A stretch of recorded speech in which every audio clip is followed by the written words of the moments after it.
John Carter, Book 1, A Princess of Mars, by Edgar Rice Burroughs, narrated by Mark Wahlbeck. To my son, Jack. Foreword. To the reader of this work. In submitting Captain Carter's strange manuscript to you in book form, I believe that a few words relative to this remarkable personality will be of interest. My first recollection of Captain Carter is of the few months he spent at my father's home in Virginia, just prior to the opening of the Civil War. I was then a child of but 5 years, yet I will remember the tall, dark, smooth-faced, athletic man whom I called Uncle Jack. He seemed always to be laughing, and he entered into the sports of the children with the same hearty good fellowship he displayed toward those pastimes in which the men and women of his own age indulged. Or he would sit for an hour at a time entertaining my old grandmother with stories of his strange, wild life in all parts of the world. We all loved him. He was a splendid specimen of manhood, standing a good 2 inches over 6 feet, broad of shoulder and narrow of hip, with the carriage of the trained fighting man. His features were regular and clear-cut, his hair black and closely cropped, while his eyes were of a steel gray, reflecting a strong and loyal character, filled with fire and initiative. His manners were perfect, and his courtliness was that of a typical Southern gentleman of the highest type. His horsemanship, especially after hounds, was a marvel and delight even in that country of magnificent horsemen. I have often heard my father caution him against his wild recklessness, but he would only laugh and say that the tumble that killed him would be from the back of a horse yet unfoaled. When the war broke out, he left us, nor did I see him again for some 15 or 16 years. When he returned, it was without warning, and I was much surprised to note that he had not aged apparently a moment, nor had he changed in any other outward way. He was, when others were with him, the same genial, happy fellow we had known of old, but when he thought himself alone, I have seen him sit for hours gazing off into space, his face set in a look of wistful longing and hopeless misery. And at night he would sit thus looking up into the heavens, at what I did not know until I read his manuscript years afterward. He told us that he had been prospecting and mining in Arizona part of the time since the war, and that he had been very successful was evidenced by the unlimited amount of money with which he was supplied. As to the details of his life during these years, he was very reticent. In fact, he would not talk of them at all. He remained with us for about a year, and then went to New York, where he purchased a little place on the Hudson, where I visited him once a year on the occasions of my trips to the New York market, my father and I owning and operating a string of general stores throughout Virginia at that time. Captain Carter had a small but beautiful cottage situated on a bluff overlooking the river, and during one of my last visits, in the winter of 1885, I observed he was much occupied in writing, I presume now, upon this manuscript. He told me at this time that if anything should happen to him, he wished me to take charge of his estate, and he gave me a key to a compartment in the safe which stood in his study, telling me I would find his will there and some personal instructions which he had me pledge myself to carry out with absolute fidelity. After I had retired for the night, I have seen him from my window, standing in the moonlight on the brink of the bluff, overlooking the Hudson with his arms stretched out to the heavens as though in appeal. I thought at the time that he was praying, although I never understood that he was in the strict sense of the term a religious man. Several months after I had returned home from my last visit, the 1st of March, 1886, I think, I received a telegram from him asking me to come to him at once. I had always been his favorite among the younger generation of Carters, and so I hastened to comply with his demand. I arrived at the little station about a mile from his grounds on the morning of March 4th, 1886, and when I asked the liveryman to drive me out to Captain Carter's, he replied that if I was a friend of the captain's, he had some very bad news for me. The captain had been found dead, shortly after daylight that very morning by the watchman attached to the adjoining property. For some reason, this news did not surprise me, but I hurried out to his place as quickly as possible so that I could take charge of the body and of his affairs.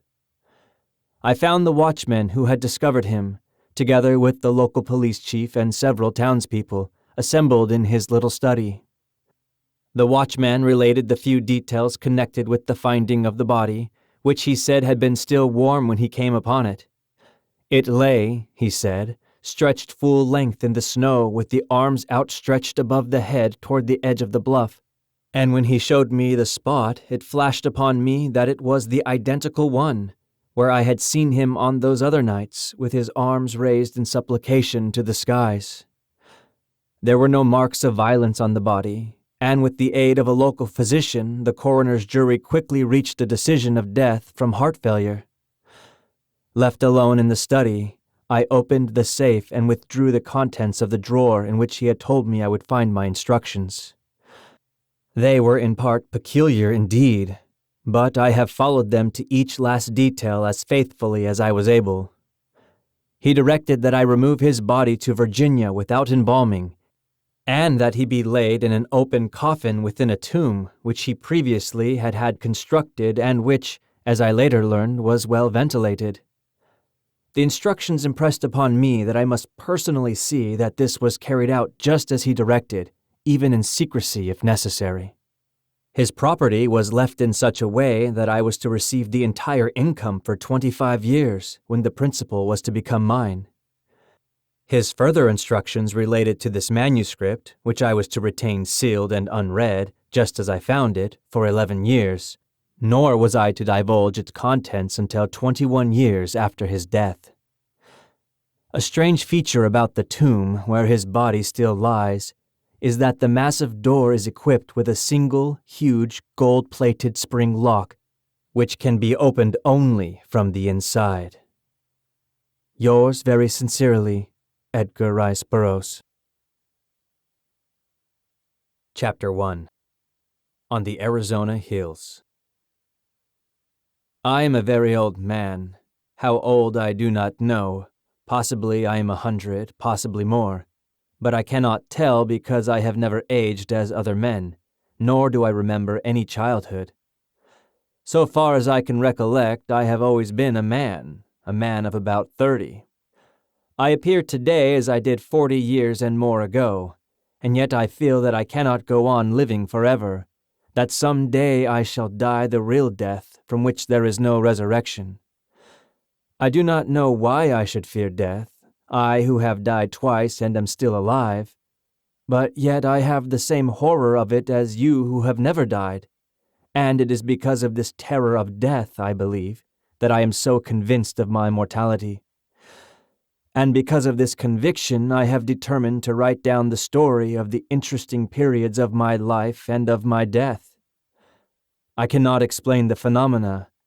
I can only set down here in the words of an ordinary soldier of fortune a chronicle of the strange events that befell me during the 10 years that my dead body lay undiscovered in an Arizona cave.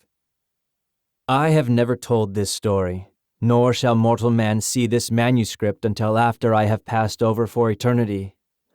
I know that the average human mind will not believe what it cannot grasp, and so I do not purpose being pilloried by the public, the pulpit, and the press, and held up as a colossal liar when I am but telling the simple truths which some day science will substantiate.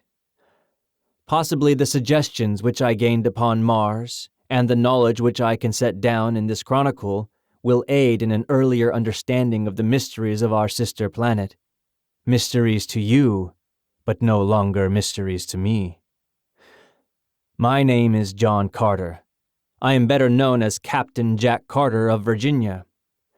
At the close of the Civil War, I found myself possessed of several $100,000 Confederate, and a captain's commission in the cavalry arm of an army which no longer existed. The servant of a state which had vanished with the hopes of the South.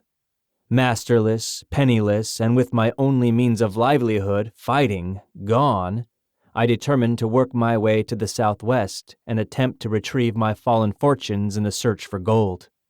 I spent nearly a year prospecting in company with another Confederate officer, Captain James K. Powell of Richmond. We were extremely fortunate, for late in the winter of 1865, after many hardships and privations, we located the most remarkable gold-bearing quartz vein that our wildest dreams had ever pictured.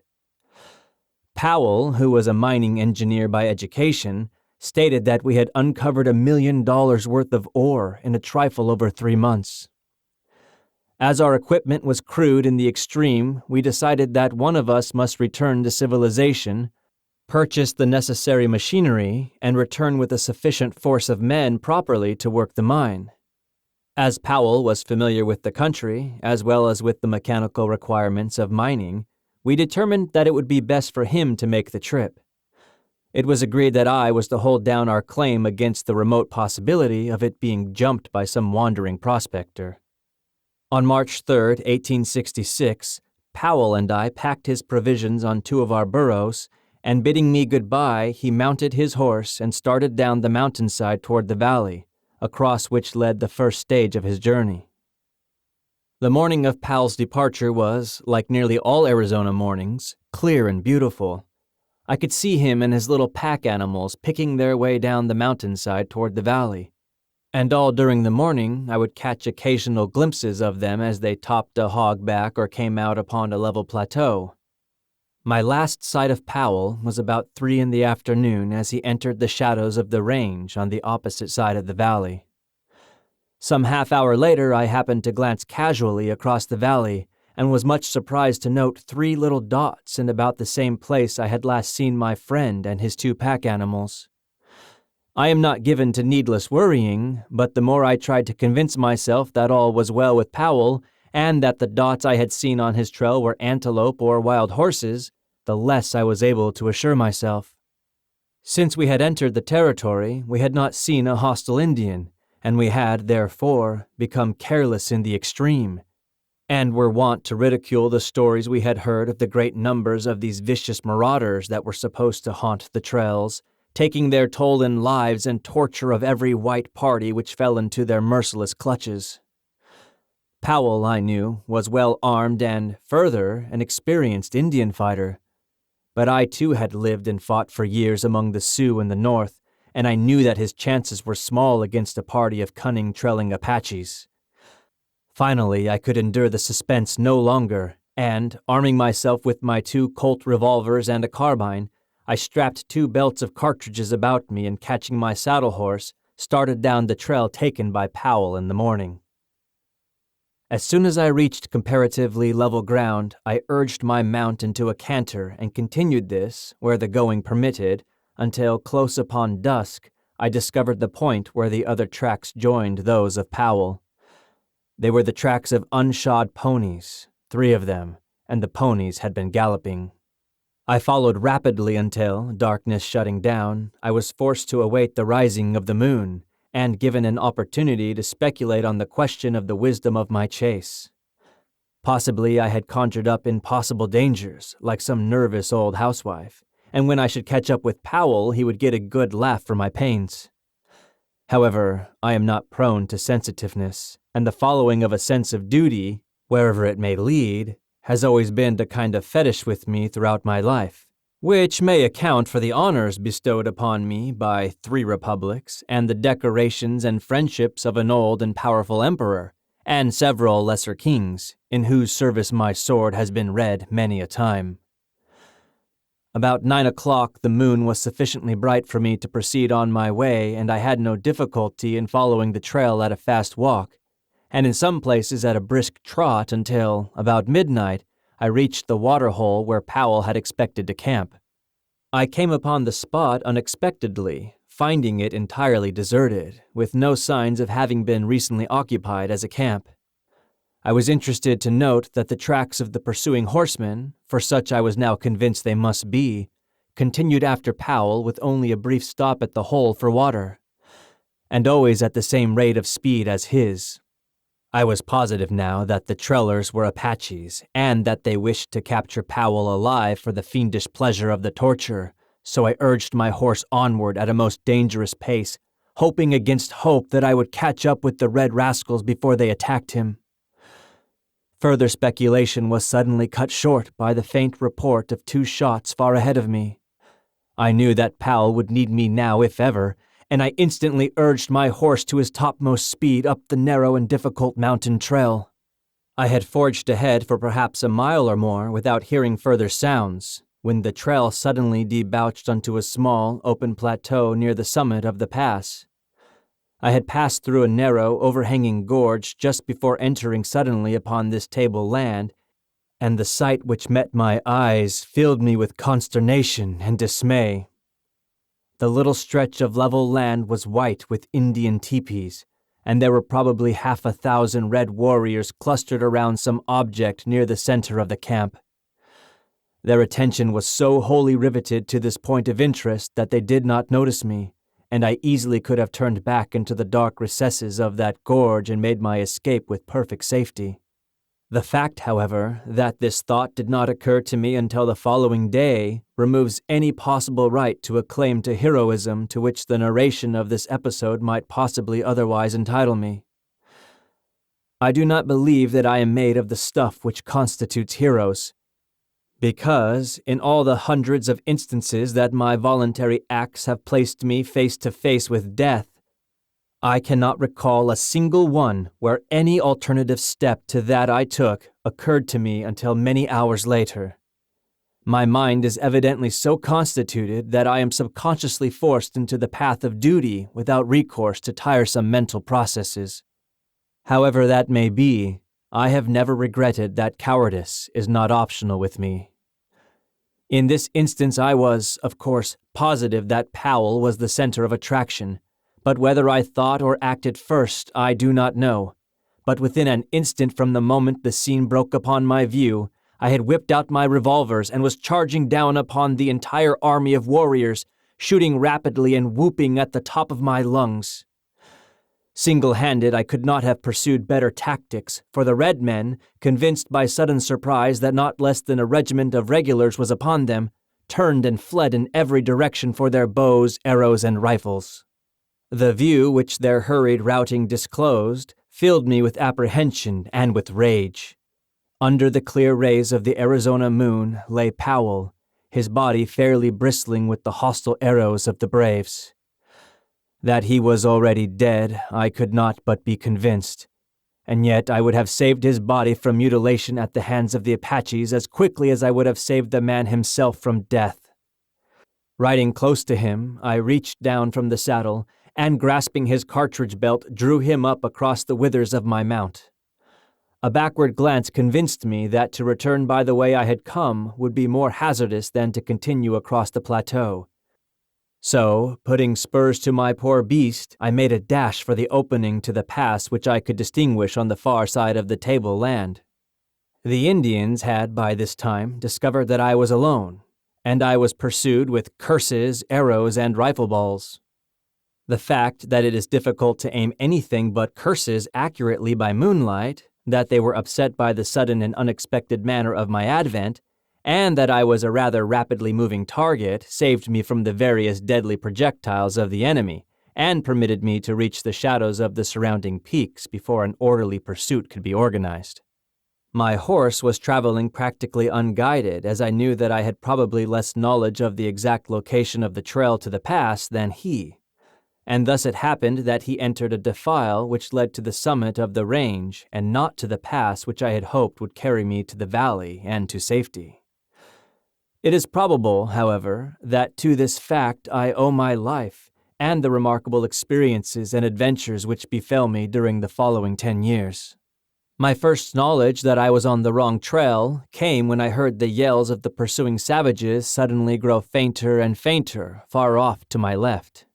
I knew then that they had passed to the left of the jagged rock formation at the edge of the plateau, to the right of which my horse had borne me and the body of Powell. I drew rein on a little level promontory overlooking the trail below and to my left, and saw the party of pursuing savages disappearing around the point of a neighboring peak.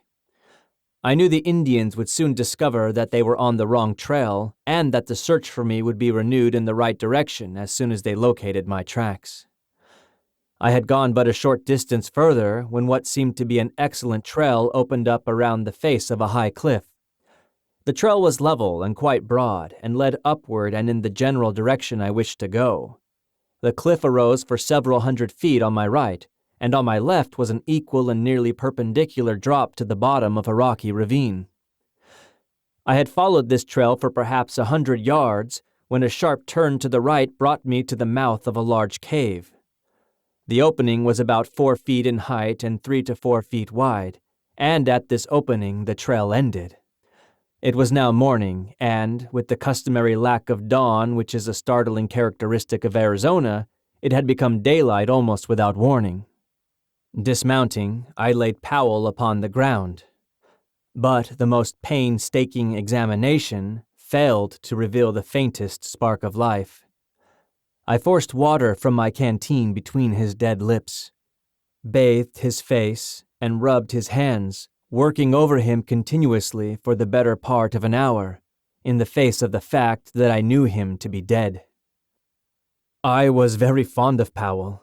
He was thoroughly a man in every respect, a polished Southern gentleman, a staunch and true friend, and it was with a feeling of the deepest grief that I finally gave up my crude endeavors at resuscitation. Leaving Powell's body where it lay on the ledge, I crept into the cave to reconnoiter.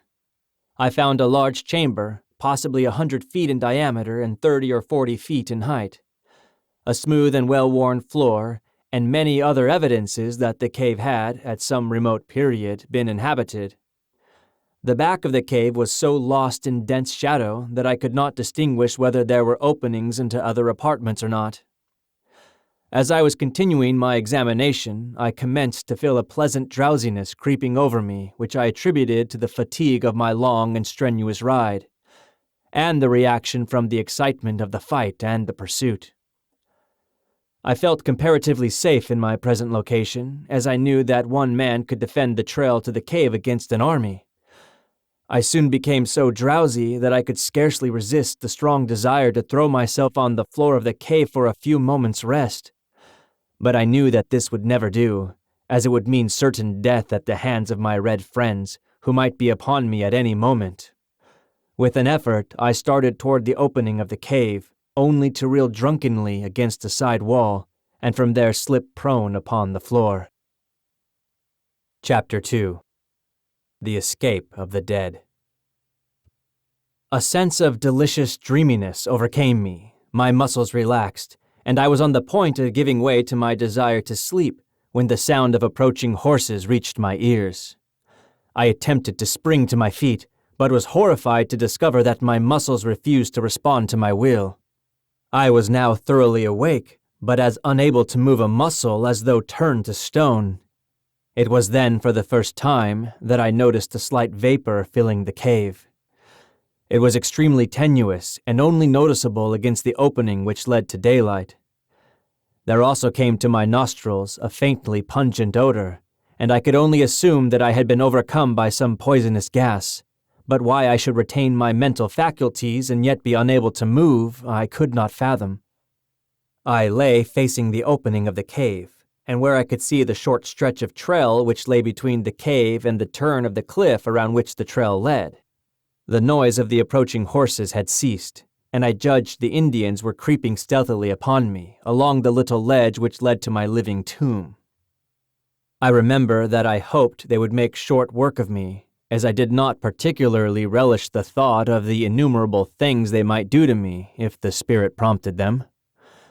I had not long to wait before a stealthy sound apprised me of their nearness, and then a war-bonneted, paint-streaked face was thrust cautiously around the shoulder of the cliff, and savage eyes looked into mine. That he could see me in the dim light of the cave I was sure, for the early morning sun was falling full upon me through the opening. The fellow, instead of approaching, merely stood and stared, his eyes bulging and his jaw dropped. And then another savage face appeared, and a third, and fourth, and fifth, craning their necks over the shoulders of their fellows whom they could not pass upon the narrow ledge. Each face was the picture of awe and fear, but for what reason I did not know, nor did I learn until 10 years later. That there were still other braves behind those who regarded me was apparent from the fact that the leaders passed back whispered word to those behind them. Suddenly, a low but distinct moaning sound issued from the recesses of the cave behind me, and as it reached the ears of the Indians, they turned and fled in terror, panic-stricken. So frantic were their efforts to escape from the unseen thing behind me that one of the braves was hurled headlong from the cliff to the rocks below. Their wild cries echoed in the canyon for a short time, and then all was still once more. The sound which had frightened them was not repeated, but it had been sufficient as it was to start me speculating on the possible horror which lurked in the shadows at my back. Fear is a relative term, and so I can only measure my feelings at that time by what I had experienced in previous positions of danger, and by those that I have passed through since. But I can say without shame that if the sensations I endured during the next few minutes were fear, then may God help the coward, for cowardice is of a surety its own punishment. To be held paralyzed with one's back towards some horrible and unknown danger from the very sound of which the ferocious Apache warriors turn in wild stampede, as a flock of sheep would madly flee from a pack of wolves, seems to me the last word in fearsome predicaments for a man who had ever been used to fighting for his life with all the energy of a powerful physique. Several times I thought I heard faint sounds behind me, as of somebody moving cautiously, but eventually even these ceased, and I was left to the contemplation of my position without interruption. I could but vaguely conjecture the cause of my paralysis, and my only hope lay in that it might pass off as suddenly as it had fallen upon me. Late in the afternoon, my horse, which had been standing with dragging rein before the cave, started slowly down the trail, evidently in search of food and water, and I was left alone with my mysterious unknown companion and the dead body of my friend, which lay just within my range of vision upon the ledge where I had placed it in the early morning. From then until possibly midnight, all was silence, the silence of the dead. Then, suddenly, the awful moan of the morning broke upon my startled ears, and there came again from the black shadows the sound of a moving thing, and a faint rustling as of dead leaves. The shock to my already overstrained nervous system was terrible in the extreme, and with a superhuman effort I strove to break my awful bonds. It was an effort of the mind, of the will, of the nerves, not muscular, for I could not move even so much as my little finger, but none the less mighty for all that. And then something gave. There was a momentary feeling of nausea, a sharp click as the snapping of a steel wire, and I stood with my back against the wall of the cave facing my unknown foe. And then the moonlight flooded the cave, and there before me lay my own body, as it had been lying all these hours, with the eyes staring toward the open ledge and the hands resting limply upon the ground. I looked first at my lifeless clay there upon the floor of the cave, and then down at myself in utter bewilderment, for there I lay clothed, and yet here I stood but naked as at the minute of my birth. The transition had been so sudden and so unexpected that it left me for a moment forgetful of aught else than my strange metamorphosis. My first thought was, is this then death? Have I indeed passed over forever into that other life? But I could not well believe this, as I could feel my heart pounding against my ribs from the exertion of my efforts to release myself from the anesthesia which had held me. My breath was coming in quick, short gasps. Cold sweat stood out from every pore of my body, and the ancient experiment of pinching revealed the fact that I was anything other than a wraith. Again was I suddenly recalled to my immediate surroundings by a repetition of the weird moan from the depths of the cave. Naked and unarmed as I was, I had no desire to face the unseen thing which menaced me. My revolvers were strapped to my lifeless body, which, for some unfathomable reason, I could not bring myself to touch. My carbine was in its boot, strapped to my saddle, and as my horse had wandered off, I was left without means of defense. My only alternative seemed to lie in flight, and my decision was crystallized by a recurrence of the rustling sound from the thing which now seemed, in the darkness of the cave and to my distorted imagination, to be creeping stealthily upon me. Unable longer to resist the temptation to escape this horrible place, I leaped quickly through the opening into the starlight of a clear Arizona night. The crisp, fresh mountain air outside the cave acted as an immediate tonic, and I felt new life and new courage coursing through me. Pausing upon the brink of the ledge, I upbraided myself for what now seemed to be wholly unwarranted apprehension.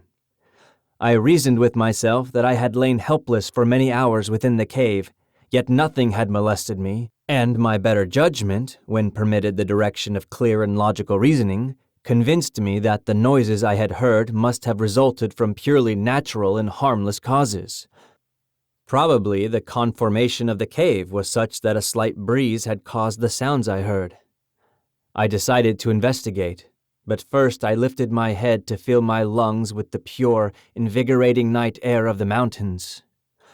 As I did so, I saw stretching far below me the beautiful vista of rocky gorge and level, cacti-studded flat, wrought by the moonlight into a miracle of soft splendor and wondrous enchantment. Few Western wonders are more inspiring than the beauties of an Arizona moonlit landscape. The silvered mountains in the distance, the strange lights and shadows upon hogback and arroyo, and the grotesque details of the stiff yet beautiful cacti form a picture at once enchanting and inspiring. As though one were catching for the first time a glimpse of some dead and forgotten world, so different is it from the aspect of any other spot upon our earth. As I stood thus meditating, I turned my gaze from the landscape to the heavens where the myriad stars formed a gorgeous and fitting canopy for the wonders of the earthly scene. My attention was quickly riveted by a large red star close to the distant horizon. As I gazed upon it, I felt a spell of overpowering fascination. It was Mars, the god of war, and for me, the fighting man, it had always held the power of irresistible enchantment. As I gazed at it on that far-gone night, it seemed to call across the unthinkable void, to lure me to it, to draw me as the lodestone attracts a particle of iron. My longing was beyond the power of opposition. I closed my eyes, stretched out my arms toward the god of my vocation, and felt myself drawn with the suddenness of thought through the trackless immensity of space. There was an instant of extreme cold and utter darkness. Chapter 3. My Advent on Mars. I opened my eyes upon a strange and weird landscape. I knew that I was on Mars. Not once did I question either my sanity or my wakefulness. I was not asleep, no need for pinching here. My inner consciousness told me as plainly that I was upon Mars as your conscious mind tells you that you are upon Earth. You do not question the fact. Neither did I. I found myself lying prone upon a bed of yellowish moss-like vegetation which stretched around me in all directions for interminable miles. I seemed to be lying in a deep, circular basin, along the outer verge of which I could distinguish the irregularities of low hills. It was midday. The sun was shining full upon me, and the heat of it was rather intense upon my naked body, yet no greater than would have been true under similar conditions on an Arizona desert. Here and there were slight outcroppings of quartz-bearing rock which glistened in the sunlight, and a little to my left, perhaps 100 yards, appeared a low, walled enclosure about 4 feet in height. No water and no other vegetation than the moss was in evidence, and as I was somewhat thirsty, I determined to do a little exploring.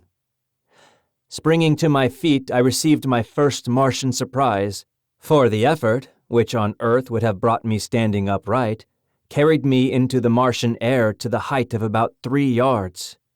I alighted softly upon the ground, however, without appreciable shock or jar. Now commenced a series of evolutions which even then seemed ludicrous in the extreme. I found that I must learn to walk all over again, as the muscular exertion which carried me easily and safely upon Earth played strange antics with me upon Mars. Instead of progressing in a sane and dignified manner, my attempts to walk resulted in a variety of hops, which took me clear off the ground a couple of feet at each step and landed me sprawling upon my face or back at the end of each second or third hop. My muscles, perfectly attuned and accustomed to the force of gravity on Earth, played the mischief with me in attempting for the first time to cope with the lesser gravitation and lower air pressure on Mars. I was determined, however, to explore the low structure which was the only evidence of habitation in sight, and so I hit upon the unique plan of reverting to first principles in locomotion, creeping. I did fairly well at this, and in a few moments had reached the low, encircling wall of the enclosure. There appeared to be no doors or windows upon the side nearest me, but as the wall was about 4 feet high, I cautiously gained my feet and peered over the top, upon the strangest sight it had ever been given me to see. The roof of the enclosure was of solid glass about 4 or 5 inches in thickness, and beneath this were several hundred large eggs, perfectly round and snowy white. The eggs were nearly uniform in size, being about 2½ feet in diameter. 5 or 6 had already hatched, and the grotesque caricatures which sat blinking in the sunlight were enough to cause me to doubt my sanity. They seemed mostly head, with little scrawny bodies, long necks and 6 legs, or, as I afterward learned, 2 legs and 2 arms, with an intermediary pair of limbs which could be used at will either as arms or legs.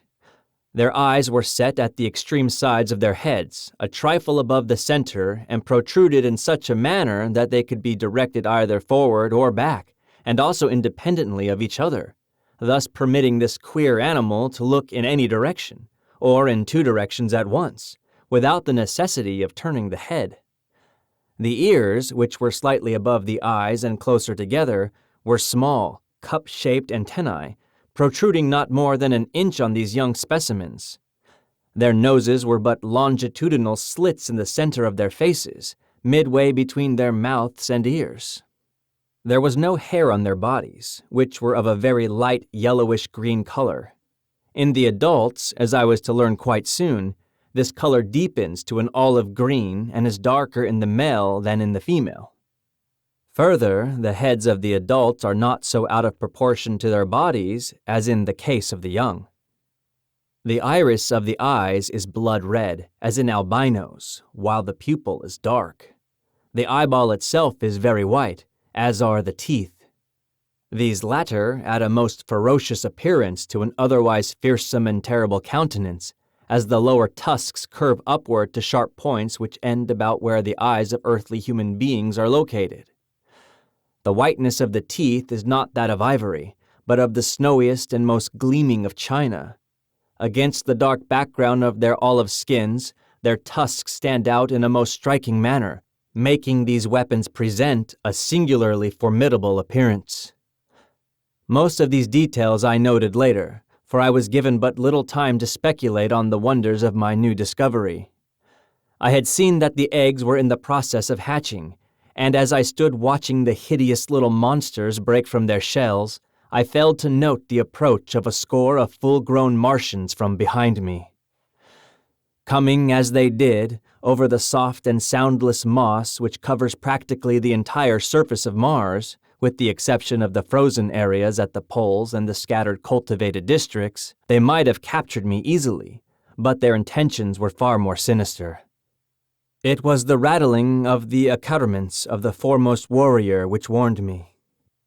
On such a little thing my life hung that I often marvel that I escaped so easily.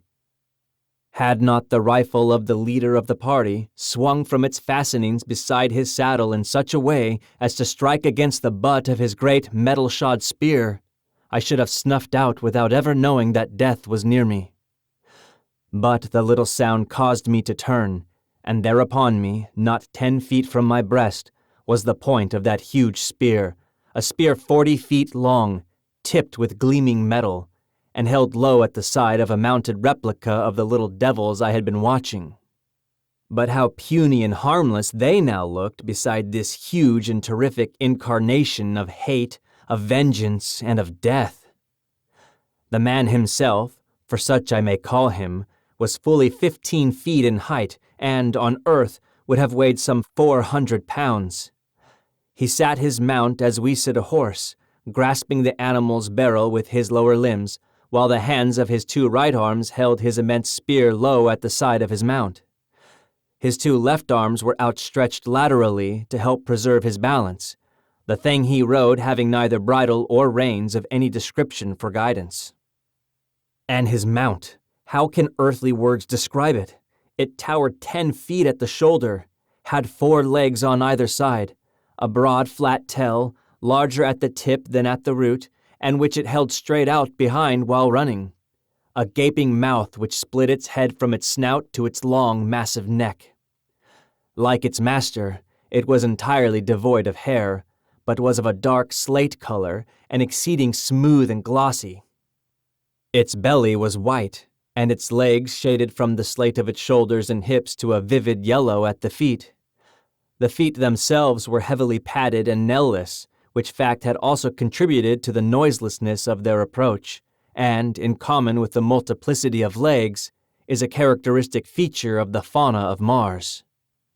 The highest type of man, and one other animal, the only mammal existing on Mars, alone have well-formed nails, and there are absolutely no hoofed animals in existence there. Behind this first charging demon trailed 19 others, similar in all respects, but, as I learned later, bearing individual characteristics peculiar to themselves.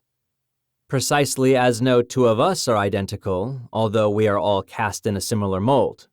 This picture, or rather materialized nightmare, which I have described at length, made but one terrible and swift impression on me as I turned to meet it. Unarmed and naked as I was, the first law of nature manifested itself in the only possible solution of my immediate problem, and that was to get out of the vicinity of the point of the charging spear. Consequently, I gave a very earthly and at the same time superhuman leap to reach the top of the Martian incubator, for such I had determined it must be. My effort was crowned with a success which appalled me no less than it seemed to surprise the Martian warriors, for it carried me fully 30 feet into the air and landed me 100 feet from my pursuers and on the opposite side of the enclosure. I alighted upon the soft moss easily and without mishap, and turning saw my enemies lined up along the further wall. Some were surveying me with expressions which I afterward discovered marked extreme astonishment, and the others were evidently satisfying themselves that I had not molested their young. They were conversing together in low tones, and gesticulating and pointing toward me. Their discovery that I had not harmed the little Martians, and that I was unarmed, must have caused them to look upon me with less ferocity, but, as I was to learn later, the thing which weighed most in my favor was my exhibition of hurtling. While the Martians are immense, their bones are very large, and they are muscled only in proportion to the gravitation which they must overcome. The result is that they are infinitely less agile and less powerful, in proportion to their weight, than an Earthman, and I doubt that were one of them suddenly to be transported to Earth, he could lift his own weight from the ground. In fact, I am convinced that he could not do so. My feat, then, was as marvelous upon Mars as it would have been upon Earth, and from desiring to annihilate me, they suddenly looked upon me as a wonderful discovery, to be captured and exhibited among their fellows. The respite my unexpected agility had given me, permitted me to formulate plans for the immediate future and to note more closely the appearance of the warriors, for I could not disassociate these people in my mind from those other warriors who, only the day before, had been pursuing me. I noted that each was armed with several other weapons in addition to the huge spear which I have described. The weapon which caused me to decide against an attempt at escape by flight was what was evidently a rifle of some description, and which I felt, for some reason, they were peculiarly efficient in handling. These rifles were of a white metal stocked with wood, which I learned later was a very light and intensely hard growth, much prized on Mars, and entirely unknown to us denizens of Earth. The metal of the barrel is an alloy composed principally of aluminum and steel, which they have learned to temper to a hardness far exceeding that of the steel with which we are familiar. The weight of these rifles is comparatively little, and with the small caliber, explosive radium projectiles which they use, and the great length of the barrel, they are deadly in the extreme and at ranges which would be unthinkable on Earth. The theoretic effective radius of this rifle is 300 miles, but the best they can do in actual service when equipped with their wireless finders and sighters is but a trifle over 200 miles. This is quite far enough to imbue me with great respect for the Martian firearm, and some telepathic force must have warned me against an attempt to escape in broad daylight from under the muzzles of 20 of these death-dealing machines. The Martians, after conversing for a short time, turned and rode away in the direction from which they had come, leaving one of their number alone by the enclosure. When they had covered perhaps 200 yards, they halted, and, turning their mounts toward us, sat watching the warrior by the enclosure. He was the one whose spear had so nearly transfixed me, and was evidently the leader of the band, as I had noted that they seemed to have moved to their present position at his direction. When his force had come to a halt, he dismounted, threw down his spear and small arms, and came around the end of the incubator toward me, entirely unarmed and as naked as I, except for the ornaments strapped upon his head, limbs, and breast. When he was within about 50 feet of me, he unclasped an enormous metal armlet, and holding it toward me in the open palm of his hand, addressed me in a clear, resonant voice, but in a language, it is needless to say, I could not understand. He then stopped as though waiting for my reply, pricking up his antennae-like ears and cocking his strange-looking eyes still further toward me. As the silence became painful, I concluded to hazard a little conversation on my own part, as I had guessed that he was making overtures of peace. The throwing down of his weapons and the withdrawing of his troop before his advance toward me would have signified a peaceful mission anywhere on Earth, so why not then on Mars? Placing my hand over my heart, I bowed low to the Martian and explained to him that while I did not understand his language, his actions spoke for the peace and friendship that at the present moment were most dear to my heart.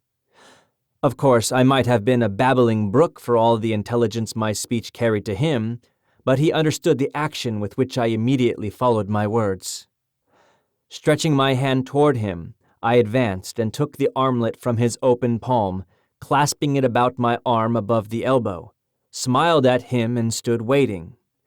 His wide-open mouth spread into an answering smile, and locking one of his intermediary arms in mine, we turned and walked back toward his mount.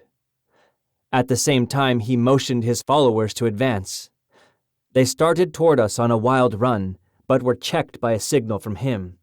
Evidently, he feared that were I to be really frightened again, I might jump entirely out of the landscape. He exchanged a few words with his men, motioned to me that I would ride behind one of them, and then mounted his own animal. The fellow designated reached down 2 or 3 hands and lifted me up behind him on the glossy back of his mount, where I hung on as best I could by the belts and straps which held the Martian's weapons and ornaments. The entire cavalcade then turned and galloped away toward the range of hills in the distance. Chapter 4. A Prisoner. We had gone perhaps 10 miles when the ground began to rise very rapidly. We were, as I was later to learn, nearing the edge of one of Mars' long-dead seas, in the bottom of which my encounter with the Martians had taken place. In a short time we gained the foot of the mountains, and after traversing a narrow gorge, came to an open valley, at the far extremity of which was a low tableland upon which I beheld an enormous city. Toward this we galloped, entering it by what appeared to be a ruined roadway leading out from the city, but only to the edge of the tableland, where it ended abruptly in a flight of broad steps. Upon closer observation, I saw as we passed them that the buildings were deserted, and while not greatly decayed, had the appearance of not having been tenanted for years, possibly for ages. Toward the center of the city was a large plaza, and upon this and in the buildings immediately surrounding it were camped some 900 or 1,000 creatures of the same breed as my captors, for such I now considered them, despite the suave manner in which I had been trapped. With the exception of their ornaments, all were naked. The women varied in appearance, but little from the men, except that their tusks were much larger in proportion to their height, in some instances curving nearly to their high-set ears. Their bodies were smaller and lighter in color, and their fingers and toes bore the rudiments of nails, which were entirely lacking among the males. The adult females ranged in height from 10 to 12 feet. The children were light in color, even lighter than the women, and all looked precisely alike to me, except that some were taller than others, older, I presumed. I saw no signs of extreme age among them, nor is there any appreciable difference in their appearance from the age of maturity, about 40, until, at about the age of 1,000 years, they go voluntarily upon their last strange pilgrimage down the river Is, which leads no living Martian knows whither, and from whose bosom no Martian has ever returned, or would be allowed to live did he return after once embarking upon its cold, dark waters. Only one Martian in 1,000 dies of sickness or disease, and possibly about 20 take the voluntary pilgrimage. The other 979 die violent deaths in duels, in hunting, in aviation, and in war. But perhaps by far the greatest death loss comes during the age of childhood, when vast numbers of the little Martians fall victims to the great white apes of Mars. The average life expectancy of a Martian after the age of maturity is about 300 years, but would be nearer the 1,000 mark were it not for the various means leading to violent death. Owing to the waning resources of the planet, it evidently became necessary to counteract the increasing longevity which their remarkable skill in therapeutics and surgery produced, and so human life has come to be considered but lightly on Mars, as is evidenced by their dangerous sports and the almost continual warfare between the various communities. There are other and natural causes tending toward a diminution of population, but nothing contributes so greatly to this end as the fact that no male or female Martian is ever voluntarily without a weapon of destruction. As we neared the plaza and my presence was discovered, we were immediately surrounded by hundreds of the creatures who seemed anxious to pluck me from my seat behind my guard. A word from the leader of the party stilled their clamor, and we proceeded at a trot across the plaza to the entrance of as magnificent an edifice as mortal eye has rested upon. The building was low, but covered an enormous area. It was constructed of gleaming white marble inlaid with gold and brilliant stones, which sparkled and scintillated in the sunlight. The main entrance was some 100 feet in width, and projected from the building proper to form a huge canopy above the entrance hall. There was no stairway, but a gentle incline to the first floor of the building opened into an enormous chamber encircled by galleries. On the floor of this chamber, which was dotted with highly carved wooden desks and chairs, were assembled about 40 or 50 male Martians around the steps of a rostrum. On the platform proper squatted an enormous warrior, heavily loaded with metal ornaments, gay-colored feathers, and beautifully wrought leather trappings ingeniously set with precious stones. From his shoulders depended a short cape of white fur lined with brilliant scarlet silk. What struck me as most remarkable about this assemblage and the hall in which they were congregated was the fact that the creatures were entirely out of proportion to the desks, chairs, and other furnishings, these being of a size adapted to human beings such as I, whereas the great bulks of the Martians could scarcely have squeezed into the chairs, nor was there room beneath the desks for their long legs. Evidently, then, there were other denizens on Mars than the wild and grotesque creatures into whose hands I had fallen. But the evidences of extreme antiquity, which showed all around me, indicated that these buildings might have belonged to some long extinct and forgotten race in the dim antiquity of Mars. Our party had halted at the entrance to the building, and at a sign from the leader, I had been lowered to the ground. Again, locking his arm in mine, we had proceeded into the audience chamber. There were few formalities observed in approaching the Martian chieftain.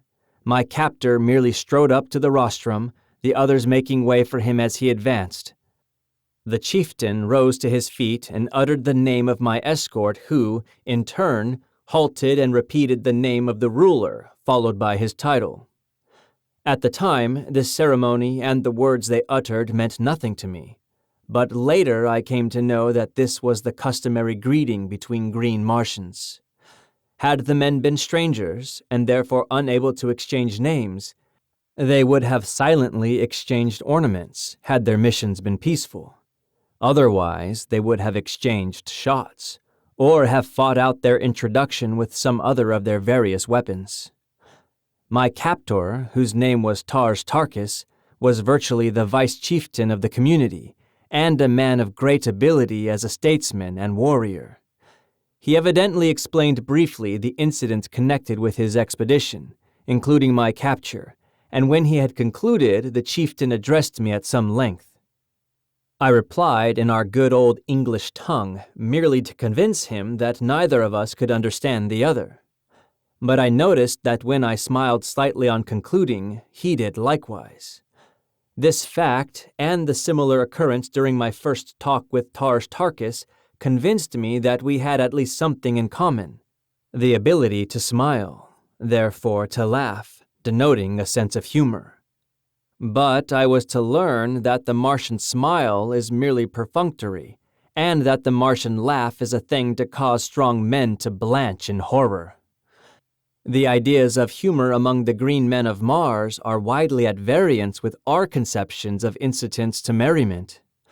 The death agonies of a fellow being are, to these strange creatures, provocative of the wildest hilarity, while their chief form of commonest amusement is to inflict death on their prisoners of war in various ingenious and horrible ways.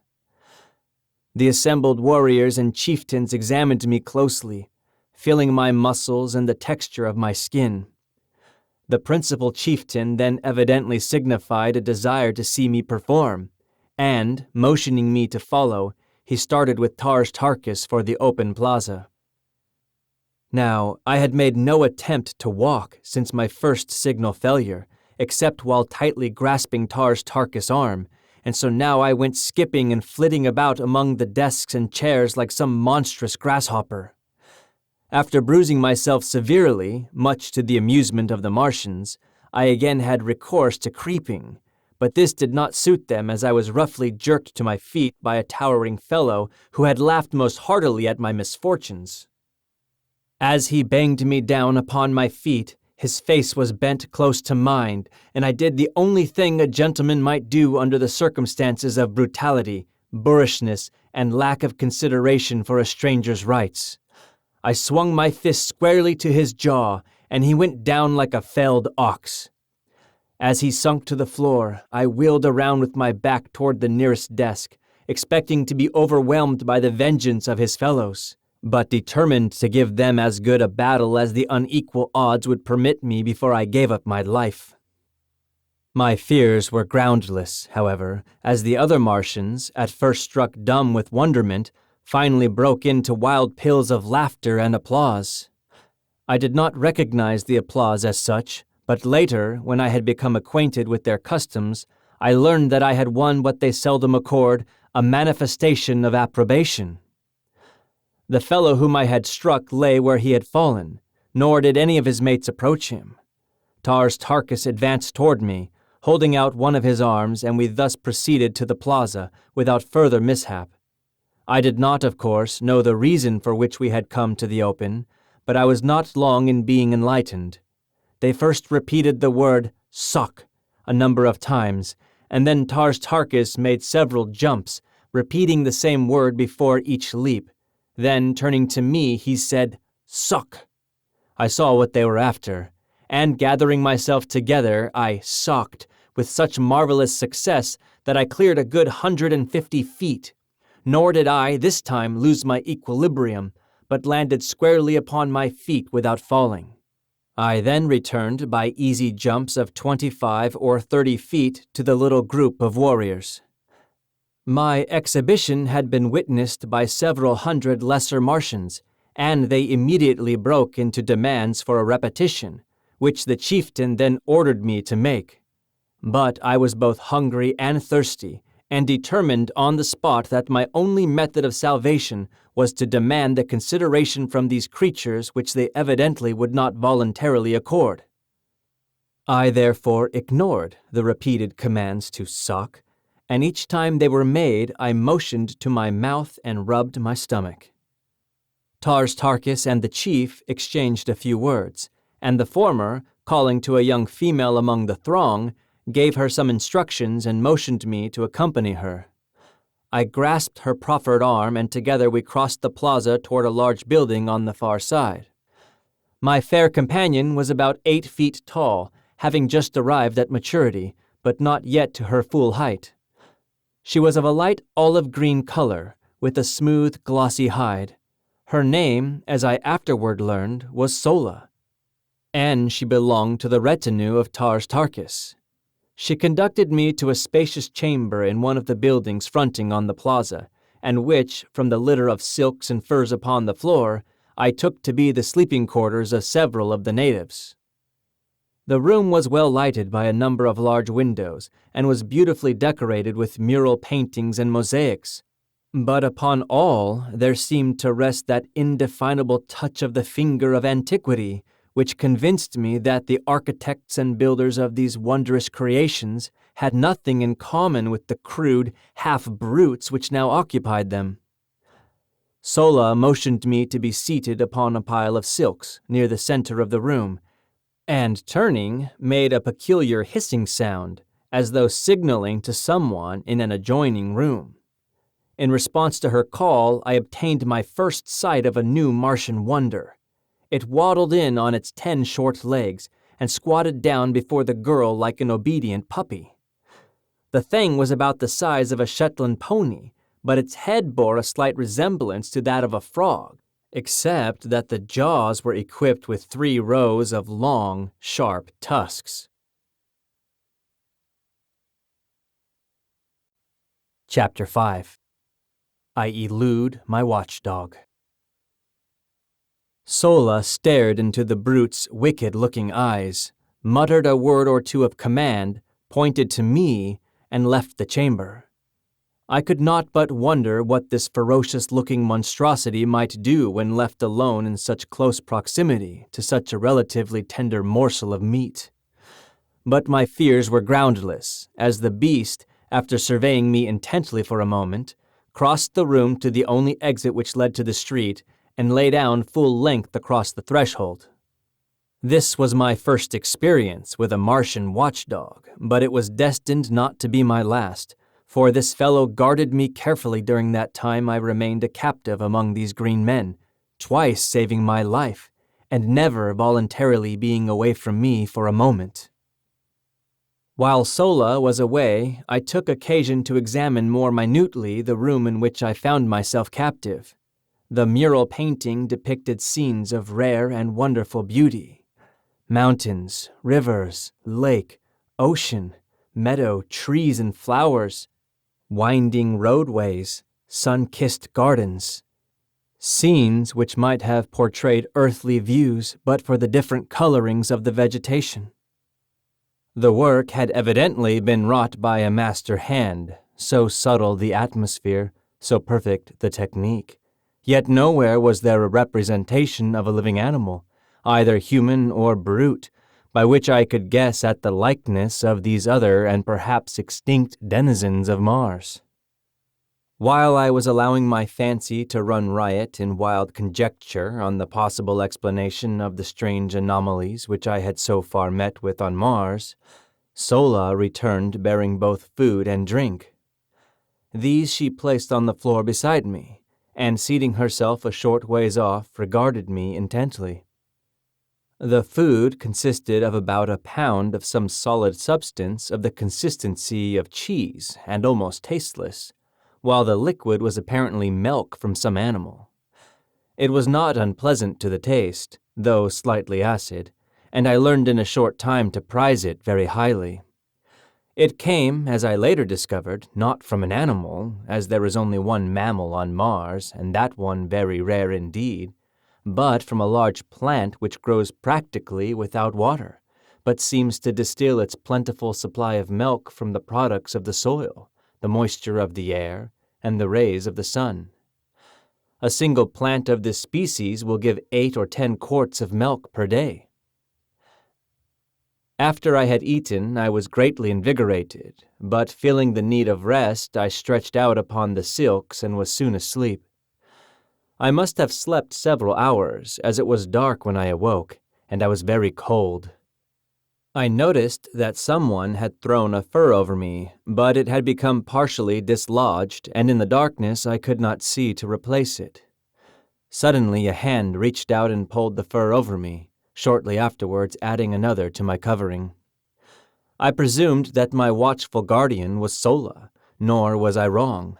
This girl alone, among all the green Martians with whom I came in contact, disclosed characteristics of sympathy, kindness, and affection. Her ministrations to my bodily wants were unfailing, and her solicitous care saved me from much suffering and many hardships. As I was to learn, the Martian nights are extremely cold, as there is practically no twilight or dawn. The changes in temperature are sudden and most uncomfortable, as are the transitions from brilliant daylight to darkness. The nights are either brilliantly illuminated or very dark, for if neither of the 2 moons of Mars happen to be in the sky, almost total darkness results, since the lack of atmosphere, or rather the very thin atmosphere, fails to diffuse the starlight to any great extent.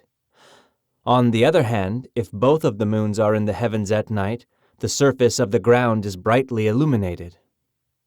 Both of Mars's moons are vastly nearer her than is our moon to Earth, the nearer moon being but about 5,000 miles distant, while the further is but little more than 14,000 miles away, against the nearly 250,000 miles which separate us from our moon.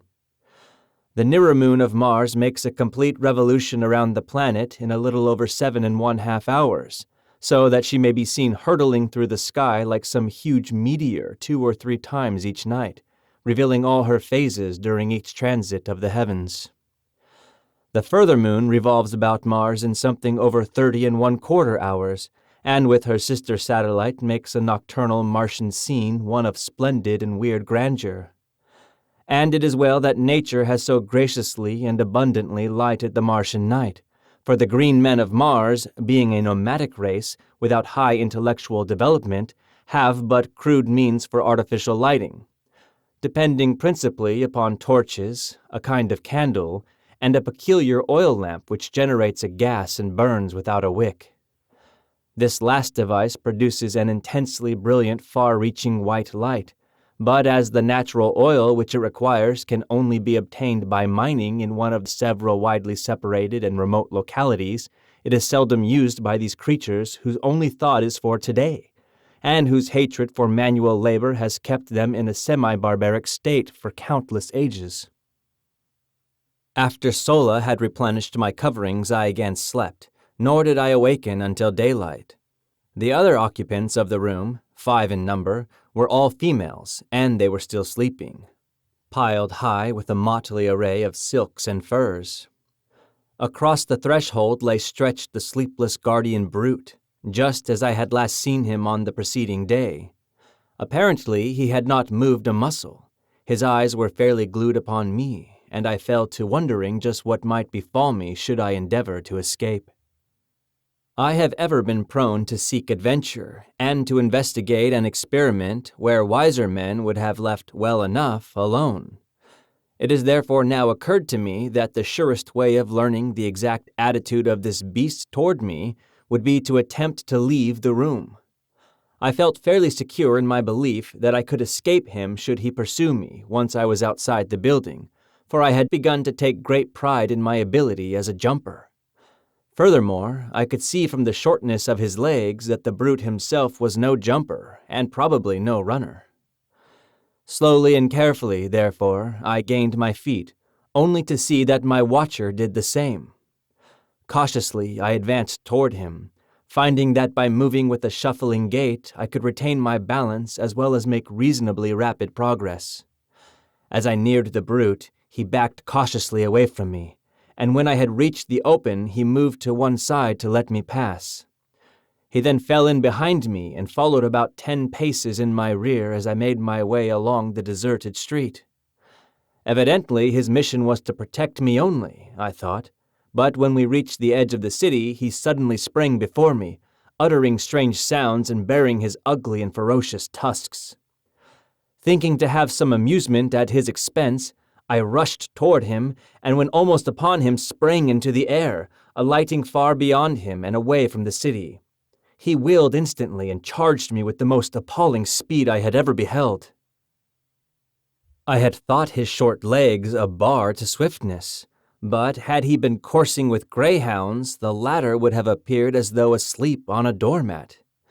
As I was to learn, this is the fleetest animal on Mars, and owing to its intelligence, loyalty and ferocity is used in hunting, in war, and as the protector of the Martian man. I quickly saw that I would have difficulty in escaping the fangs of the beast on a straightaway course, and so I met his charge by doubling in my tracks and leaping over him as he was almost upon me. This maneuver gave me a considerable advantage, and I was able to reach the city quite a bit ahead of him, and as he came tearing after me, I jumped for a window about 30 feet from the ground in the face of one of the buildings overlooking the valley. Grasping the sill, I pulled myself up to a sitting posture without looking into the building, and gazed down at the baffled animal beneath me.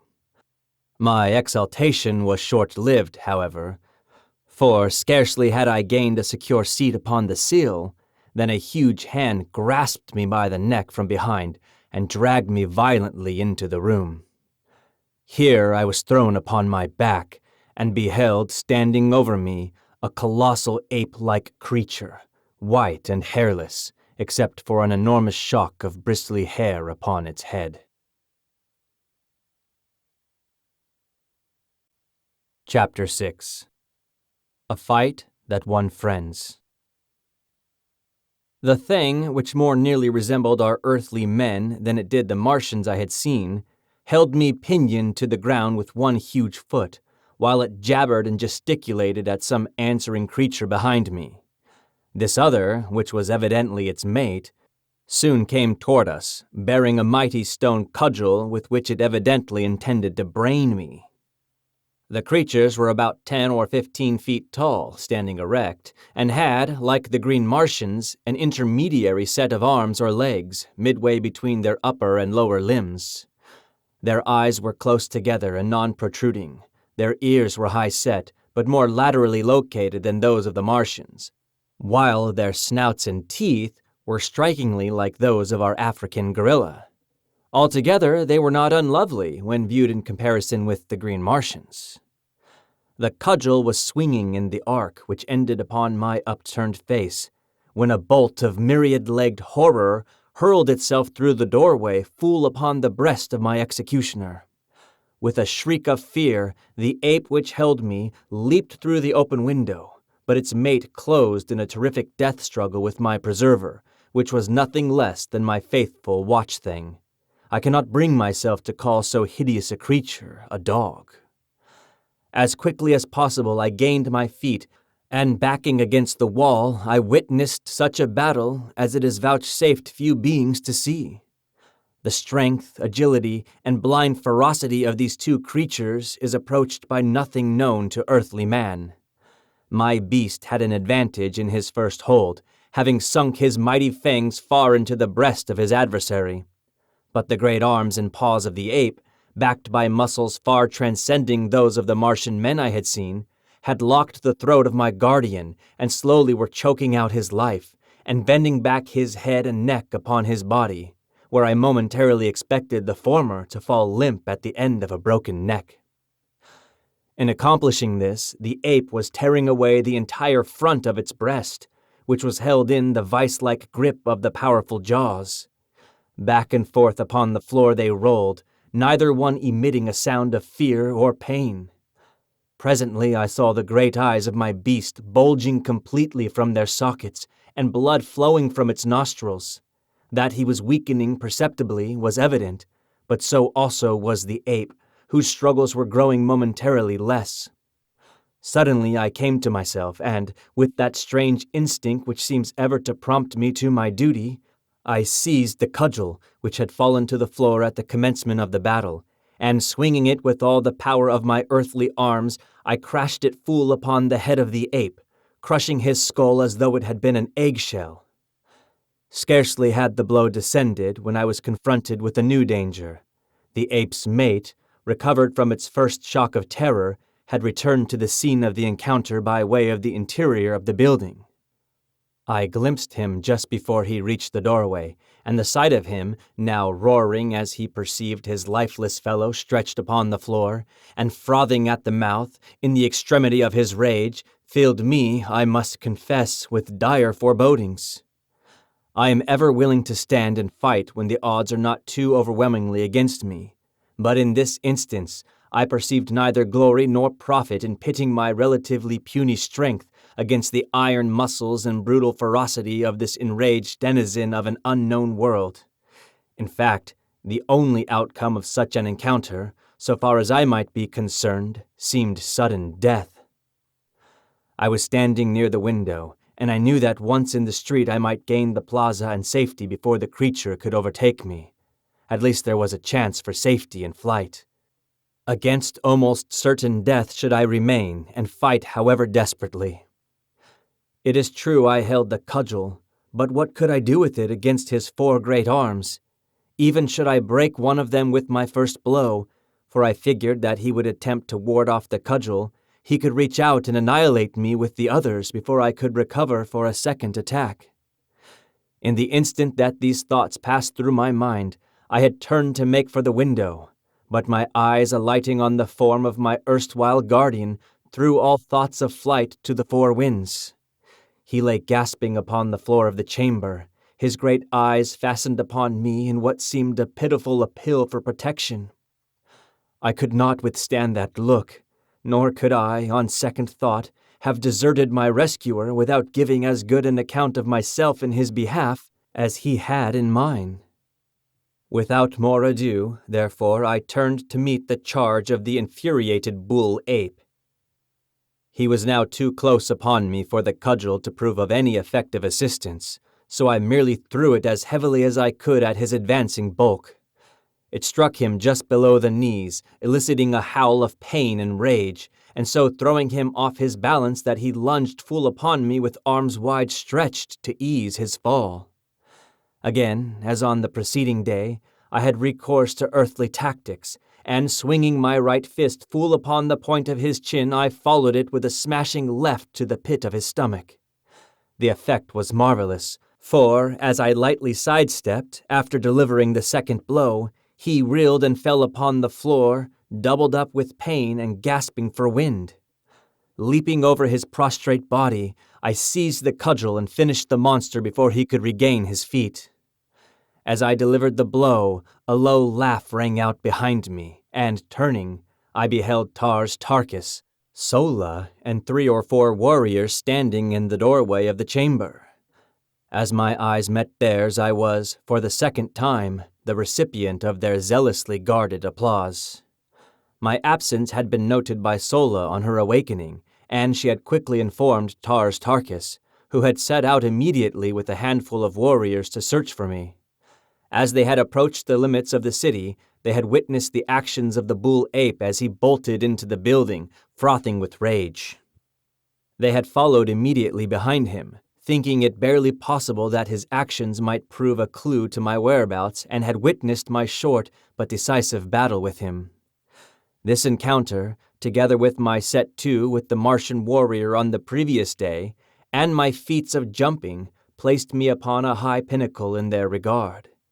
Evidently devoid of all their finer sentiments of friendship, love, or affection, these people fairly worship physical prowess and bravery, and nothing is too good for the object of their adoration, as long as he maintains his position by repeated examples of his skill, strength, and courage. Sola, who had accompanied the searching party of her own volition, was the only one of the Martians whose face had not been twisted in laughter as I battled for my life. She, on the contrary, was sober with apparent solicitude and, as soon as I had finished the monster, rushed to me and carefully examined my body for possible wounds or injuries. Satisfying herself that I had come off unscathed, she smiled quietly and, taking my hand, started toward the door of the chamber. Tars Tarkas and the other warriors had entered and were standing over the now rapidly reviving brute, which had saved my life, and whose life I, in turn, had rescued. They seemed to be deep in argument, and finally one of them addressed me, but remembering my ignorance of his language, turned back to Tars Tarkas, who, with a word and gesture, gave some command to the fellow and turned to follow us from the room. There seemed something menacing in their attitude toward my beast, and I hesitated to leave until I had learned the outcome. It was well I did so, for the warrior drew an evil-looking pistol from its holster and was on the point of putting an end to the creature when I sprang forward and struck up his arm. The bullet striking the wooden casing of the window exploded, blowing a hole completely through the wood and masonry. I then knelt down beside the fearsome-looking thing, and, raising it to its feet, motioned for it to follow me. The looks of surprise which my actions elicited from the Martians were ludicrous. They could not understand, except in a feeble and childish way, such attributes as gratitude and compassion. The warrior whose gun I had struck up looked inquiringly at Tars Tarkas, but the latter signed that I be left to my own devices, and so we returned to the plaza with my great beast following close at heel, and Sola grasping me tightly by the arm.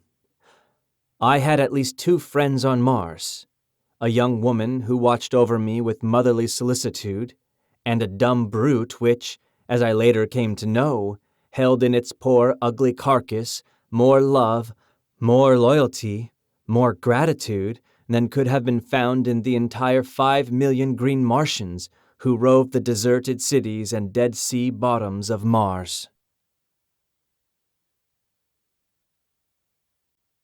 Chapter 7. Child Raising on Mars.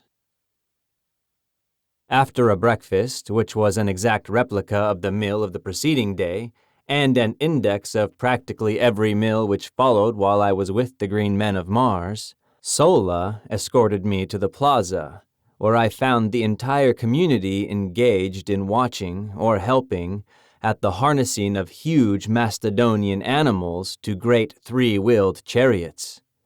There were about 250 of these vehicles, each drawn by a single animal, any one of which, from their appearance, might easily have drawn the entire wagon train when fully loaded. The chariots themselves were large, commodious, and gorgeously decorated. In each was seated a female Martian, loaded with ornaments of metal, with jewels and silks and furs, and upon the back of each of the beasts which drew the chariots was perched a young Martian driver. Like the animals upon which the warriors were mounted, the heavier draft animals wore neither bit nor bridle, but were guided entirely by telepathic means. This power is wonderfully developed in all Martians, and accounts largely for the simplicity of their language and the relatively few spoken words exchanged even in long conversations. It is the universal language of Mars, through the medium of which the higher and lower animals of this world of paradoxes are able to communicate to a greater or less extent, depending upon the intellectual sphere of the species and the development of the individual. As the cavalcade took up the line of march in single file, Sola dragged me into an empty chariot, and we proceeded with the procession toward the point by which I had entered the city the day before. At the head of the caravan rode some 200 warriors, 5 abreast, and a like number brought up the rear, while 25 or 30 outriders flanked us on either side. Everyone but myself, men, women, and children, were heavily armed, and at the tail of each chariot trotted a Martian hound, my own beast following closely behind ours. In fact, the faithful creature never left me voluntarily during the entire 10 years I spent on Mars. Our way led out across the little valley before the city, through the hills and down into the Dead Sea bottom, which I had traversed on my journey from the incubator to the plaza. The incubator, as it proved, was the terminal point of our journey this day, and as the entire cavalcade broke into a mad gallop as soon as we reached the level expanse of sea bottom, we were soon within sight of our goal. On reaching it, the chariots were parked with military precision on the 4 sides of the enclosure, and half a score of warriors, headed by the enormous chieftain, and including Tars Tarkas and several other lesser chiefs, dismounted and advanced toward it. I could see Tars Tarkas explaining something to the principal chieftain, whose name, by the way, was, as nearly as I can translate it into English, Lorquus Tomel Jed, Jed being his title. I was soon apprised of the subject of their conversation, as, calling to Sola, Tars Tarkas signed for her to send me to him. I had by this time mastered the intricacies of walking under Martian conditions, and quickly responding to his command, I advanced to the side of the incubator where the warriors stood. As I reached their side, a glance showed me that all but a very few eggs had hatched, the incubator being fairly alive with the hideous little devils. They ranged in height from 3 to 4 feet, and were moving restlessly about the enclosure as though searching for food. As I came to a halt before him, Tars Tarkas pointed over the incubator and said, "Suck." I saw that he wanted me to repeat my performance of yesterday for the edification of Lorquus Tomel, and, as I must confess that my prowess gave me no little satisfaction, I responded quickly, leaping entirely over the parked chariots on the far side of the incubator. As I returned, Lorquus Tomel grunted something at me, and turning to his warriors gave a few words of command relative to the incubator. They paid no further attention to me, and I was thus permitted to remain close and watch their operations, which consisted in breaking an opening in the wall of the incubator large enough to permit of the exit of the young Martians. On either side of this opening, the women and the younger Martians, both male and female, formed 2 solid walls leading out through the chariots and quite a way into the plain beyond. Beyond these walls, the little Martians scampered, wild as deer, being permitted to run the full length of the aisle, where they were captured one at a time by the women and older children. The last in the line capturing the first little one to reach the end of the gauntlet, her opposite in the line capturing the second, and so on until all the little fellows had left the enclosure and been appropriated by some youth or female. As the women caught the young, they fell out of line and returned to their respective chariots, while those who fell into the hands of the young men were later turned over to some of the women. I saw that the ceremony, if it could be dignified by such a name, was over, and seeking out Sola, I found her in our chariot with a hideous little creature held tightly in her arms. The work of rearing young, green Martians consists solely in teaching them to talk and to use the weapons of warfare with which they are loaded down from the very first year of their lives. Coming from eggs in which they have lain for 5 years, the period of incubation, they step forth into the world, perfectly developed except in size. Entirely unknown to their mothers, who, in turn, would have difficulty in pointing out the fathers with any degree of accuracy, they are the common children of the community, and their education devolves upon the females who chance to capture them as they leave the incubator. Their foster mothers may not even have had an egg in the incubator, as was the case with Sola, who had not commenced to lay until less than a year before she became the mother of another woman's offspring. But this counts for little among the Green Martians, as parental and filial love is as unknown to them as it is common among us. I believe this horrible system which has been carried on for ages is the direct cause of the loss of all the finer feelings and higher humanitarian instincts among these poor creatures. From birth they know no father or mother love. They know not the meaning of the word home. They are taught that they are only suffered to live until they can demonstrate by their physique and ferocity that they are fit to live. Should they prove deformed or defective in any way, they are promptly shot. Nor do they see a tear shed for a single one of the many cruel hardships they pass through from earliest infancy. I do not mean that the adult Martians are unnecessarily or intentionally cruel to the young, but theirs is a hard and pitiless struggle for existence upon a dying planet, the natural resources of which have dwindled to a point where the support of each additional life means an added tax upon the community into which it is thrown. By careful selection, they rear only the hardiest specimens of each species, and with almost supernatural foresight, they regulate the birth rate to merely offset the loss by death.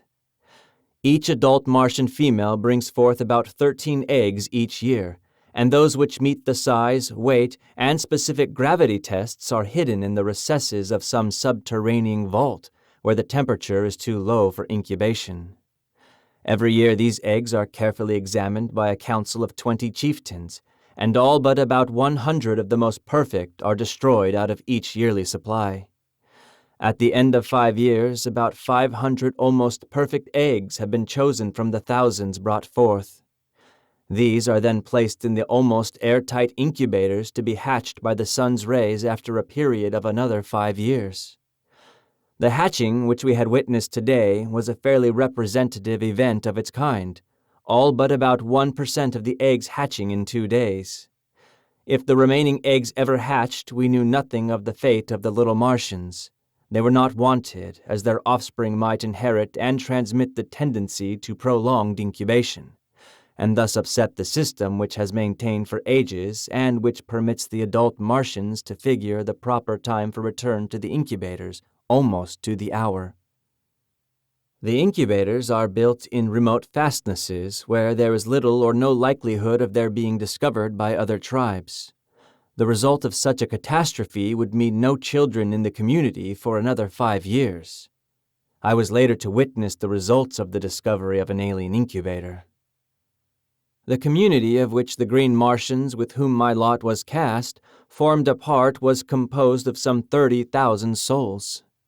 They roamed an enormous tract of arid and semi-arid land between 40 and 80 degrees south latitude, and bounded on the east and west by 2 large fertile tracts. Their headquarters lay in the southwest corner of this district, near the crossing of 2 of the so-called Martian canals. As the incubator had been placed far north of their own territory, in a supposedly uninhabited and unfrequented area, we had before us a tremendous journey, concerning which I, of course, knew nothing. After our return to the dead city, I passed several days in comparative idleness. On the day following our return, all the warriors had ridden forth early in the morning and had not returned until just before darkness fell. As I learned later, they had been to the subterranean vaults in which the eggs were kept and had transported them to the incubator, which they had then walled up for another 5 years, and which, in all probability, would not be visited again during that period. The vaults which hid the eggs until they were ready for the incubator were located many miles south of the incubator, and would be visited yearly by the council of 20 chieftains. Why they did not arrange to build their vaults and incubators nearer home has always been a mystery to me, and, like many other Martian mysteries, unsolved and unsolvable by earthly reasoning and customs. Sola's duties were now doubled, as she was compelled to care for the young Martian as well as for me, but neither one of us required much attention, and as we were both about equally advanced in Martian education, Sola took it upon herself to train us together. Her prize consisted in a male about 4 feet tall, very strong and physically perfect. Also, he learned quickly, and we had considerable amusement, at least I did, over the keen rivalry we displayed. The Martian language, as I have said, is extremely simple, and in a week I could make all my wants known and understand nearly everything that was said to me. Likewise, under Sola's tutelage, I developed my telepathic power so that I shortly could sense practically everything that went on around me. What surprised Sola most in me was that while I could catch telepathic messages easily from others, and often when they were not intended for me, no one could read a jot from my mind under any circumstances. At first this vexed me, but later I was very glad of it, as it gave me an undoubted advantage over the Martians.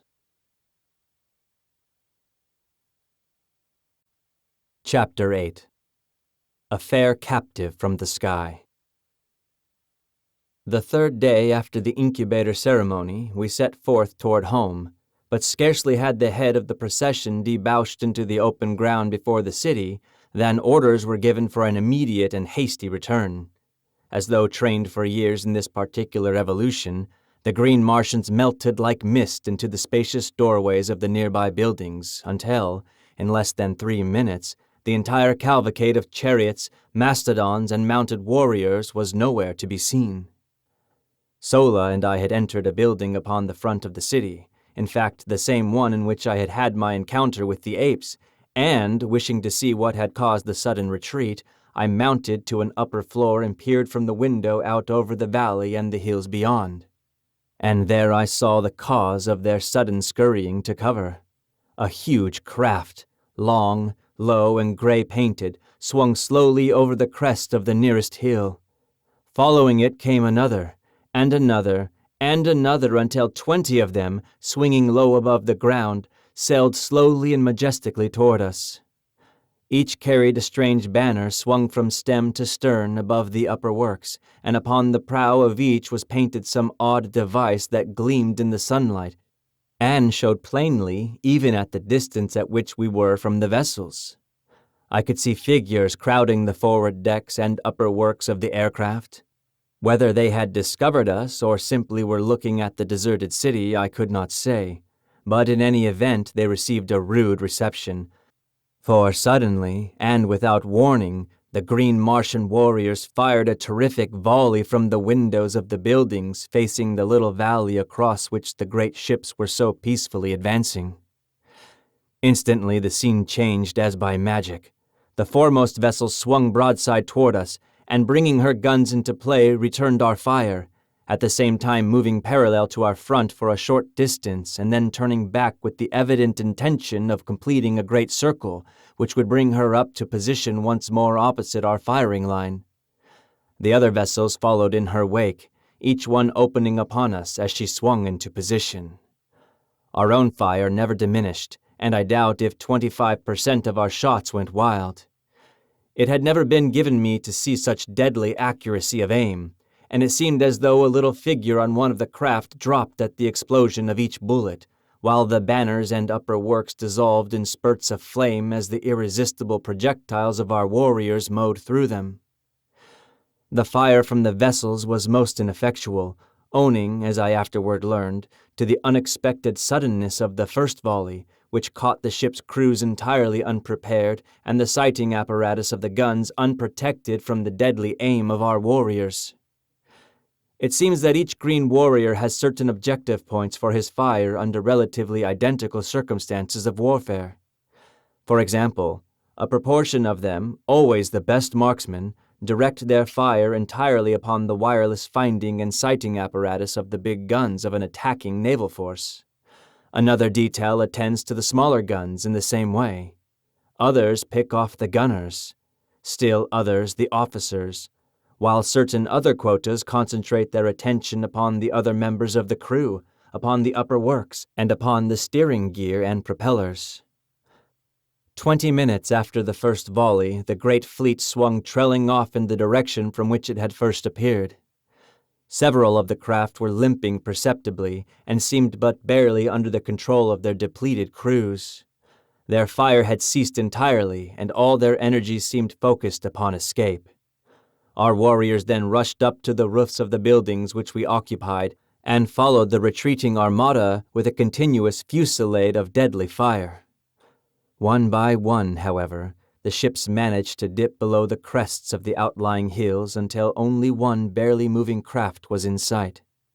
This had received the brunt of our fire and seemed to be entirely unmanned, as not a moving figure was visible upon her decks. Slowly she swung from her course, circling back toward us in an erratic and pitiful manner. Instantly the warriors ceased firing, for it was quite apparent that the vessel was entirely helpless, and, far from being in a position to inflict harm upon us, she could not even control herself sufficiently to escape. As she neared the city, the warriors rushed out upon the plain to meet her, but it was evident that she was still too high for them to hope to reach her decks. From my vantage point in the window, I could see the bodies of her crew strewn about, although I could not make out what manner of creatures they might be.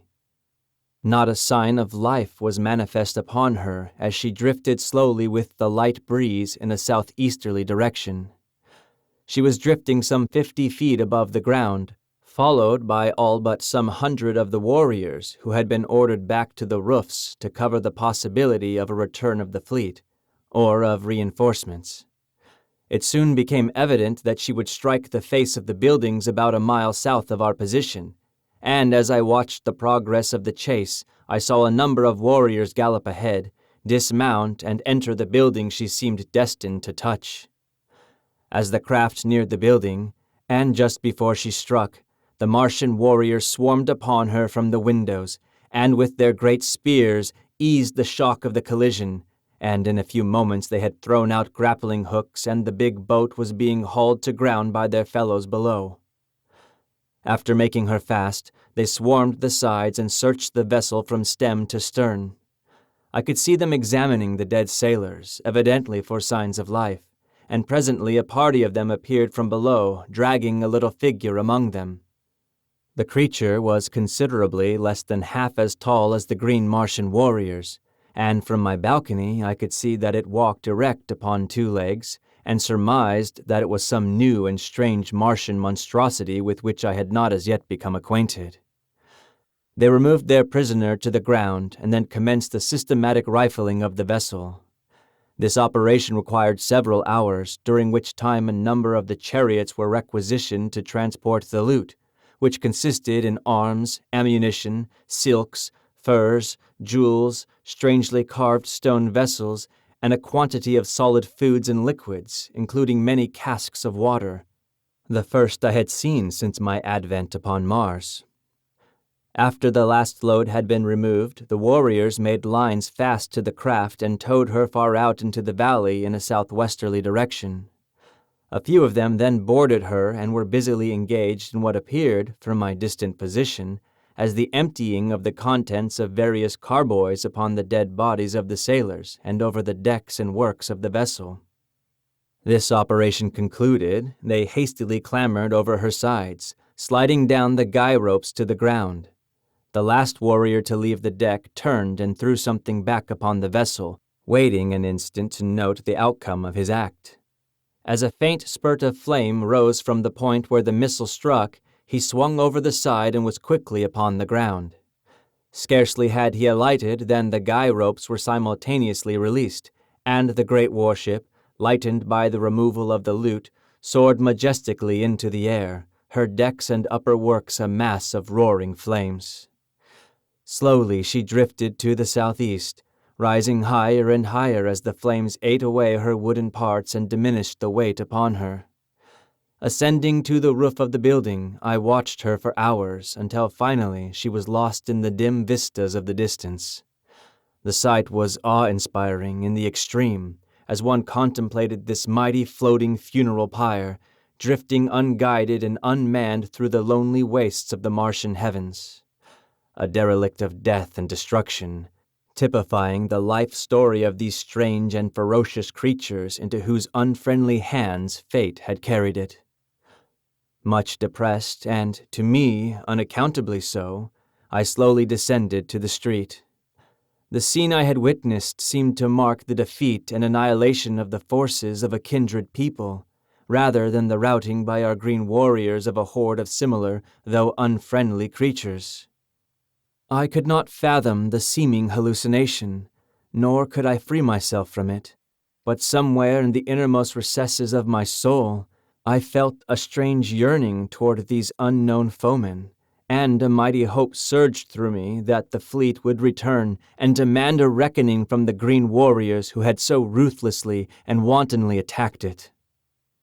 Close at my heel, in his now accustomed place, followed Woola, the hound, and as I emerged upon the street, Sola rushed up to me as though I had been the object of some search on her part. The cavalcade was returning to the plaza, the homeward march having been given up for that day, nor in fact was it recommended for more than a week, owing to the fear of a return attack by the aircraft. Lorquist Tomel was too astute an old warrior to be caught upon the open plains with a caravan of chariots and children, and so we remained at the deserted city until the danger seemed past. As Sola and I entered the plaza, a sight met my eyes which filled my whole being with a great surge of mingled hope, fear, exultation, and depression, and yet most dominant was a subtle sense of relief and happiness, for just as we neared the throng of Martians, I caught a glimpse of the prisoner from the battlecraft who was being roughly dragged into a nearby building by a couple of green Martian females. And the sight which met my eyes was that of a slender, girlish figure, similar in every detail to the earthly women of my past life. She did not see me at first, but just as she was disappearing through the portal of the building which was to be her prison, she turned, and her eyes met mine. Her face was oval and beautiful in the extreme.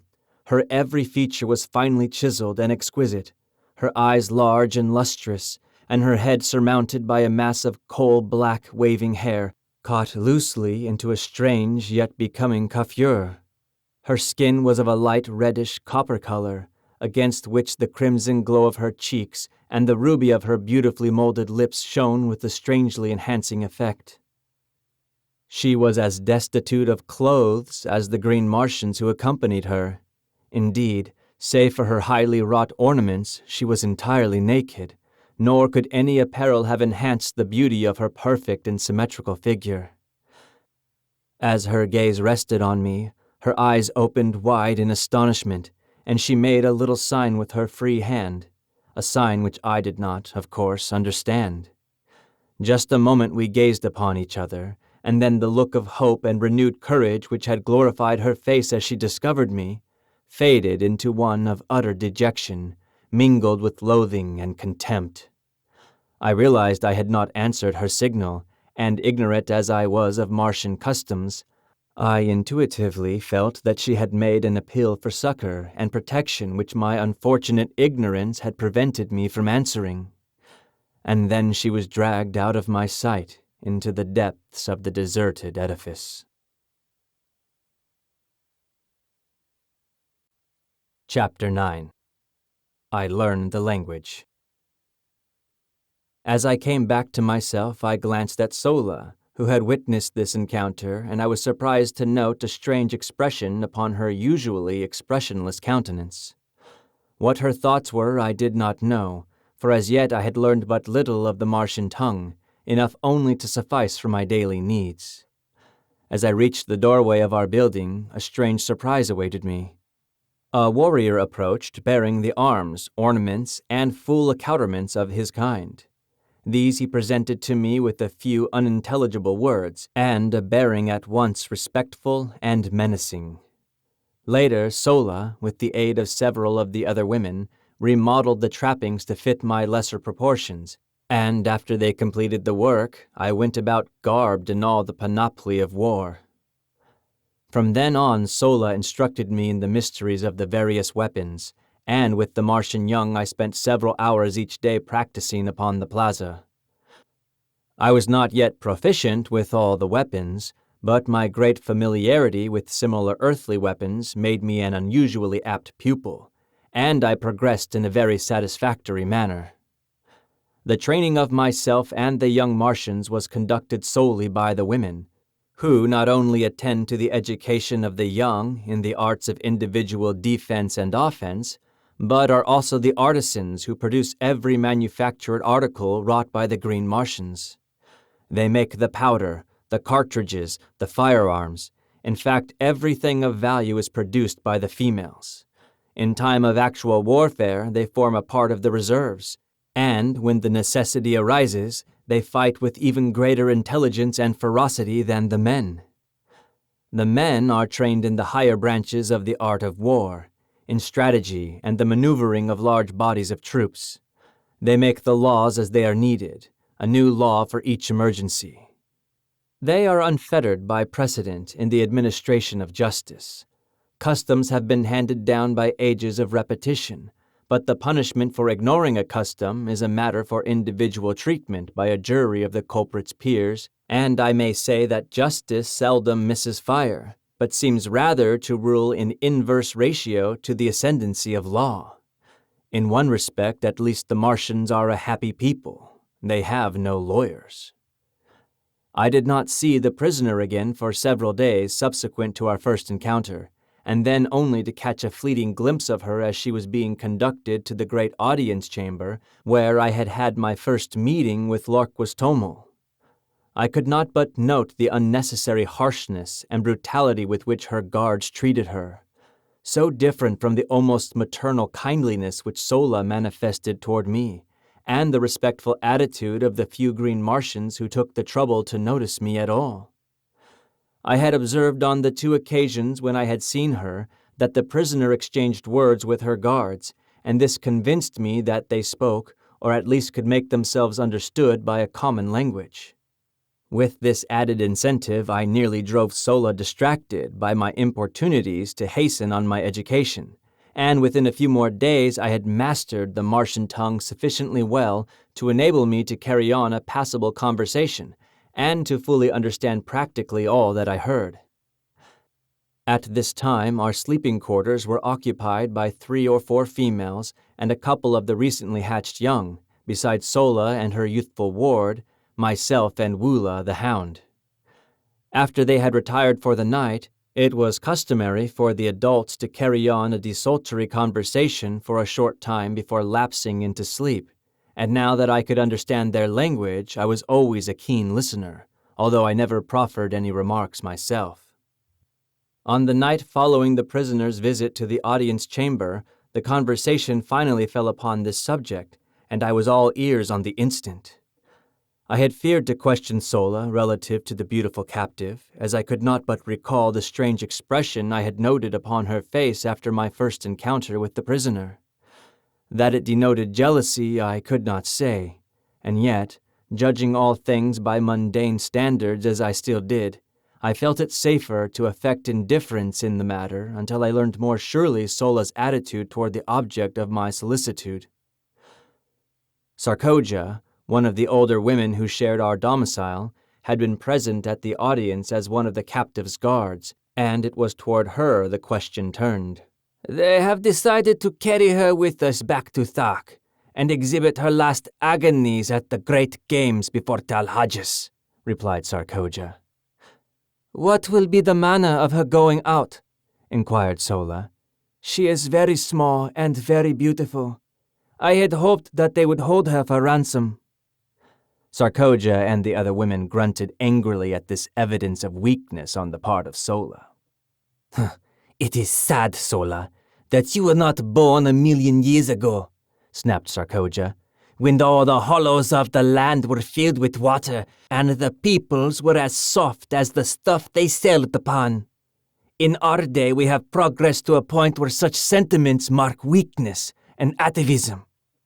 It will not be well for you to permit Taz Tarkis to learn that you hold such degenerate sentiments, as I doubt that he would care to entrust such as you with the grave responsibilities of maternity." "I see nothing wrong with my expression of interest in this red woman," retorted Sola.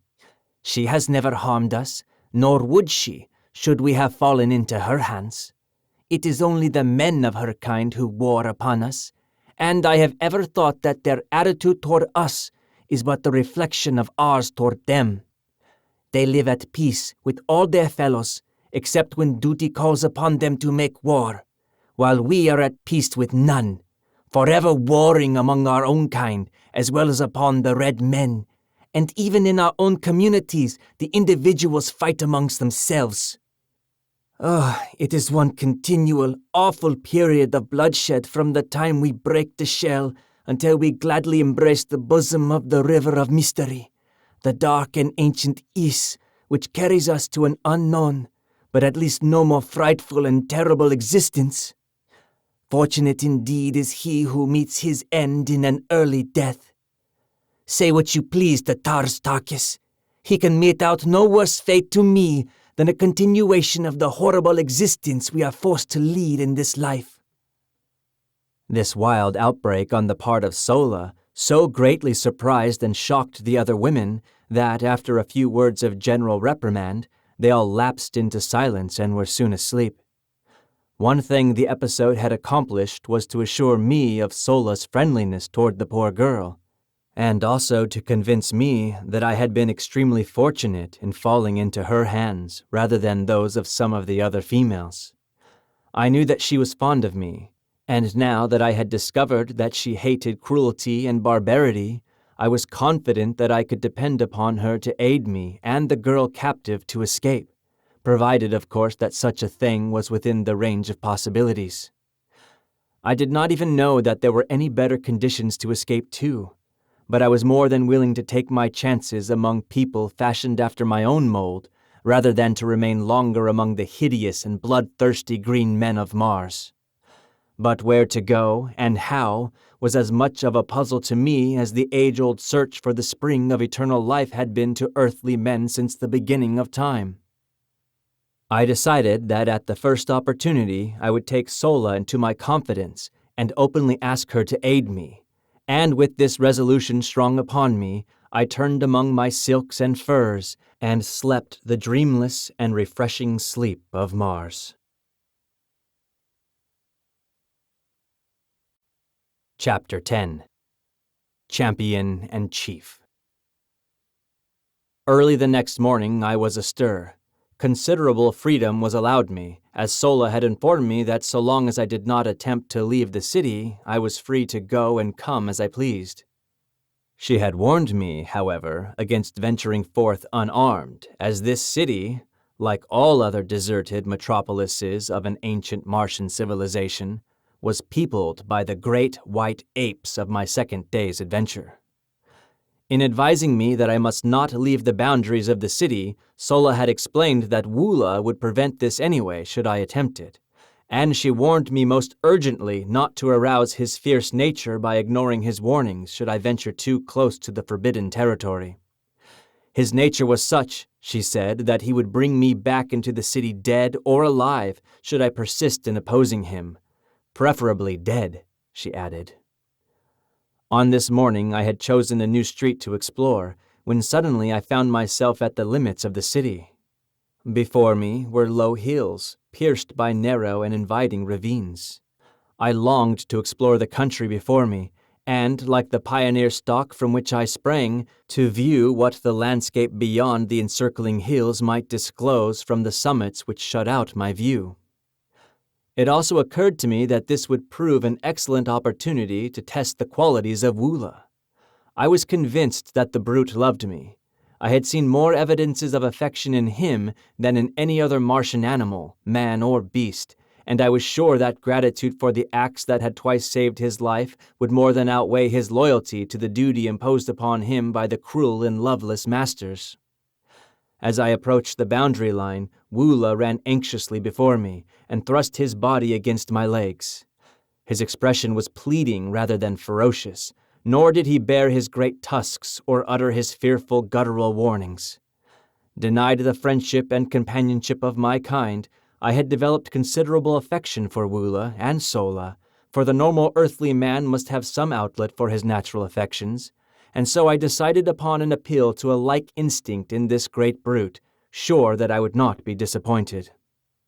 I had never petted nor fondled him, but now I sat upon the ground and putting my arms around his heavy neck, I stroked and coaxed him, talking in my newly acquired Martian tongue, as I would have to my hound at home, as I would have talked to any other friend among the lower animals.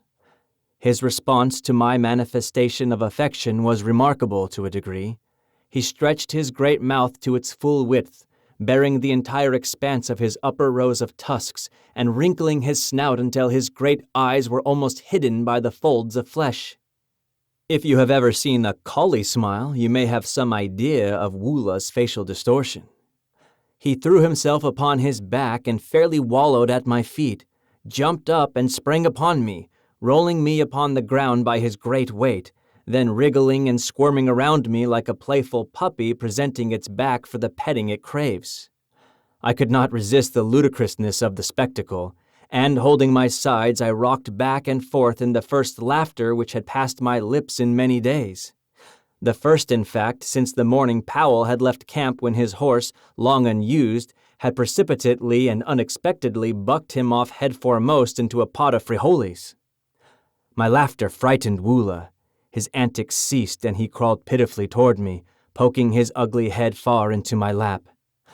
And then I remembered what laughter signified on Mars: torture, suffering, death. Quieting myself, I rubbed the poor old fellow's head and back, talked to him for a few minutes, and then in an authoritative tone commanded him to follow me, and arising, started for the hills.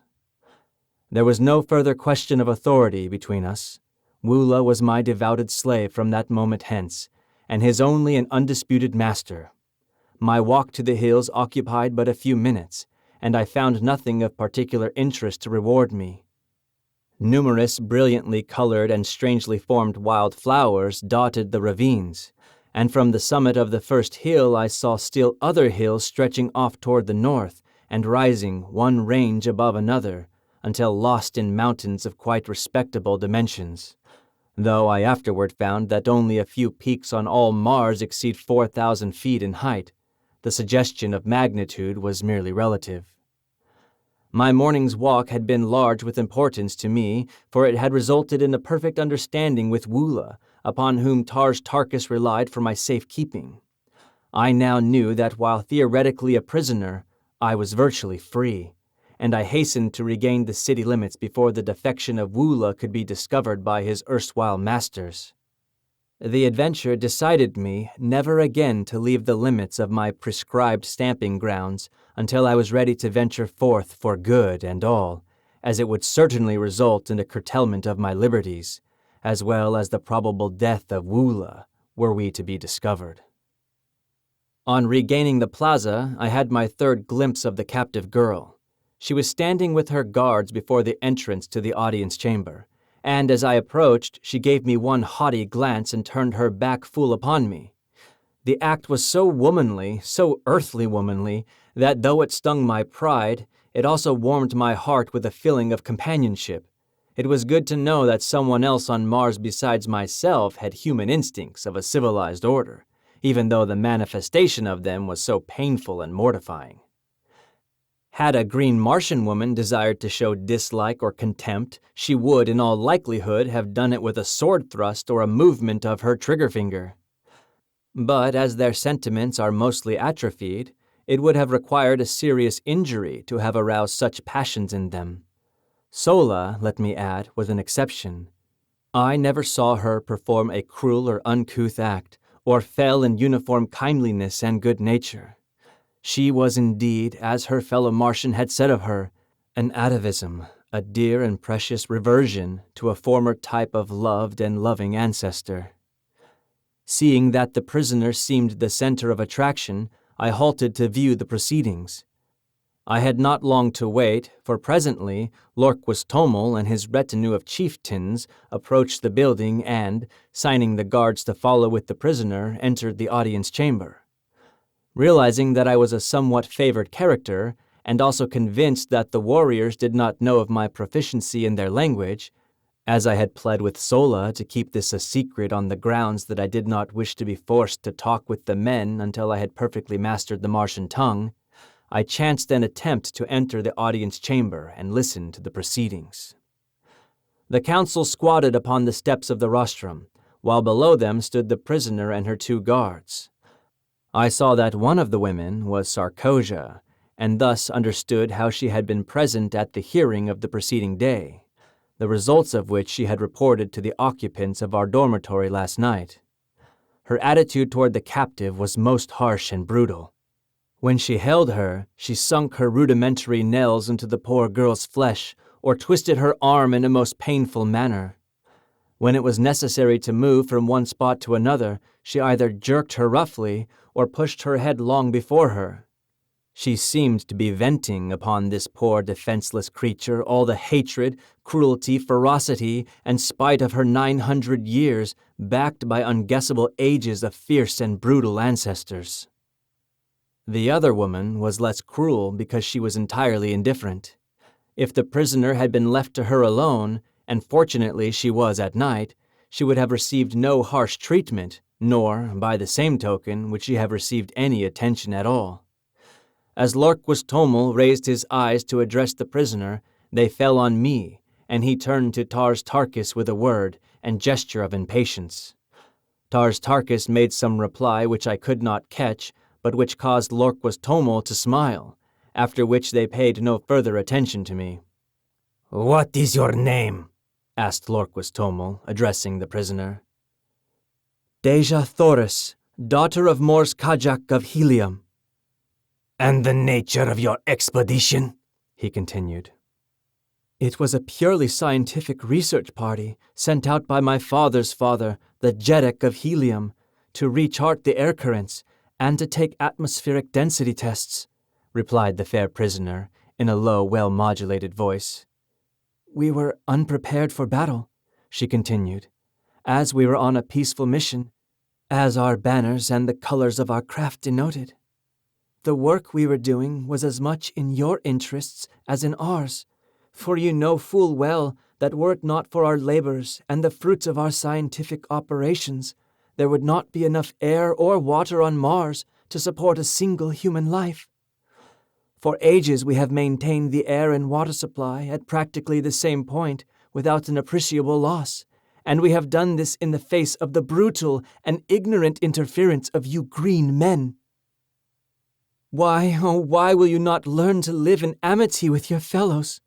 Must you ever go on down the ages to your final extinction, but little above the plane of the dumb brutes that serve you? A people without written language, without art, without homes, without love? The victims of eons of the horrible community idea, owning everything in common, even to your women and children, has resulted in your owning nothing in common. You hate each other as you hate all else except yourselves. Come back to the ways of our common ancestors. Come back to the light of kindliness and fellowship. The way is open to you. You will find the hands of the red men stretched out to aid you. Together, we may do still more to regenerate our dying planet. The granddaughter of the greatest and mightiest of the Red Jeddaks has asked you. Will you come?" Lorquist Tomel and the warriors sat looking silently and intently at the young woman for several moments after she had ceased speaking. What was passing in their minds no man may know, but that they were moved I truly believe, and if one man high among them had been strong enough to rise above custom, that moment would have marked a new and mighty era for Mars. I saw Tars Tarkas rise to speak, and on his face was such an expression as I had never seen upon the countenance of a green Martian warrior. It bespoke an inward and mighty battle with self, with heredity, with age-old custom, and as he opened his mouth to speak, a look almost of benignity, of kindness, momentarily lighted up his fierce and terrible countenance. What words of moment were to have fallen from his lips were never spoken, as just then a young warrior, evidently sensing the trend of thought among the older men, leaped down from the steps of the rostrum, and striking the frail captive a powerful blow across the face, which felled her to the floor, placed his foot upon her prostrate form, and turning toward the assembled council broke into peals of horrid, mirthless laughter. For an instant I thought Tars Tarkas would strike him dead, nor did the aspect of Lorquas Tomel augur any too favorably for the brute, but the mood passed, their old selves reasserted their ascendancy, and they smiled. It was portentous, however, that they did not laugh aloud, for the brute's act constituted a side-splitting witticism according to the ethics which rule green Martian humor. That I have taken moments to write down a part of what occurred as that blow fell does not signify that I remained inactive for any such length of time. I think I must have sensed something of what was coming, for I realized now that I was crouched as for a spring as I saw the blow aimed at her beautiful, upturned, pleading face, and ere the hand descended I was halfway across the hall. Scarcely had his hideous laugh rang out but once when I was upon him. The brute was 12 feet in height and armed to the teeth, but I believe that I could have accounted for the whole roomful in the terrific intensity of my rage. Springing upward, I struck him full in the face as he turned at my warning cry, and then as he drew his short sword, I drew mine and sprang up again upon his breast, hooking one leg over the butt of his pistol and grasping one of his huge tusks with my left hand, while I delivered blow after blow upon his enormous chest. He could not use his short sword to advantage because I was too close to him, nor could he draw his pistol, which he attempted to do in direct opposition to Martian custom, which says that you may not fight a fellow warrior in private combat with any other than the weapon with which you are attacked. In fact, he could do nothing but make a wild and futile attempt to dislodge me. With all his immense bulk, he was little if any stronger than I, and it was but the matter of a moment or two before he sank, bleeding and lifeless, to the floor. Dejah Thoris had raised herself upon one elbow and was watching the battle with wide, staring eyes. When I had regained my feet, I raised her in my arms and bore her to one of the benches at the side of the room. Again, no Martian interfered with me, and, tearing a piece of silk from my cape, I endeavored to staunch the flow of blood from her nostrils. I was soon successful as her injuries amounted to little more than an ordinary nosebleed, and when she could speak, she placed her hand upon my arm and looking into my eyes said, "Why did you do it? You who refused me even friendly recognition in the first hour of my peril? And now you risk your life and kill one of your companions for my sake? I cannot understand. What strange manner of man are you, that you consort with the green men, though your form is that of my race, while your color is little darker than that of the white ape? Tell me, are you human, or are you more than human?" "It is a strange tale," I replied. "Too long to attempt to tell you now, and one which I so much doubt the credibility of myself that I fear to hope that others will believe it. Suffice it, for the present, that I am your friend, and, so far as our captors will permit, your protector and your servant." "Then you too are a prisoner. But why, then, those arms and the regalia of the Tharkian chieftain? What is your name? Where your country?" "Yes, Dejah Thoris, I too am a prisoner. My name is John Carter, and I claim Virginia, one of the United States of America, Earth, as my home. But why I am permitted to wear arms I do not know, nor was I aware that my regalia was that of a chieftain." We were interrupted at this juncture by the approach of one of the warriors, bearing arms, accoutrements, and ornaments, and in a flash one of her questions was answered and a puzzle cleared up for me. I saw that the body of my dead antagonist had been stripped, and I read in the menacing yet respectful attitude of the warrior who had brought me these trophies of the kill the same demeanor that evinced by the other who had brought me my original equipment, and now for the first time I realized that my blow, on the occasion of my first battle in the audience chamber, had resulted in the death of my adversary. The reason for the whole attitude displayed toward me was now apparent. I had won my spurs, so to speak, and in the crude justice which always marks Martian dealings, and which, among other things, has caused me to call her the planet of paradoxes, I was accorded the honors due a conqueror, the trappings and the position of the man I killed. In truth, I was a Martian chieftain, and this I learned later was the cause of my great freedom and my toleration in the audience chamber. As I had turned to receive the dead warrior's chattels, I had noticed that Tars Tarkas and several others had pushed forward toward us, and the eyes of the former rested upon me in the most quizzical manner. Finally, he addressed me. "You speak the tongue of Barsoom quite readily for one who was deaf and dumb to us a few short days ago. Where did you learn it, John Carter?" "You yourself are responsible, Tars Tarkas," I replied, "in that you furnished me with an instructress of remarkable ability. I have to thank Sola for my learning." "She has done well," he answered, "but your education, in other respects, needs considerable polish. Do you know what your unprecedented temerity would have cost you had you failed to kill either of the two chieftains whose metal you now wear?" "I presume that one whom I had failed to kill would have killed me," I answered, smiling. "No, you are wrong. Only in the last extremity of self-defense would a Martian warrior kill a prisoner. We like to save them for other purposes." And his face bespoke possibilities that were not pleasant to dwell upon. "But one thing can save you now," he continued. "Should you, in recognition of your remarkable valor, ferocity, and prowess, be considered by Talhages as worthy of his service, you may be taken into the community and become a full-fledged Starkian. Until we reach the headquarters of Talhages, it is the will of Locrustomo that you be accorded the respect your acts have earned you.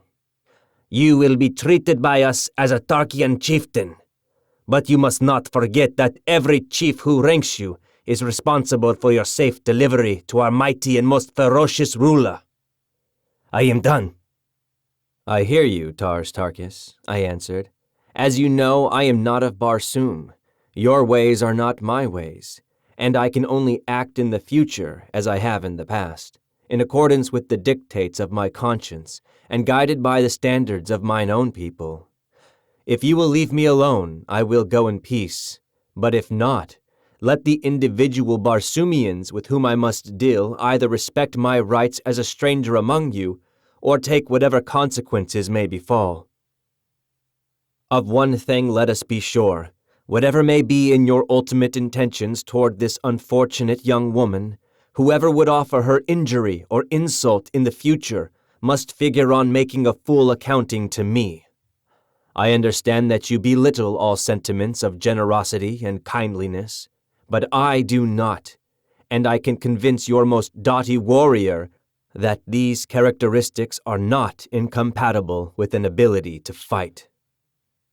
Ordinarily, I am not given to long speeches, nor ever before had I descended to bombast, but I had guessed at the keynote which would strike an answering chord in the breasts of the Green Martians, nor was I wrong, for my harangue evidently deeply impressed them, and their attitude toward me thereafter was still further respectful. Tars Tarkas himself seemed pleased with my reply, but his only comment was more or less enigmatical. "And I think I know, Talhages, Jeddak of Dark."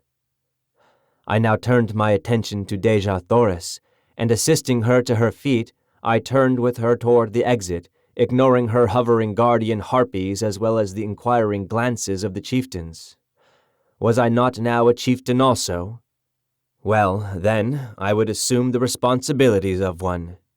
They did not molest us, and so Dejah Thoris, Princess of Helium, and John Carter, Gentleman of Virginia, followed by the faithful Woola, passed through utter silence from the audience chamber of Lorquastomo, Jed among the Tharks of Barsoom. Chapter 11. With Dejah Thoris.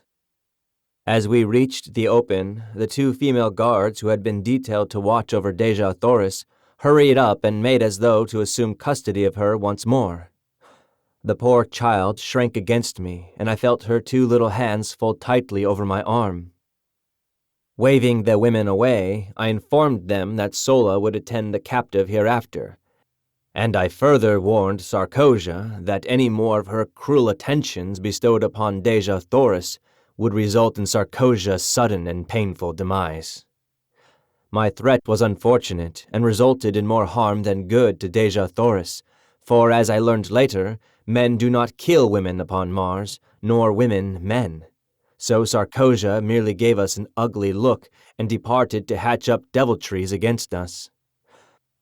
I soon found Sola and explained to her that I wished her to guard Deja Thoris as she had guarded me, that I wished her to find other quarters where they would not be molested by Sarkosia, and I finally informed her that I myself would take up my quarters among the men.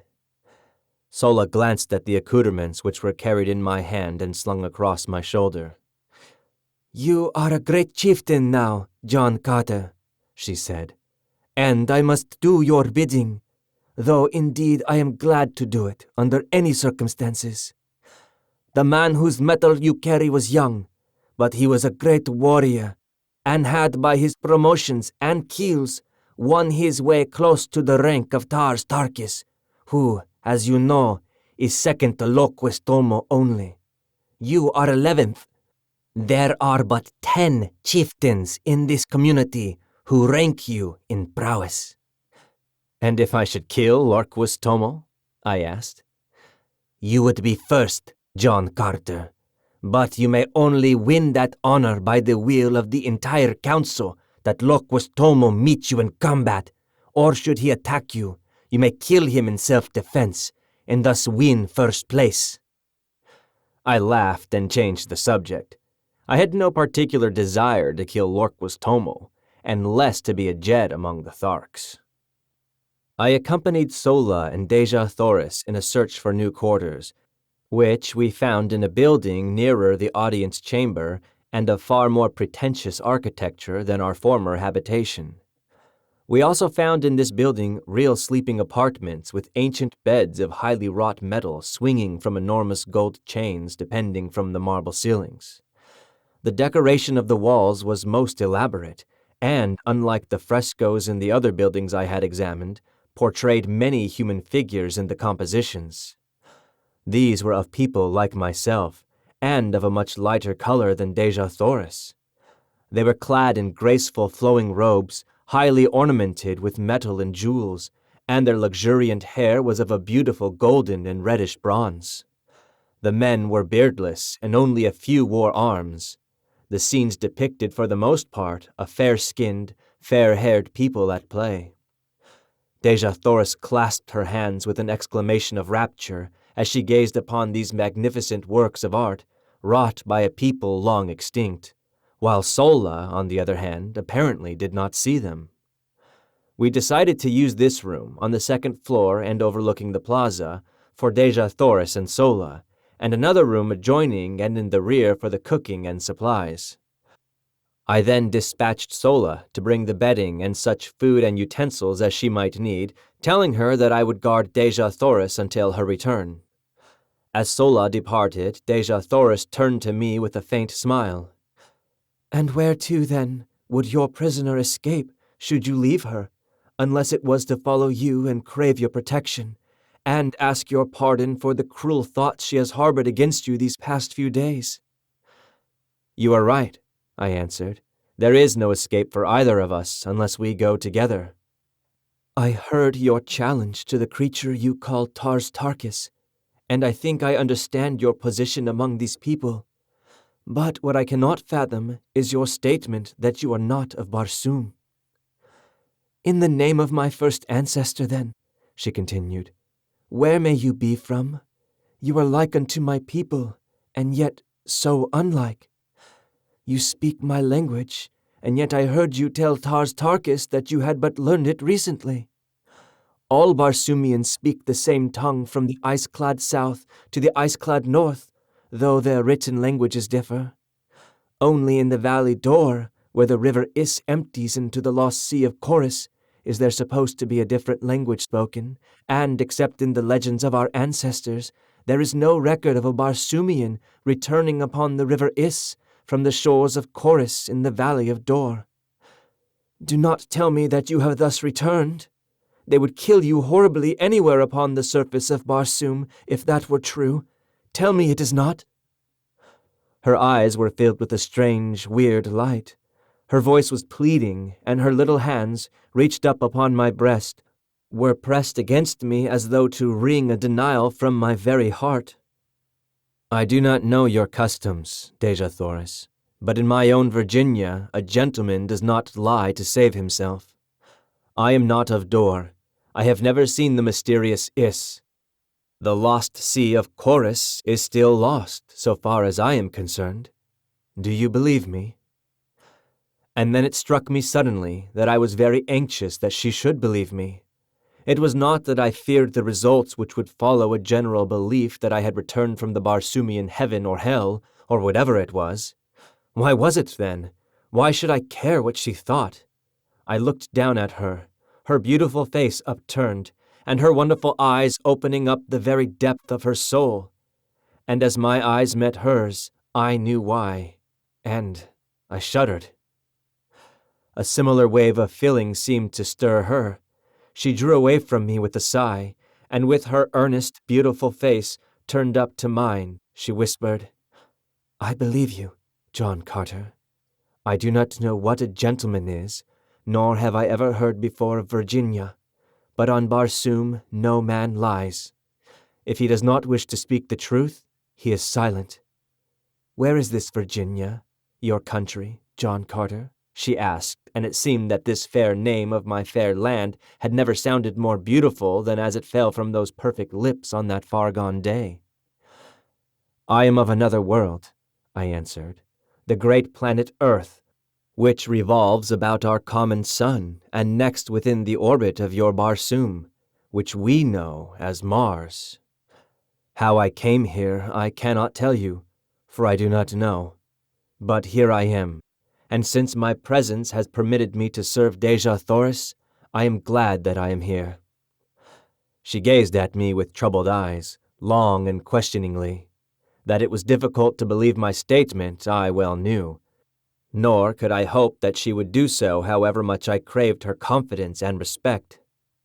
I would much rather have not told her anything of my antecedents, but no man could look into the depth of those eyes and refuse her slightest behest. Finally she smiled, and, rising, said, I shall have to believe, even though I cannot understand. I can readily perceive that you are not of the Barsoom of today. You are like us, yet different. But why should I trouble my poor head with such a problem, when my heart tells me that I believe because I wish to believe? It was good logic, good earthly feminine logic, and if I satisfied her, I certainly could pick no flaws in it. As a matter of fact, it was about the only kind of logic that could be brought to bear upon my problem. We fell into a general conversation then, asking and answering many questions on each side. She was curious to learn of the customs of my people, and displayed a remarkable knowledge of events on earth. When I questioned her closely on this seeming familiarity with earthly things, she laughed and cried out, Why, every schoolboy on Barsoom knows the geography, and much concerning the fauna and flora, as well as the history of your planet, fully as well as of his own. Can we not see everything which takes place upon earth, as you call it? Is it not hanging there in the heavens in plain sight? This baffled me, I must confess, fully as much as my statements had confounded her, and I told her so. She then explained in general the instruments her people had used and been perfecting for ages, which permit them to throw upon a screen a perfect image of what is transpiring upon any planet and upon many of the stars. These pictures are so perfect in detail that, when photographed and enlarged, objects no greater than a blade of grass may be distinctly recognized. I afterward, in helium, saw many of these pictures, as well as the instruments which produced them. If, then, you are so familiar with earthly things, I asked, Why is it that you do not recognize me as identical with the inhabitants of that planet?" She smiled again, as one might in bored indulgence of a questioning child. "Because, John Carter," she replied, "nearly every planet and star having atmospheric conditions at all approaching those of Barsoom shows forms of animal life almost identical with you and me. And further, Earthmen, almost without exception, cover their bodies with strange, unsightly pieces of cloth, and their heads with hideous contraptions the purpose of which we have been unable to conceive, while you, when found by the Tharkian warriors, were entirely undisfigured and unadorned.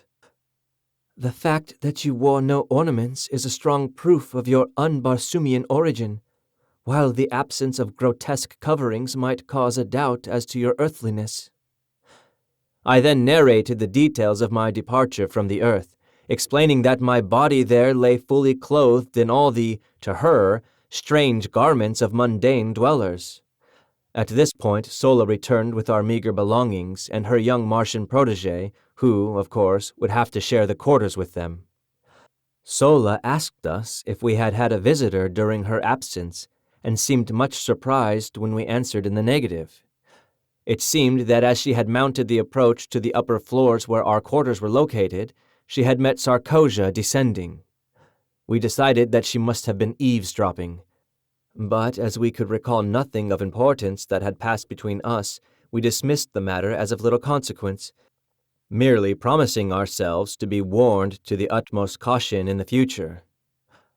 Deja Thoris and I then fell to examining the architecture and decorations of the beautiful chambers of the building we were occupying. She told me that these people had presumably flourished over 100,000 years before.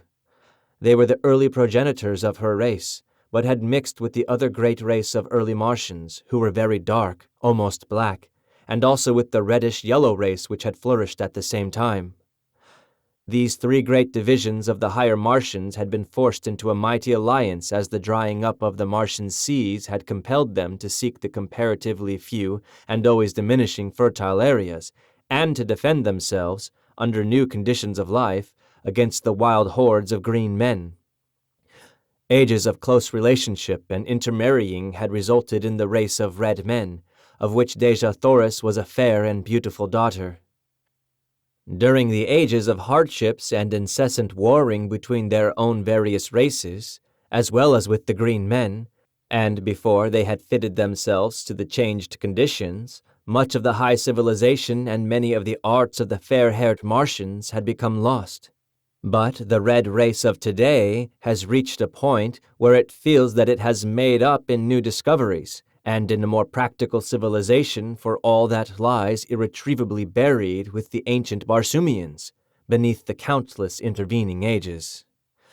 These ancient Martians had been a highly cultivated and literary race, but during the vicissitudes of those trying centuries of readjustment to new conditions, not only did their advancement and production cease entirely, but practically all their archives, records, and literature was lost.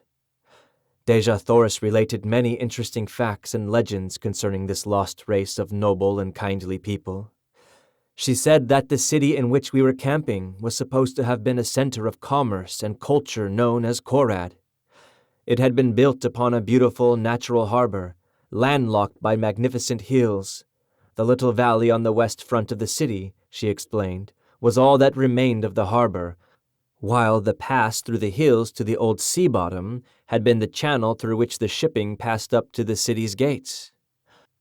The shores of the ancient seas were dotted with just such cities, and lesser ones in diminishing numbers were to be found converging toward the center of the oceans, as the people had found it necessary to follow the receding waters until necessity had forced them upon their ultimate salvation, the so-called Martian canals. Chapter 12. A Prisoner with Power. As I entered and saluted, Lorquas Tomel signaled me to advance, and, fixing his great, hideous eyes upon me, addressed me thus. "You have been with us a few days, yet during that time you have, by your prowess, won a high position among us. Be that as it may, You are not one of us. You owe us no allegiance. Your position is a peculiar one, he continued. You are a prisoner, and yet you give commands which must be obeyed. You are an alien, and yet you are a Tharkian chieftain. You are a midget, and yet you can kill a mighty warrior with one blow of your fist. And now you are reported to have been plotting to escape with another prisoner of another race. A prisoner who, from her own admission, half believes you are returned from the Valley of Dor. Either one of these accusations, if proved, would be sufficient grounds for your execution. But we are a just people, and you shall have a trial on our return to Tark, if Talhajas so commands. But, he continued in his fierce, guttural tones, if you run off with the red girl, it is I who shall have to account to Talhajas. It is I who shall have to face Tars Tarkis, and either demonstrate my right to command, or the metal from my dead carcass will go to a better man, for such is the custom of the Tarks. I have no quarrel with Tars Tarkis. Together we rule supreme the greatest of the lesser communities among the green men. We do not wish to fight between ourselves. And so, if you are dead, John Carter, I should be glad. Under two conditions only, however, may you be killed by us without orders from Talhajas. In personal combat in self-defense, should you attack one of us, or were you apprehended in an attempt to escape? As a matter of justice, I must warn you that we only await one of these two excuses for ridding ourselves of so great a responsibility. The safe delivery of the Red Girl to Talhajas is of the greatest importance. Not in 1,000 years have the Tarks made such a capture. She is the granddaughter of the greatest of the Red Jedaks, who is also our bitterest enemy. I have spoken. The Red Girl told us that we were without the softer sentiments of humanity. But we are a just and truthful race. You may go. Turning, I left the audience chamber. So this was the beginning of Sarkoja's persecution. I knew that none other could be responsible for this report which had reached the ears of Lorquas Tomo so quickly, and now I recalled those portions of our conversation which had touched upon escape and upon my origin. Sarkoja was at this time Tars Tarkis's oldest and most trusted female. As such, she was a mighty power behind the throne, for no warrior had the confidence of Lorquas Tomo to such an extent as did his ablest lieutenant, Tars Tarkis. However, instead of putting thoughts of possible escape from my mind, my audience with Lorquas Tomo only served to center my every faculty on this subject. Now, more than before, the absolute necessity for escape, insofar as Dejah Thoris was concerned, was impressed upon me, for I was convinced that some horrible fate awaited her at the headquarters of Talhajas. As described by Sola, this monster was the exaggerated personification of all the ages of cruelty, ferocity, and brutality from which he had descended. Cold, cunning, calculating, he was also in marked contrast to most of his fellows, a slave to that brute passion which the waning demands for procreation upon their dying planet has almost stilled in the Martian breast. The thought that the divine Dejah Thoris might fall into the clutches of such an abysmal atavism started the cold sweat upon me. Far better that we save friendly bullets for ourselves at the last moment, as did those brave frontier women of my lost land, who took their own lives rather than fall into the hands of the Indian braves. As I wandered about the plaza lost in my gloomy forebodings, Tars Tarkis approached me on his way from the audience chamber. His demeanor toward me was unchanged, and he greeted me as though we had not just parted a few moments before. Where are your quarters, John Carter? He asked. I have selected none, I replied. It seemed best that I quartered either by myself or among the other warriors, and I was awaiting an opportunity to ask your advice. As you know, and I smiled, I am not yet familiar with all the customs of the Tharks. Come with me, he directed, and together we moved off across the plaza to a building which I was glad to see adjoined that occupied by Sola and her charges. My quarters are on the first floor of this building, he said, and the second floor also is fully occupied by warriors. But the third floor and the floors above are vacant. You may take your choice of these. I understand, he continued, that you have given up your woman to the Red Prisoner. Well, as you have said, your ways are not our ways, but you can fight well enough to do about as you please, and so, if you wish to give your woman to a captive, it is your own affair. But, as a chieftain, you should have those to serve you. And, in accordance with our customs, you may select any or all of the females from the retinues of the chieftains whose metal you now wear. I thanked him, but assured him that I could get along very nicely without assistance except in the matter of preparing food, and so he promised to send women to me for this purpose, and also for the care of my arms and the manufacture of my ammunition, which he said would be necessary. I suggested that they might also bring some of the sleeping silks and furs which belonged to me as spoils of combat, for the nights were cold and I had none of my own. He promised to do so and departed. Left alone, I ascended the winding corridor to the upper floors in search of suitable quarters. The beauties of the other buildings were repeated in this, and, as usual, I was soon lost in a tour of investigation and discovery. I finally chose a front room on the third floor, because this brought me nearer to Deja Thoris, whose apartment was on the second floor of the adjoining building, and it flashed upon me that I could rig up some means of communication whereby she might signal me in case she needed either my services or my protection. Adjoining my sleeping apartment were baths, dressing rooms, and other sleeping and living apartments, in all some 10 rooms on this floor.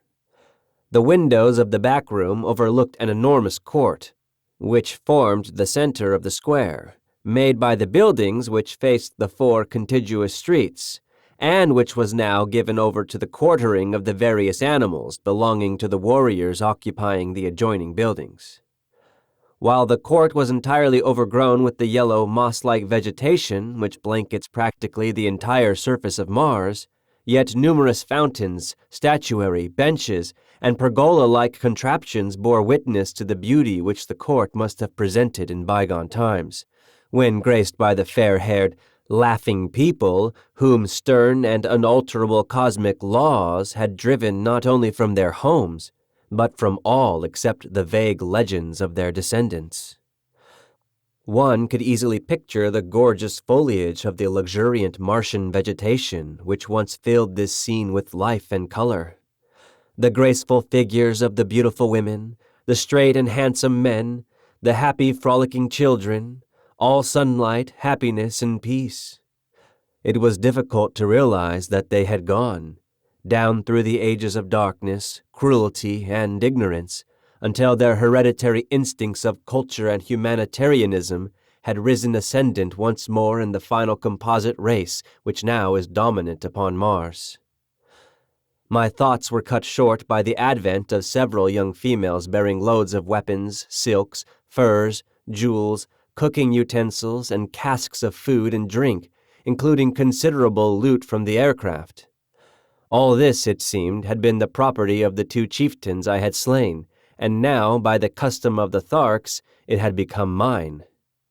At my direction they placed the stuff in one of the back rooms, and then departed, only to return with a second load, which they advised me constituted the balance of my goods.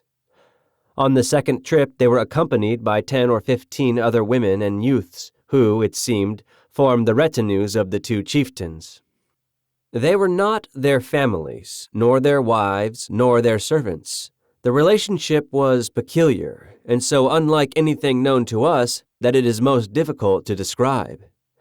All property among the Green Martians is owned in common by the community, except the personal weapons, ornaments, and sleeping silks and furs of the individuals. These alone can one claim undisputed right to, nor may he accumulate more of these than are required for his actual needs. The surplus he holds merely as custodian, and it is passed on to the younger members of the community as necessity demands.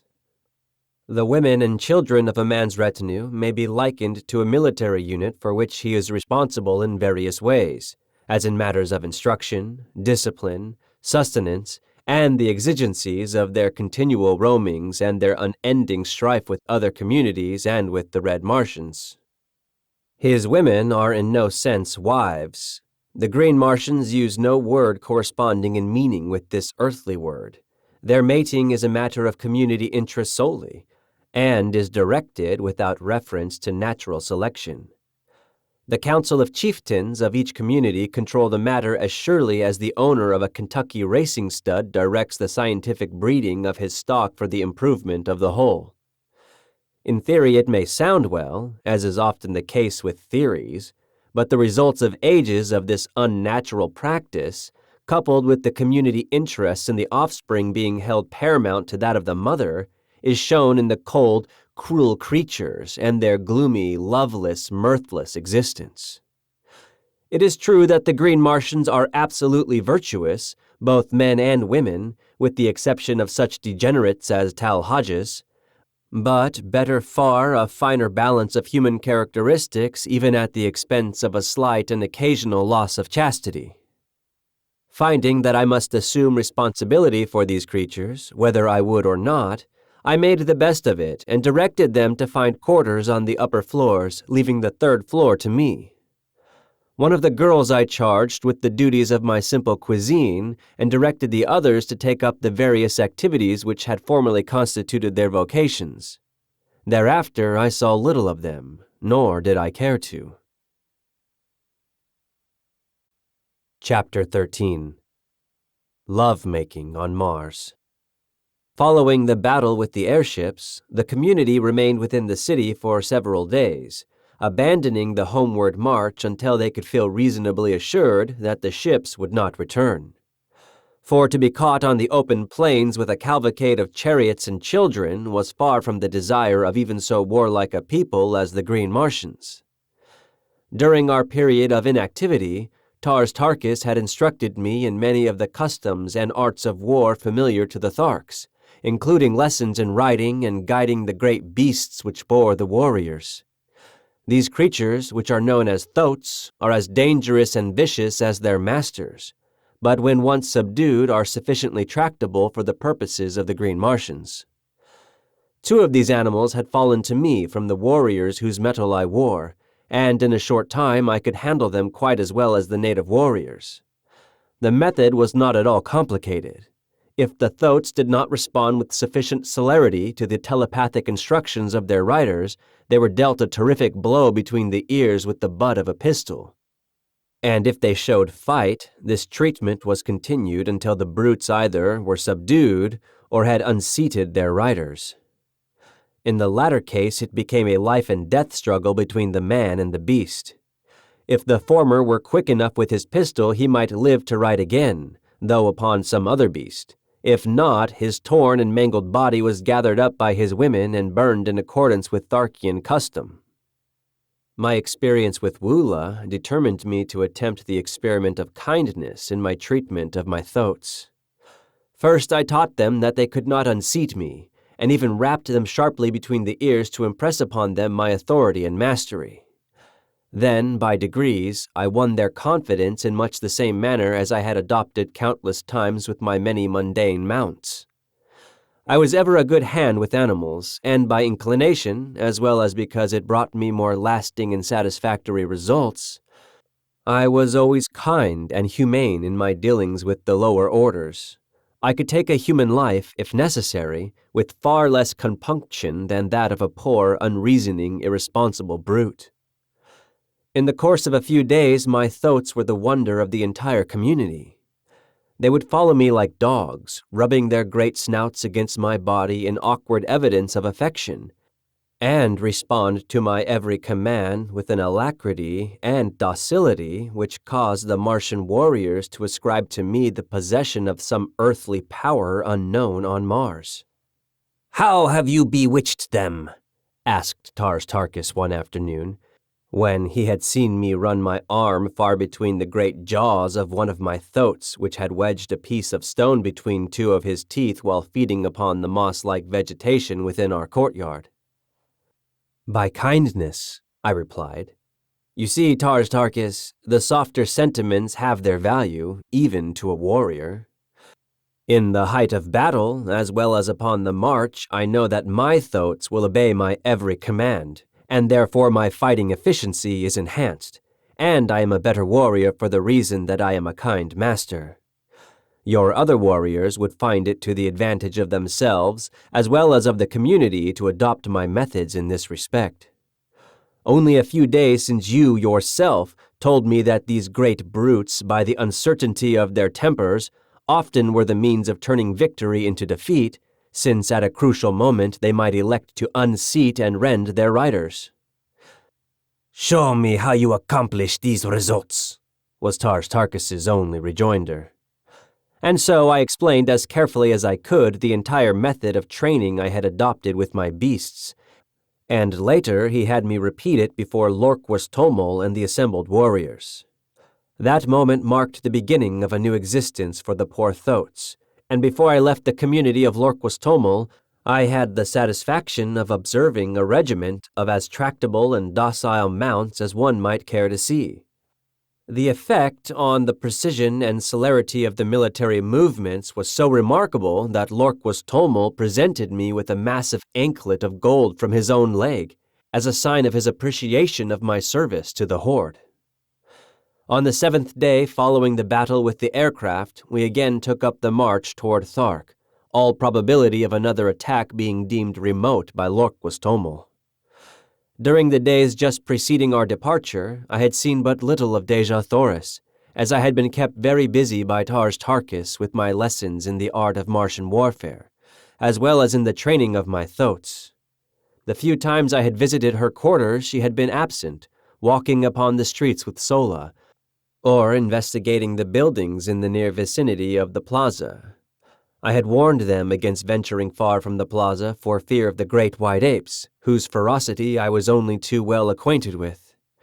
However, since Woola accompanied them on all their excursions, and as Sola was well armed, there was comparatively little cause for fear.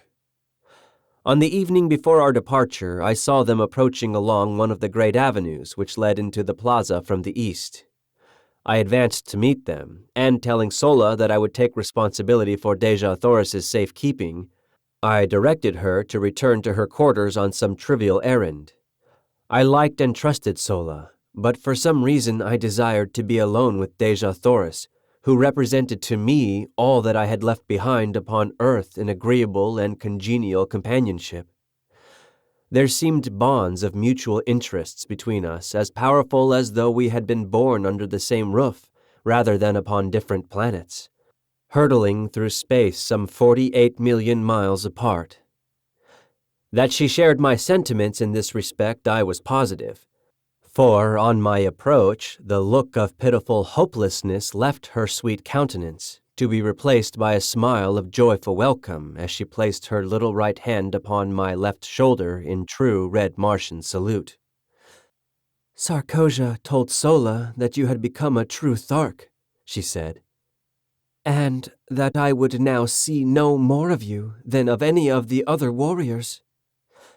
"Sarkosia is a liar of the first magnitude," I replied, "notwithstanding the proud claim of the Tharks to absolute verity." Dejah Thoris laughed. "I knew that even though you became a member of the community, you would not cease to be my friend. A warrior may change his metal, but not his heart, as the saying is upon Barsoom." "I think they have been trying to keep us apart," she continued. "For whenever you have been off duty, one of the older women of Tars Tarkas's retinue has always arranged to trump up some excuse to get Sola and me out of sight. They have had me down in the pits below the buildings, helping them mix their awful radium powder and make their terrible projectiles. You know, these have to be manufactured by artificial light, as exposure to sunlight always results in an explosion. You have noticed that their bullets explode when they strike an object? Well, the opaque outer coating is broken by the impact, exposing a glass cylinder, almost solid, in the forward end of which is a minute particle of radium powder. The moment the sunlight, even though diffused, strikes this powder, it explodes with a violence which nothing can withstand. If you ever witness a night battle, you will note the absence of these explosions, while the morning following the battle will be filled at sunrise with the sharp detonations of exploding missiles fired the preceding night. As a rule, however, non-exploding projectiles are used at night. While I was much interested in Dejah Thoris's explanation of this wonderful adjunct to Martian warfare, I was more concerned by the immediate problem of their treatment of her. That they were keeping her away from me was not a matter for surprise, but that they should subject her to dangerous and arduous labor filled me with rage. "Have they ever subjected you to cruelty and ignominy, Dejah Thoris?" I asked, feeling the hot blood of my fighting ancestors leap in my veins as I awaited her reply. "Only in little ways, John Carter," she answered. "Nothing that can harm me outside my pride. They know that I am the daughter of 10,000 Jedaks, that I trace my ancestry straight back without a break to the builder of the first great waterway, and they, who do not even know their own mothers, are jealous of me. At heart, they hate their horrid fates, and so wreak their poor spite on me, who stand for everything they have not, and for all they most crave and never can attain. Let us pity them, my chieftain, for even though we die at their hands, we can afford them pity, since we are greater than they, and they know it." Had I known the significance of those words, my chieftain, as applied by a red Martian woman to a man, I should have had the surprise of my life, but I did not know at that time, nor for many months thereafter. Yes, I still had much to learn upon Barsoom. I presume it is the better part of wisdom that we bow to our fate with as good grace as possible, Dejah Thoris.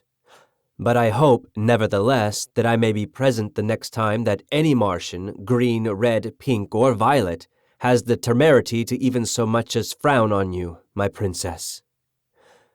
Dejah Thoris caught her breath at my last words, and gazed upon me with dilated eyes and quickening breath, and then, with an odd little laugh, which brought roguish dimples to the corners of her mouth, she shook her head and cried, "What a child! A great warrior, and yet a stumbling little child." "What have I done now?" I asked in sore perplexity. "Some day you shall know, John Carter, if we live, but I may not tell you. And I, the daughter of Mors Kajak, son of Tardos Mors, have listened without anger," she soliloquized in conclusion. Then she broke out again into one of her gay, happy, laughing moods, joking with me on my prowess as a Thark warrior as contrasted with my soft heart and natural kindliness.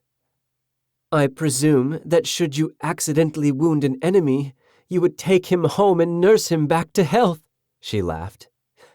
"That is precisely what we do on Earth," I answered, "at least among civilized men." This made her laugh again. She could not understand it, for, with all her tenderness and womanly sweetness, she was still a Martian, and to a Martian the only good enemy is a dead enemy, for every dead foeman means so much more to divide between those who live. I was very curious to know what I had said or done to cause her so much perturbation a moment before, and so I continued to importune her to enlighten me. "No," she exclaimed. "It is enough that you have said it, and that I have listened. And when you learn, John Carter, and if I be dead, as likely I shall be ere the further moon has circled Barsoom another 12 times, remember that I listened, and that I smiled." It was all Greek to me, but the more I begged her to explain, the more positive became her denials of my request, and so, in very hopelessness, I desisted. Day had now given away to night, and as we wandered along the great avenue lighted by the 2 moons of Barsoom, and with Earth looking down upon us out of her luminous green eye, It seemed that we were alone in the universe, and I, at least, was content that it should be so. The chill of the Martian night was upon us, and removing my silks, I threw them across the shoulders of Dejah Thoris. As my arm rested for an instant upon her, I felt a thrill pass through every fiber of my being, such as contact with no other mortal had ever produced. And it seemed to me that she had leaned slightly toward me, but of that I was not sure.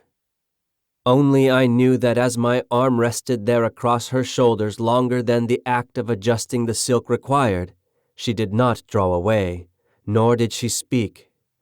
And so, in silence, we walked the surface of a dying world.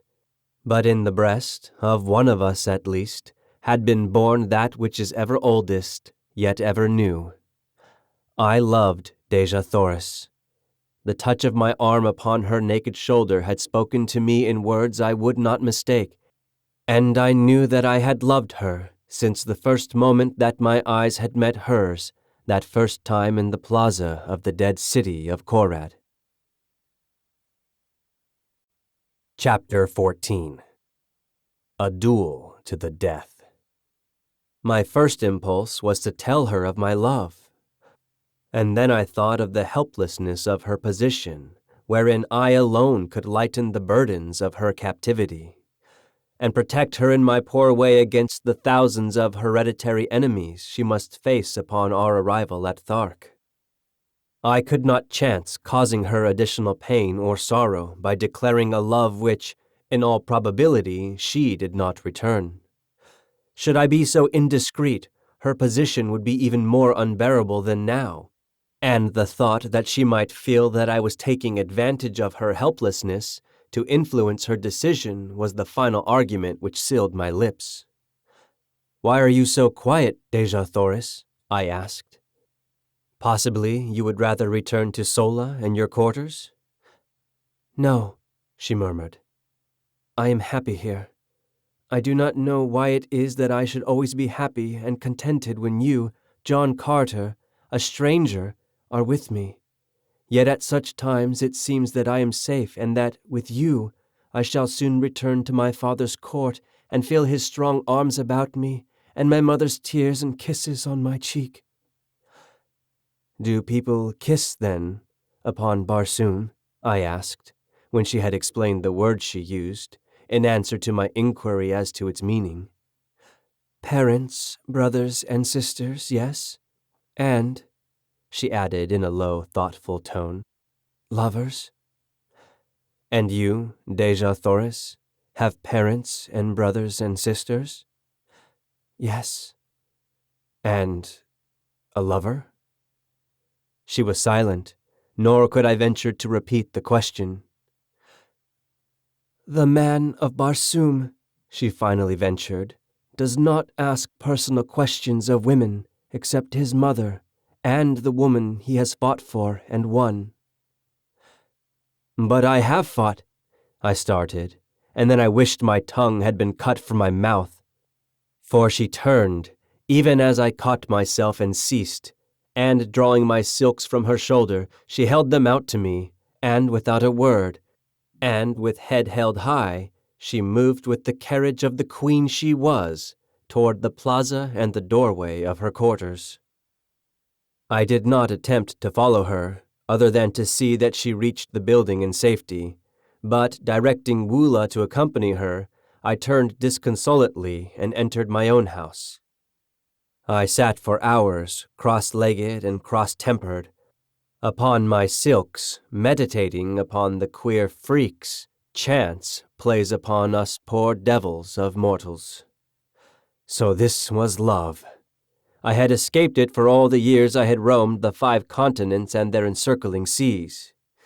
In spite of beautiful women and urging opportunity, in spite of a half-desire for love and a constant search for my ideal, it had remained for me to fall furiously and hopelessly in love with a creature from another world, of a species similar possibly, yet not identical with mine. A woman who was hatched from an egg, and whose span of life might cover 1,000 years, whose people had strange customs and ideas. A woman whose hopes, whose pleasures, whose standards of virtue and of right and wrong might vary as greatly from mine as did those of the Green Martians. Yes, I was a fool, but I was in love. And though I was suffering the greatest misery I had ever known, I would not have had it otherwise for all the riches of Barsoom. Such is love, and such are lovers wherever love is known. To me, Dejah Thoris was all that was perfect, all that was virtuous and beautiful and noble and good. I believed that, from the bottom of my heart, from the depth of my soul on that night in Korad, as I sat cross-legged upon my silks while the nearer moon of Barsoom raced through the western sky toward the horizon, and lighted up the gold and marble and jeweled mosaics of my world-old chamber, and I believe it today as I sit at my desk in the little study overlooking the Hudson. 20 years have intervened. For 10 of them I lived and fought for Dejah Thoris and her people, and for 10 I have lived upon her memory.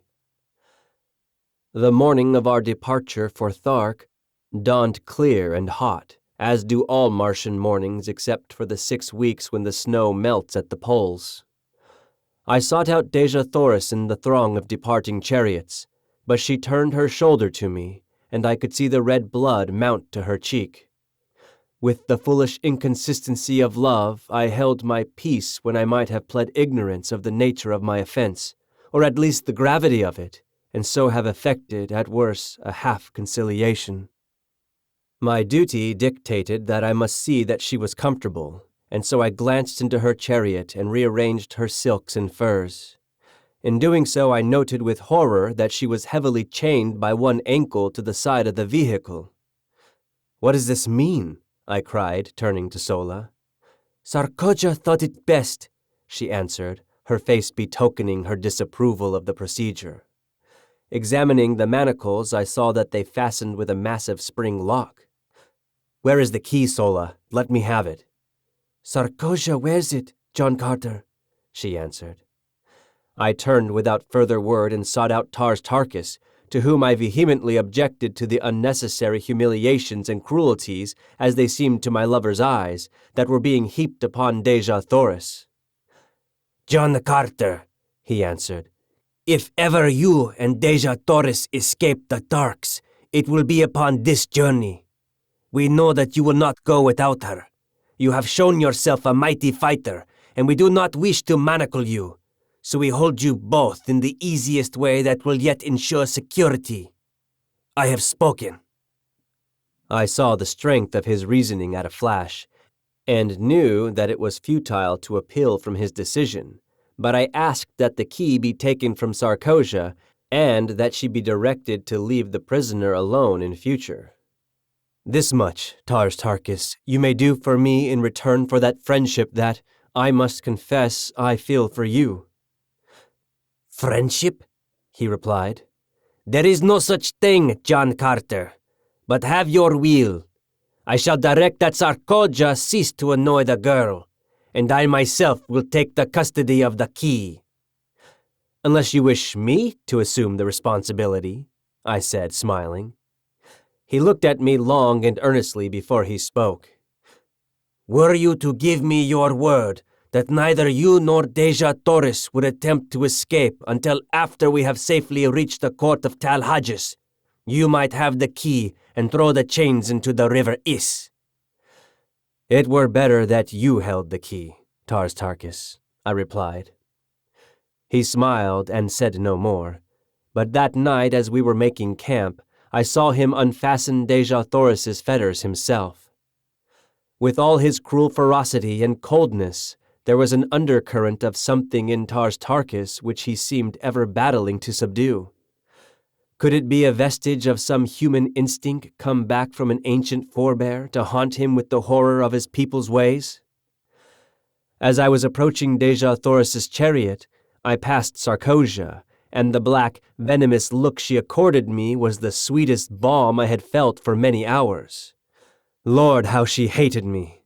It bristled from her so palpably that one might almost have cut it with a sword. A few moments later, I saw her in deep conversation with a warrior named Zod, a big, hulking, powerful brute, but one who had never made a kill among his own chieftains, and so was still an Omad, or man with one name. He could win a second name only with the metal of some chieftain. It was this custom which entitled me to the names of either of the chieftains I had killed. In fact, some of the warriors addressed me as Dotar Sojat, a combination of the surnames of the two warrior chieftains whose metal I had taken, or, in other words, whom I had slain in fair fight. As Sarkoja talked with Zod, he cast occasional glances in my direction, while she seemed to be urging him very strongly to some action. I paid little attention to it at the time, but the next day I had good reason to recall the circumstances, and at the same time gain a slight insight into the depths of Sarkoja's hatred and the lengths to which she was capable of going to wreak her horrid vengeance upon me. Deja Thoris would have none of me again on this evening, and though I spoke her name, she neither replied nor conceded by so much as the flutter of an eyelid that she realized my existence. In my extremity, I did what most other lovers would have done. I sought word from her through an intimate. In this instance, it was Sola, whom I intercepted in another part of camp.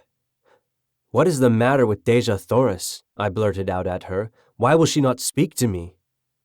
Sola seemed puzzled herself, as though such strange actions on the part of two humans were quite beyond her, as indeed they were, poor child. "She says you have angered her, and that is all she will say, except that she is the daughter of a Jed and the granddaughter of a Jedak, and that she has been humiliated by a creature who could not polish the teeth of her grandmother's Sorak." I pondered over this report for some time, finally asking, "What might a Sorak be, Sola?" "A little animal about as big as my hand, which the red Martian women keep to play with," explained Sola. Not fit to polish the teeth of her grandmother's cat? I must rank pretty low in the consideration of Deja Thoris, I thought. But I could not help laughing at the strange figure of speech, so homely and in this respect so earthly. It made me homesick, for it sounded very much like "not fit to polish her shoes," and then commenced a train of thought quite new to me. I began to wonder what my people at home were doing. I had not seen them for years. There was a family of Carters in Virginia who claimed close relationship with me. I was supposed to be a great-uncle, or something of the kind equally foolish. I could pass anywhere for 25 to 30 years of age, and to be a great-uncle always seemed the height of incongruity, for my thoughts and feelings were those of a boy. There were two little kiddies in the Carter family, whom I had loved and who had thought there was no one on earth like Uncle Jack. I could see them just as plainly as I stood there under the moonlit skies of Barsoom, and I longed for them as I had never longed for any mortals before. By nature a wanderer, I had never known the true meaning of the word home, but the great hall of the Carters had always stood for all that the word did mean to me, and now my heart turned toward it from the cold and unfriendly peoples I had been thrown amongst. For did not even Deja Thoris despise me? I was a low creature, so low in fact that I was not even fit to polish the teeth of her grandmother's cat. And then my saving sense of humor came to my rescue, and laughing, I turned into my silks and furs and slept upon the moon-haunted ground the sleep of a tired and healthy fighting man. We broke camp the next day at an early hour and marched with only a single halt until just before dark. Two incidents broke the tediousness of the march. About noon, we espied far to our right what was evidently an incubator, and Lorquas Tomel directed Tars Tarkas to investigate it. The latter took a dozen warriors, including myself, and we raced across the velvety carpeting of moss to the little enclosure. It was indeed an incubator, but the eggs were very small in comparison with those I had seen hatching in ours at the time of my arrival on Mars. Tars Tarkas dismounted and examined the enclosure minutely, finally announcing that it belonged to the green men of Warhoon, and that the cement was scarcely dry where it had been walled up. "There cannot be a day's march ahead of us," he exclaimed, the light of battle leaping to his fierce face. The work at the incubator was short indeed. The warriors tore open the entrance, and a couple of them, crawling in, soon demolished all the eggs with their short swords. Then, remounting, we dashed back to join the cavalcade. During the ride, I took occasion to ask Tars Tarkas if these Warhoons whose eggs we had destroyed were a smaller people than his Tharks. I noticed that their eggs were so much smaller than those I saw hatching in your incubator, I added. He explained that the eggs had just been placed there, but, like all green Martian eggs, they would grow during the 5-year period of incubation until they obtained the size of those I had seen hatching on the day of my arrival on Barsoom. This was indeed an interesting piece of information, for it had always seemed remarkable to me that the green Martian women, large as they were, could bring forth such enormous eggs as I had seen the 4-foot infants emerging from. As a matter of fact, the new laid egg is but little larger than an ordinary goose egg, and as it does not commence to grow until subjected to the light of the sun, the chieftains have little difficulty in transporting several hundreds of them at one time from the storage vaults to the incubators. Shortly after the incident of the Warhoon eggs, we halted to rest the animals, and it was during this halt that the second of the day's interesting episodes occurred. I was engaged in changing my riding cloths from one of my thoats to the other, for I divided the day's work between them, when Zod approached me, and without a word struck my animal a terrific blow with his longsword. I did not need a manual of green Martian etiquette to know what reply to make, for, in fact, I was so wild with anger that I could scarcely refrain from drawing my pistol and shooting him down for the brute he was. But he stood waiting with drawn longsword, and my only choice was to draw my own and meet him in fair fight with his choice of weapons or a lesser one. This latter alternative is always permissible, and therefore I could have used my short sword, my dagger, my hatchet, or my fists had I wished, and been entirely within my rights, but I could not use firearms or a spear while he held only his longsword. I chose the same weapon he had drawn because I knew he prided himself upon his ability with it, and I wished, if it worsted him at all, to do it with his own weapon. The fight that followed was a long one and delayed the resumption of the march for an hour. The entire community surrounded us, leaving a clear space of about 100 feet in diameter for our battle. Zod first attempted to rush me down as a bull might a wolf, but I was much too quick for him, and each time I sidestepped his rushes, he would go lunging past me, only to receive a nick from my sword upon his arm or back. He was soon streaming blood from 6 minor wounds, but I could not obtain an opening to deliver an effective thrust. Then he changed his tactics, and fighting warily and with extreme dexterity, he tried to do by science what he was unable to do by brute strength. I must admit that he was a magnificent swordsman, and had it not been for my greater endurance and the remarkable agility the lesser gravitation of Mars lent me, I might not have been able to put up the credible fight I did against him. We circled for some time without doing much damage on either side, the long, straight, needle-like swords flashing in the sunlight and ringing out upon the stillness as they crashed together with each effective parry. Finally Zod, realizing that he was tiring more than I, evidently decided to close in and end the battle in a final blaze of glory for himself. Just as he rushed me, a blinding flash of light struck full in my eyes, so that I could not see his approach and could only leap blindly to one side in an effort to escape the mighty blade that it seemed I could already feel in my vitals. I was only partially successful, as a sharp pain in my left shoulder attested, but in the sweep of my glance as I sought to again locate my adversary, a sight met my astonished gaze, which paid me well for the wound the temporary blindness had caused me. There upon Dejah Thoris's chariot stood 3 figures, for the purpose evidently of witnessing the encounter above the heads of the intervening Tharks. There were Dejah Thoris, Sola, and Sarkosia, and as my fleeting glance swept over them, a little tableau was presented which will stand graven in my memory to the day of my death. As I looked, Dejah Thoris turned upon Sarkosia with the fury of a young tigress and struck something from her upraised hand, something which flashed in the sunlight as it spun to the ground. Then I knew what had blinded me at that crucial moment of the fight, and how Sarkosia had found a way to kill me without herself delivering the final thrust. Another thing I saw too, which almost lost my life for me then and there, for it took my mind for the fraction of an instant entirely from my antagonist. For as Dejah Thoris struck the tiny mirror from her hand, Sarkosia, her face livid with hatred and baffled rage, whipped out her dagger and aimed a terrific blow at Dejah Thoris.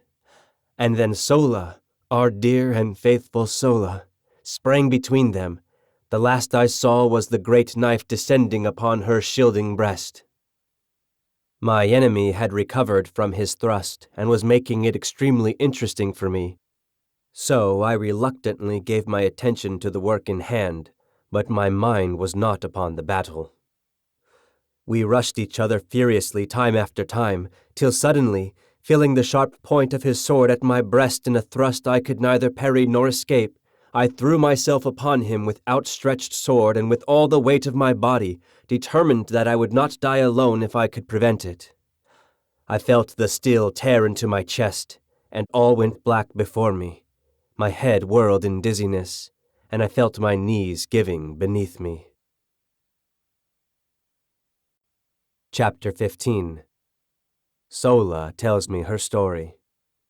When consciousness returned, and as soon as I learned, I was down but a moment, I sprang quickly to my feet, searching for my sword, and there I found it, buried to the hilt in the green breast of Zod, who lay stone dead upon the ochre moss of the ancient sea bottom. As I regained my full senses, I found his weapon piercing my left breast, but only through the flesh and muscles which cover my ribs, entering near the center of my chest and coming out below the shoulder. As I had lunged, I had turned so that his sword merely passed beneath the muscles, inflicting a painful but not dangerous wound.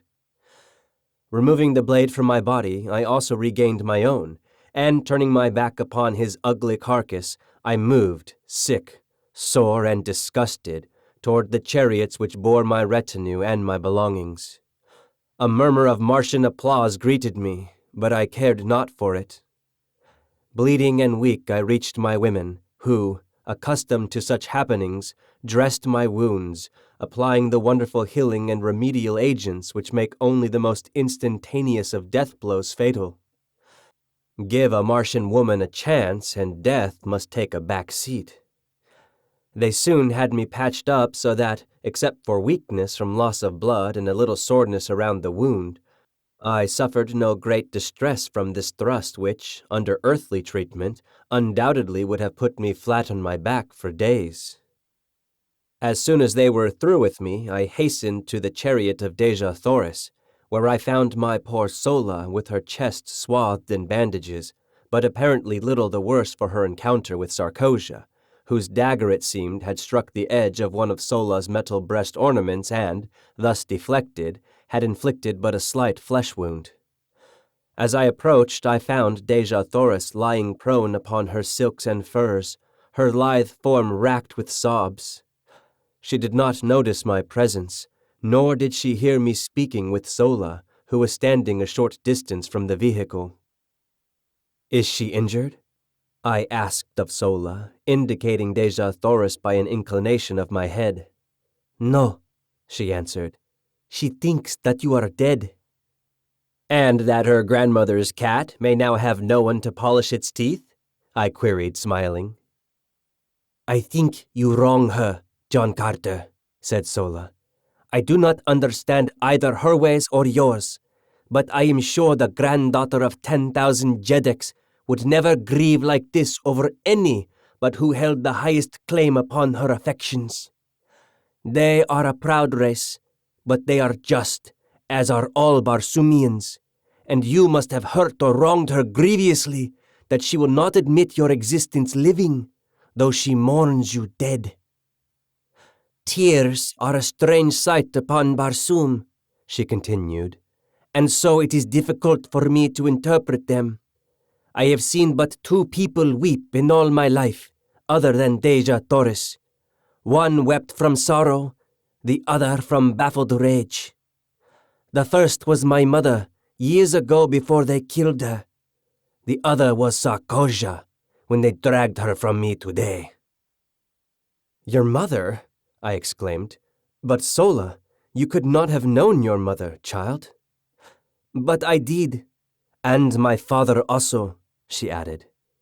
"If you would like to hear the strange and un-Barsumian story, come to the chariot tonight, John Carter, and I will tell you that of which I have never spoken in all my life before. And now the signal has been given to resume the march. You must go." "I will come tonight, Sola," I promised. "Be sure to tell Deja Thoris I am alive and well. I shall not force myself upon her, and be sure that you do not let her know I saw her tears. If she would speak with me, I but await her command." Sola mounted the chariot, which was swinging into its place in line, and I hastened to my waiting thoat and galloped to my station beside Tars Tarkas at the rear of the column. We made a most imposing and awe-inspiring spectacle as we strung out across the yellow landscape. The 250 ornate and brightly colored chariots, preceded by an advanced guard of some 200 mounted warriors and chieftains riding 5 abreast and 100 yards apart, and followed by a like number in the same formation, with a score or more of flankers on either side, the 50 extra mastodons, or heavy draught animals, known as zitidars, and the 500 or 600 extra thoats of the warriors running loose within the hollow square formed by the surrounding warriors. The gleaming metal and jewels of the gorgeous ornaments of the men and women duplicated in the trappings of the zitidars and thoats, and interspersed with the flashing colors of magnificent silks and furs and feathers, lent a barbaric splendor to the caravan which would have turned an East Indian potentate green with envy. The enormous broad tires of the chariots and the padded feet of the animals brought forth no sound from the moss-covered sea bottom, and so we moved in utter silence, like some huge phantasmagoria, except the stillness was broken by the guttural growling of a goated zitidar, or the squealing of fighting thoats. The green Martians converse but little, and then usually in monosyllables, low and like the faint rumbling of distant thunder. We traversed a trackless waste of moss which, bending to the pressure of broad tire or padded foot, rose up again behind us, leaving no sign that we had passed. We might indeed have been the wraiths of the departed dead upon the dead sea of that dying planet for all the sound or sign we made in passing.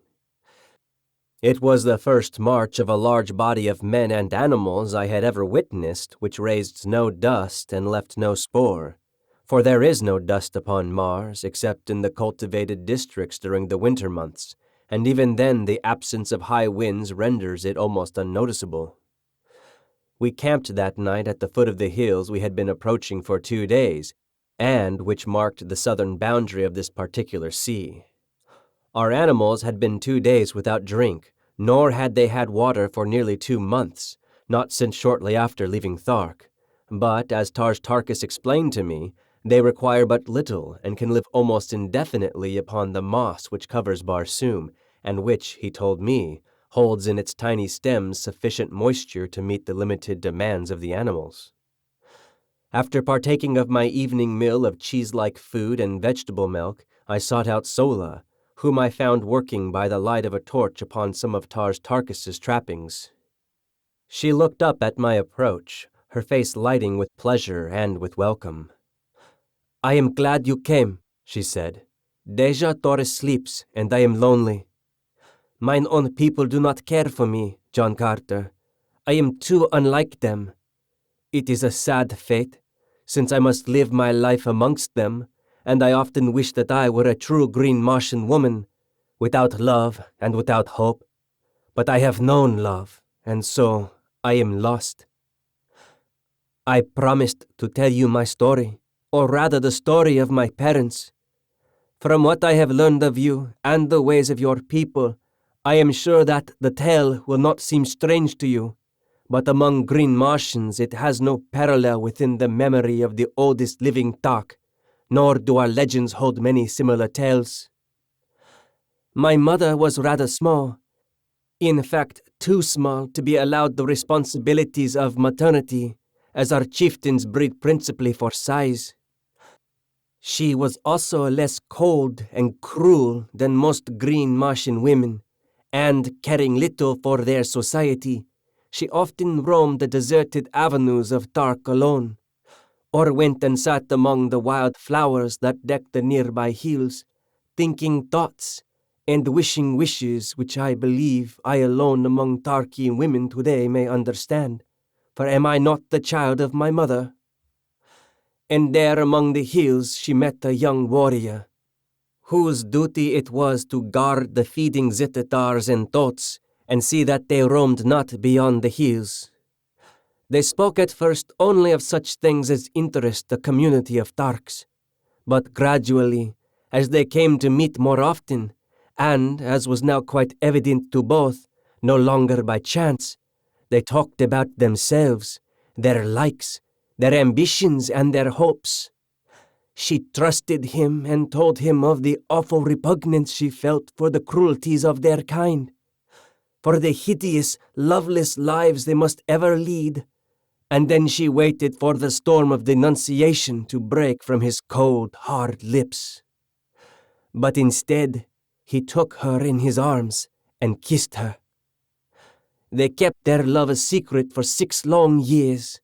She, my mother, was of the retinue of the great Tal Hajjis, while her lover was a simple warrior wearing only his own metal.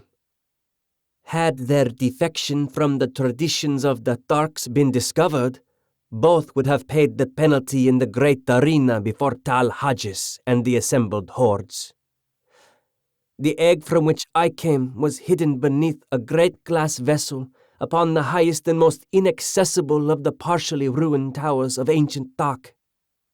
Once each year, my mother visited it for the 5 long years it lay there in the process of incubation.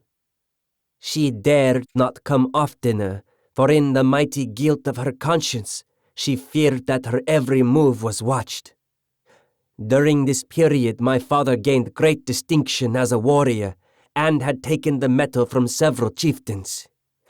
His love for my mother had never diminished, and his own ambition in life was to reach a point where he might wrest the metal from Tal Hajjis himself, and thus, as ruler of the Tarks, be free to claim her as his own, as well as, by the might of his power, protect the child which otherwise would be quickly dispatched should the truth become known. It was a wild dream, that of wresting the metal from Tal Hajjis in 5 short years, but his advance was rapid, and he soon stood high in the councils of Tark.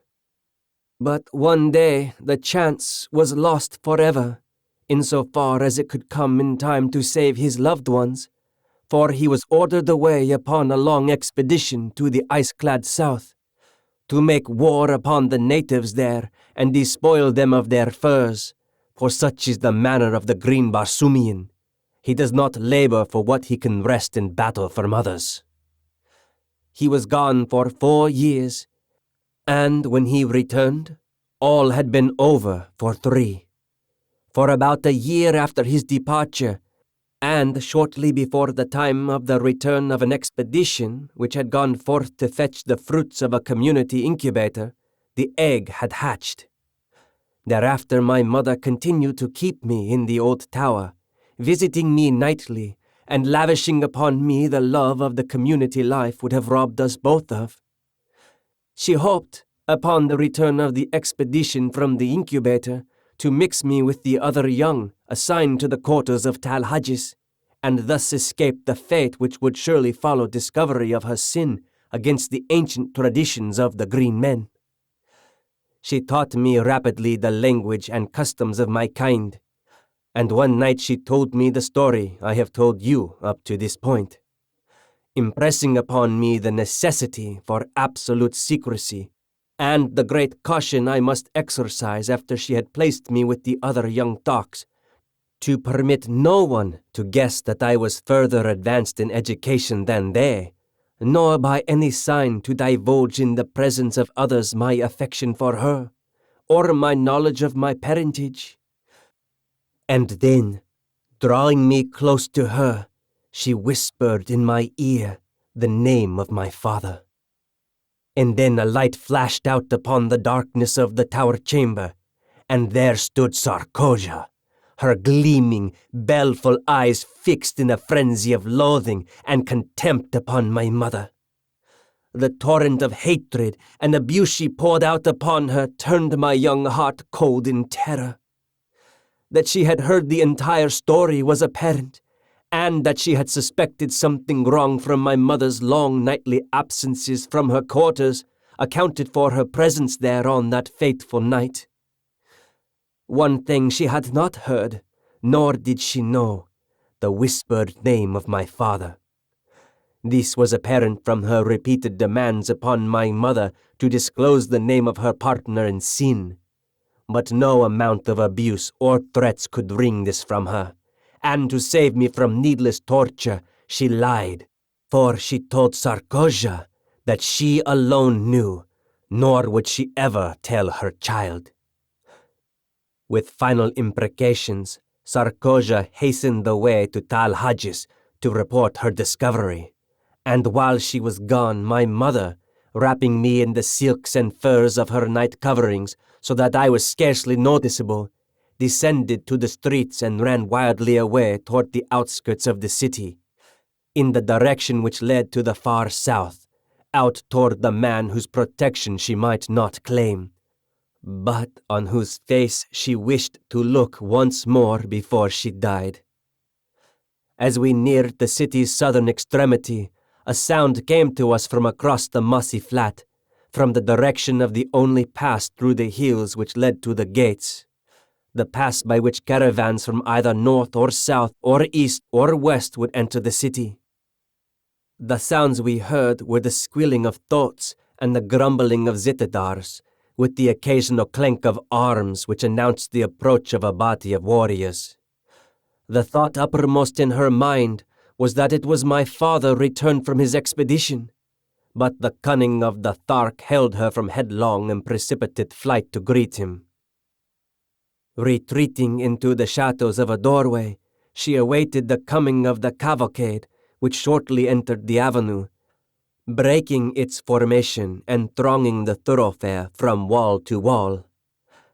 As the head of the procession passed us, the lesser moon swung clear of the overhanging roofs and lit up the scene with all the brilliancy of her wondrous light. My mother shrank further back into the friendly shadows, and from her hiding place saw that the expedition was not that of my father, but the returning caravan bearing the young Tarks.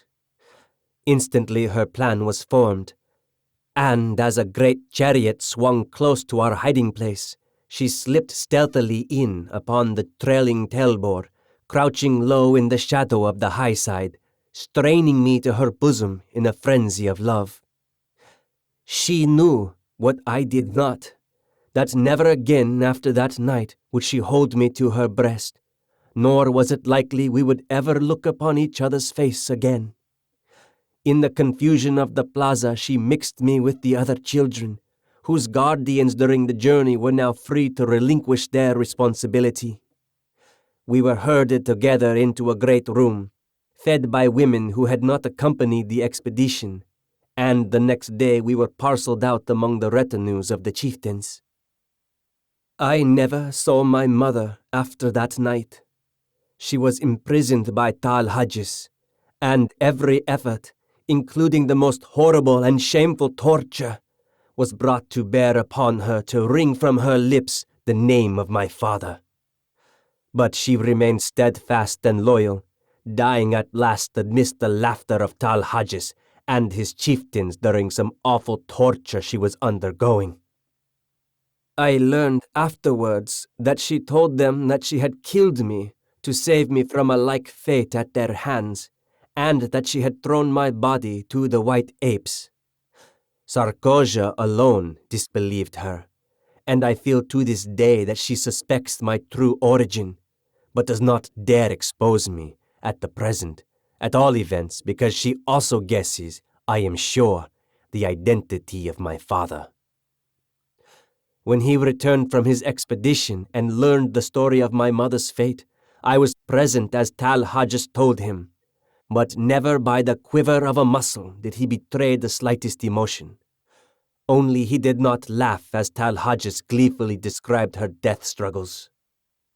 From that moment on, he was the cruelest of the cruel, and I am awaiting the day when he shall win the goal of his ambition and feel the carcass of Tal Hodges beneath his foot. For I am as sure that he but waits the opportunity to wreak a terrible vengeance, and that his great love is as strong in his breast as when it first transfigured him nearly 40 years ago. As I am that we sit here upon the edge of a world-old ocean while sensible people sleep, John Carter. And your father, Sola? Is he with us now? I asked. Yes, she replied, but he does not know me for what I am, nor does he know who betrayed my mother to Tal Hodges. I alone know my father's name, and only I and Tal Hodges and Sarkoja know that it was she who carried the tale that brought death and torture upon her he loved. We sat silent for a few moments, she wrapped in the gloomy thoughts of her terrible past, and I in pity for the poor creatures whom the heartless, senseless customs of their race had doomed to loveless lives of cruelty and of hate. Presently she spoke. John Carter, if ever a real man walked the cold, dead bosom of Barsoom, you are one.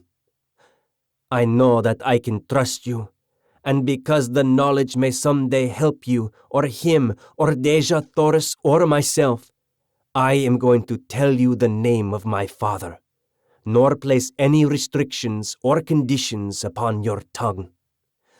When the time comes, speak the truth if it seems best to you. I trust you because I know that you are not cursed with the terrible trait of absolute and unswerving truthfulness, that you could lie like one of your own Virginia gentlemen, if a lie would save others from sorrow or suffering. My father's name is Tars Tarkis. Chapter 16. We Plan Escape. The remainder of our journey to Thark was uneventful. We were 20 days upon the road, crossing 2 sea bottoms and passing through or around a number of ruined cities, mostly smaller than Korad.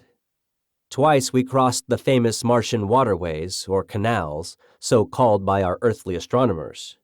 When we approached these points, a warrior would be sent far ahead with a powerful field glass, and if no great body of red Martian troops was in sight, we would advance as close as possible without chance of being seen and then camp until dark.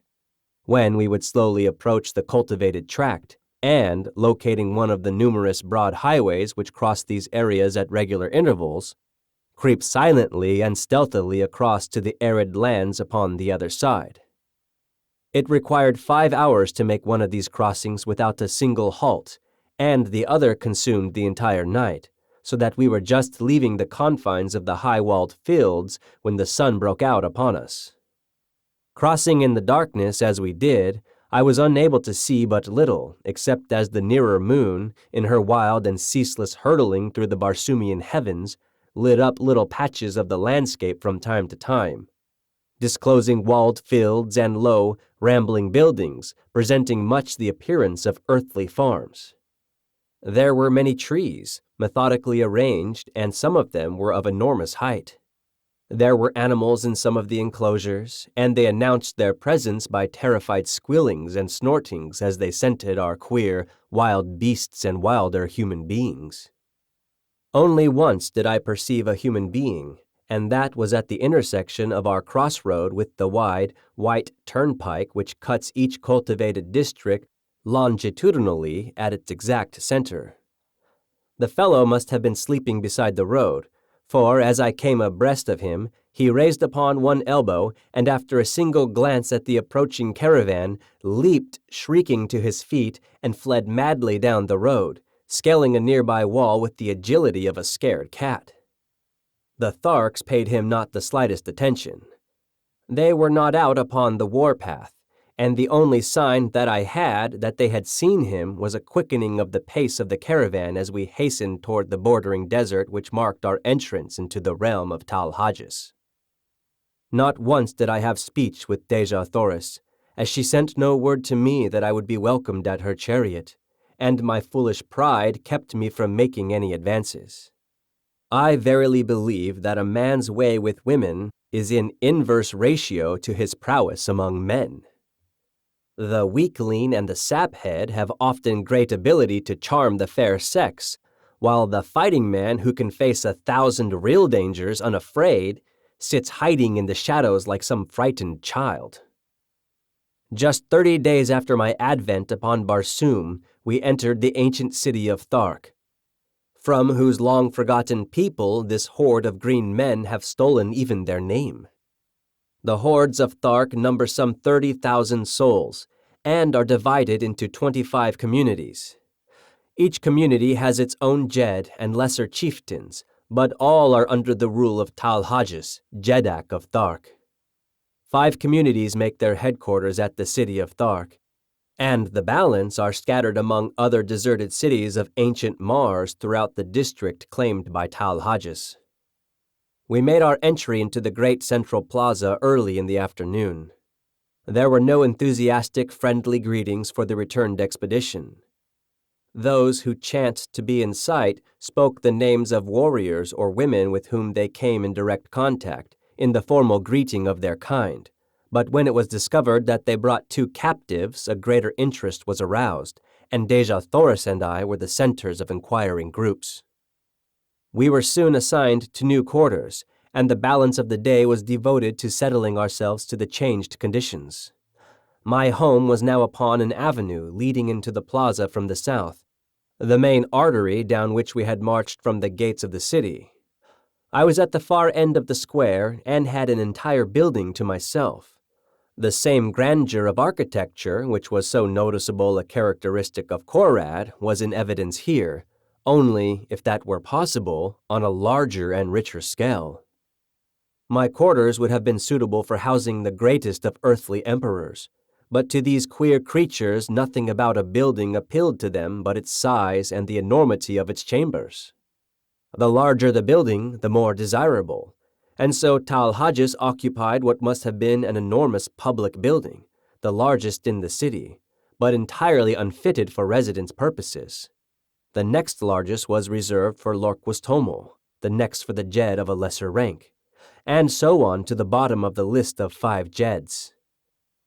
The warriors occupied the buildings with the chieftains to whose retinues they belonged, or, if they preferred, sought shelter among any of the thousands of untenanted buildings in their own quarter of town, each community being assigned a certain section of the city.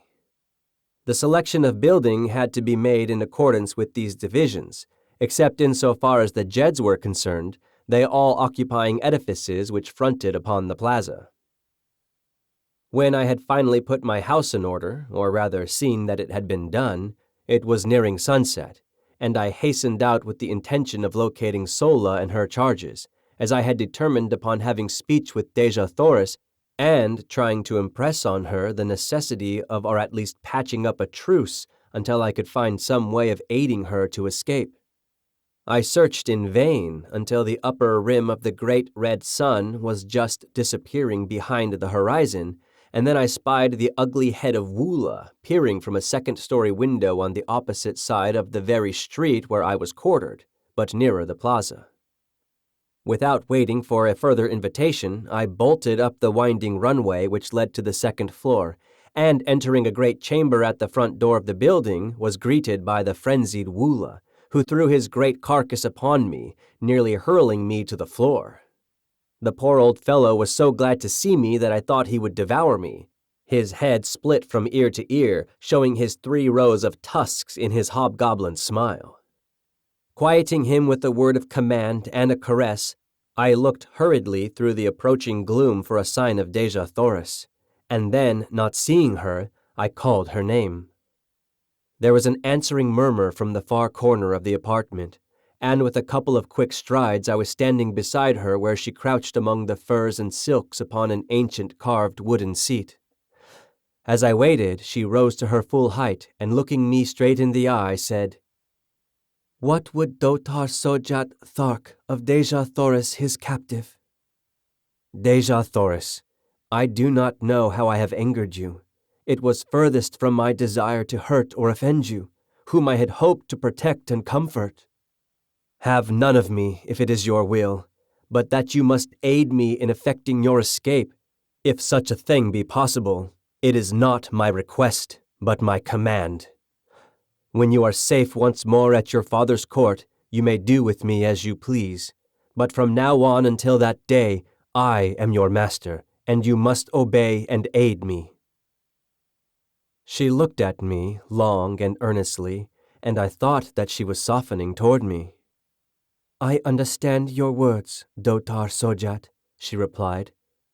"But you I do not understand. You are a queer mixture of child and man, of brute and noble. I only wish that I might read your heart." "Look down at your feet, Dejah Thoris. It lies there now, where it has lain since that other night at Korad, and where it will ever lie beating alone for you until death steals it forever." She took a little step toward me, her beautiful hands outstretched in a strange, groping gesture. "What do you mean, John Carter?" she whispered. "What are you saying to me?" "I am saying what I had promised myself that I would not say to you, at least until you were no longer a captive among the green men. What from your attitude toward me the past 20 days I had thought never to say to you. I am saying, Dejah Thoris, that I am yours, body and soul, to serve you, to fight for you, and to die for you. Only one thing I ask of you in return, and that is that you make no sign either of condemnation or of approbation of my words until you are safe among your own people, and that whatever sentiments you harbor toward me, they be not influenced or colored by gratitude. Whatever I may do to serve you will be prompted solely from selfish motives, since it gives me more pleasure to serve you than not. I will respect your wishes, John Carter, because I understand the motives which prompt them, and I accept your service no more willingly than I bow to your authority. Your word shall be my law. I have twice wronged you in my thoughts, and again I ask your forgiveness." Further conversation of a personal nature was prevented by the entrance of Sola, who was much agitated and wholly unlike her usual calm and possessed self. "That horrible Sarkosia has been before Tal Hajis," she cried. "And from what I heard upon the plaza, there is little hope for either of you." "What do they say?" inquired Dejah Thoris. "That you will be thrown to the wild calots in the great arena as soon as the hordes have assembled for the yearly games." "Sola," I said, "you are a Thark, but you hate and loathe the customs of your people as much as we do. Will you not accompany us in one supreme effort to escape? I am sure that Dejah Thoris can offer you a home and protection among her people, and your fate can be no worse among them than it must ever be here." "Yes," cried Dejah Thoris, "come with us, Sola. You will be better off among the red men of Helium than you are here, and I can promise you not only a home with us, but the love and affection your nature craves, and which must always be denied you by the customs of your own race. Come with us, Sola. We might go without you, but your fate would be terrible if they thought you had connived to aid us. I know that even that fear would not tempt you to interfere in our escape, but we want you with us.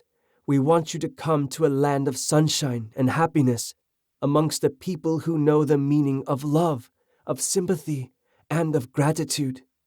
Say that you will, Sola. Tell me that you will."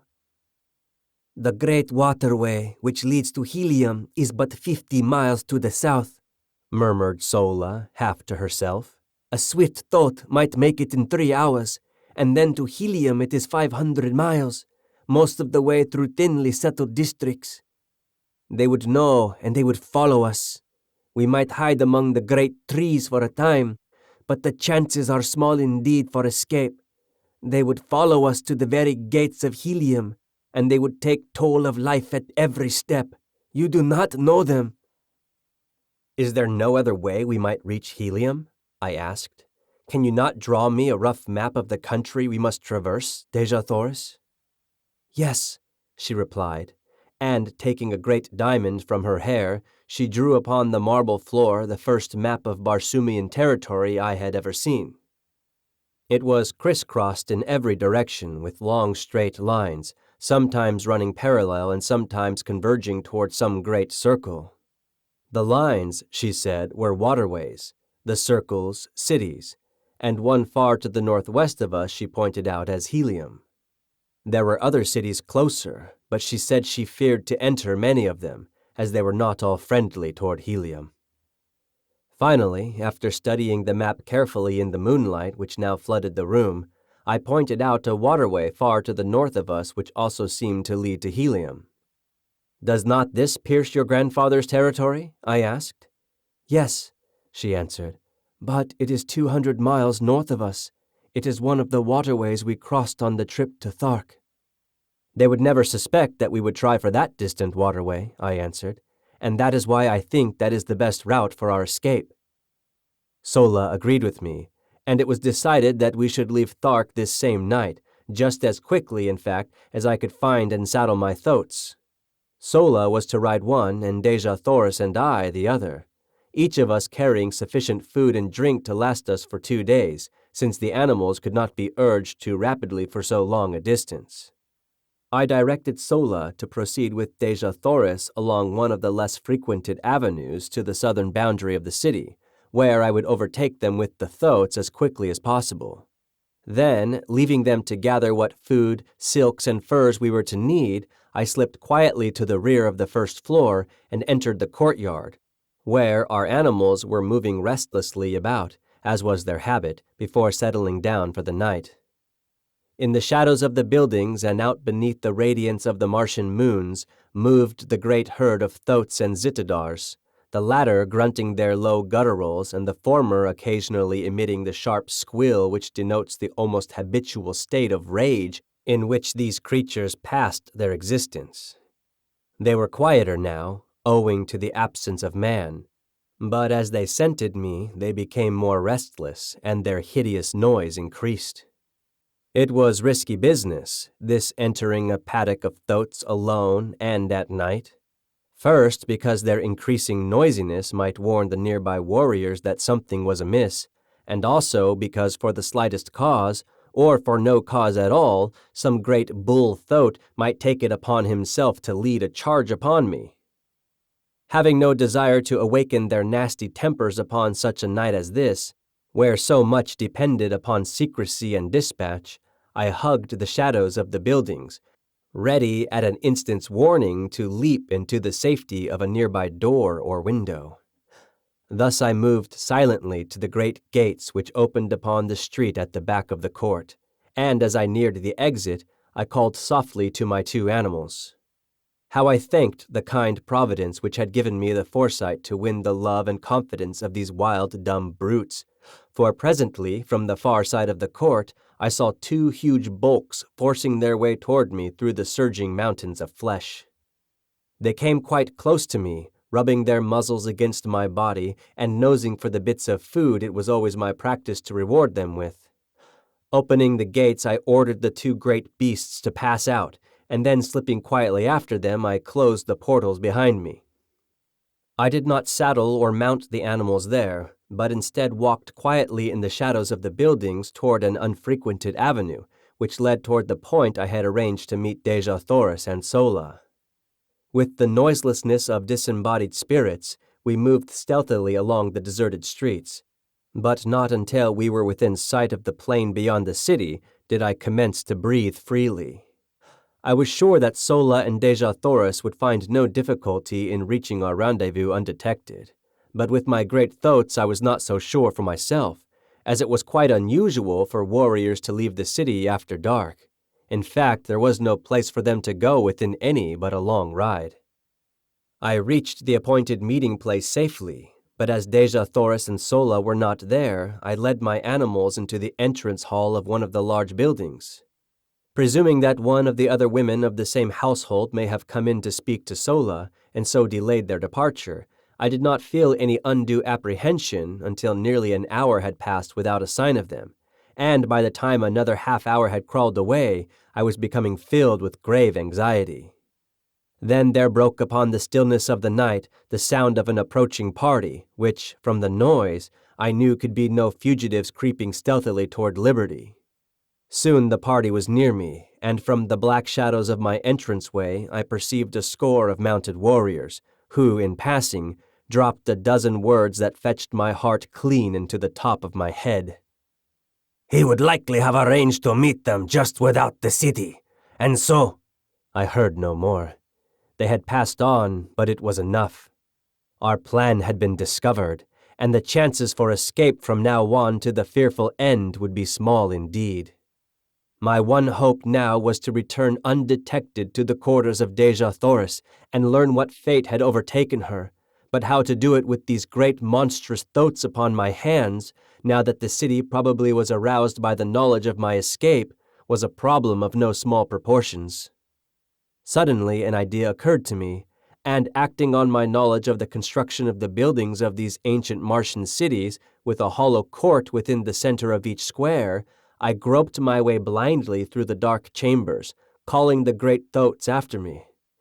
They had difficulty in negotiating some of the doorways, but as the buildings fronting the city's principal exposures were all designed upon a magnificent scale, they were able to wriggle through without sticking fast. And thus we finally made the inner court, where I found, as I had expected, the usual carpet of moss-like vegetation which would provide their food and drink until I could return them to their own enclosure.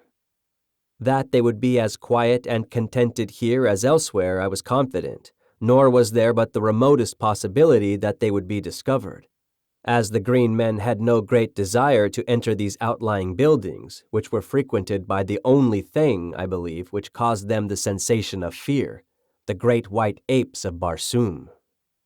Removing the saddle trappings, I hid them just within the rear doorway of the building through which we had entered the court, and, turning the beasts loose, quickly made my way across the court to the rear of the buildings upon the further side, and thence to the avenue beyond.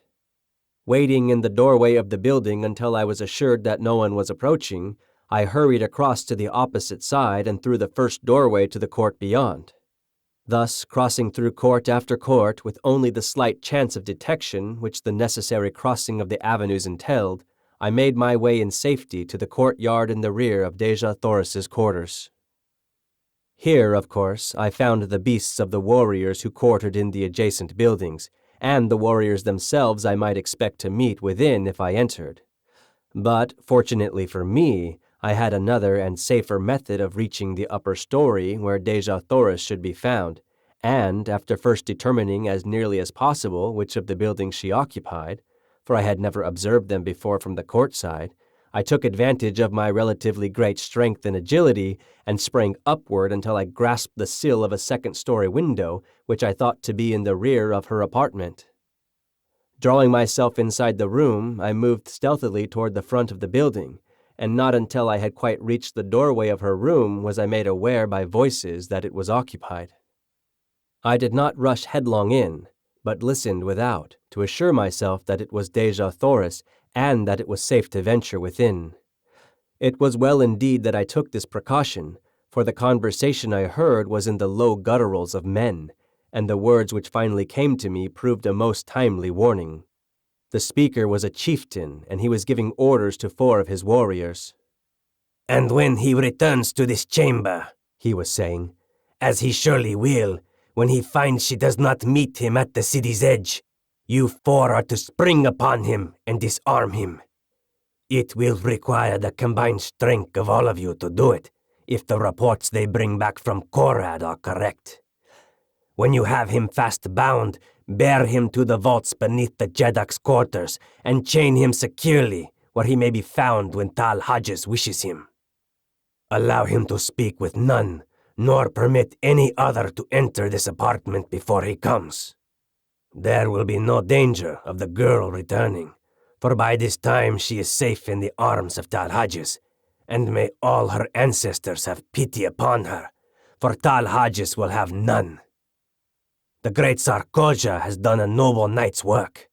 I go, and if you fail to capture him when he comes, I commend your carcasses to the cold bosom of Is.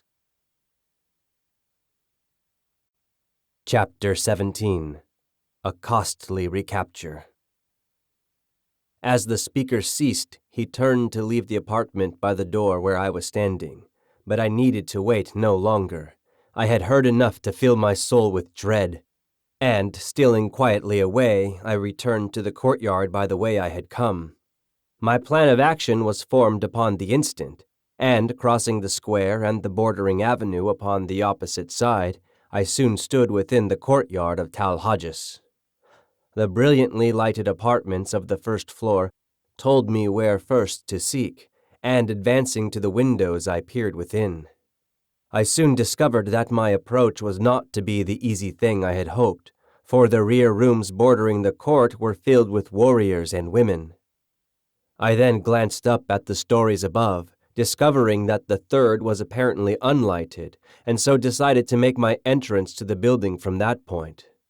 It was the work of but a moment for me to reach the windows above, and soon I had drawn myself within the sheltering shadows of the unlighted third floor. Fortunately, the room I had selected was untenanted, and, creeping noiselessly to the corridor beyond, I discovered a light in the apartment ahead of me.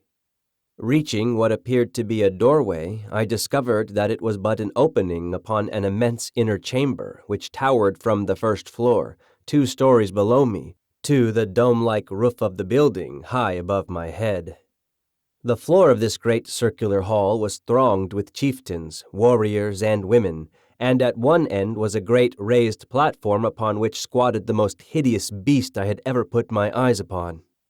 He had all the cold, hard, cruel, terrible features of the green warriors, but accentuated and debased by the animal passions to which he had given himself over for many years. There was not a mark of dignity or pride upon his bestial countenance, while his enormous bulk spread itself out upon the platform where he squatted like some huge devil fish, his 6 limbs accentuating the similarity in a horrible and startling manner. But the sight that froze me with apprehension was that of Dejah Thoris and Sola standing there before him, and the fiendish leer of him as he let his great protruding eyes gloat upon the lines of her beautiful figure. She was speaking, but I could not hear what she said, nor could I make out the low grumbling of his reply.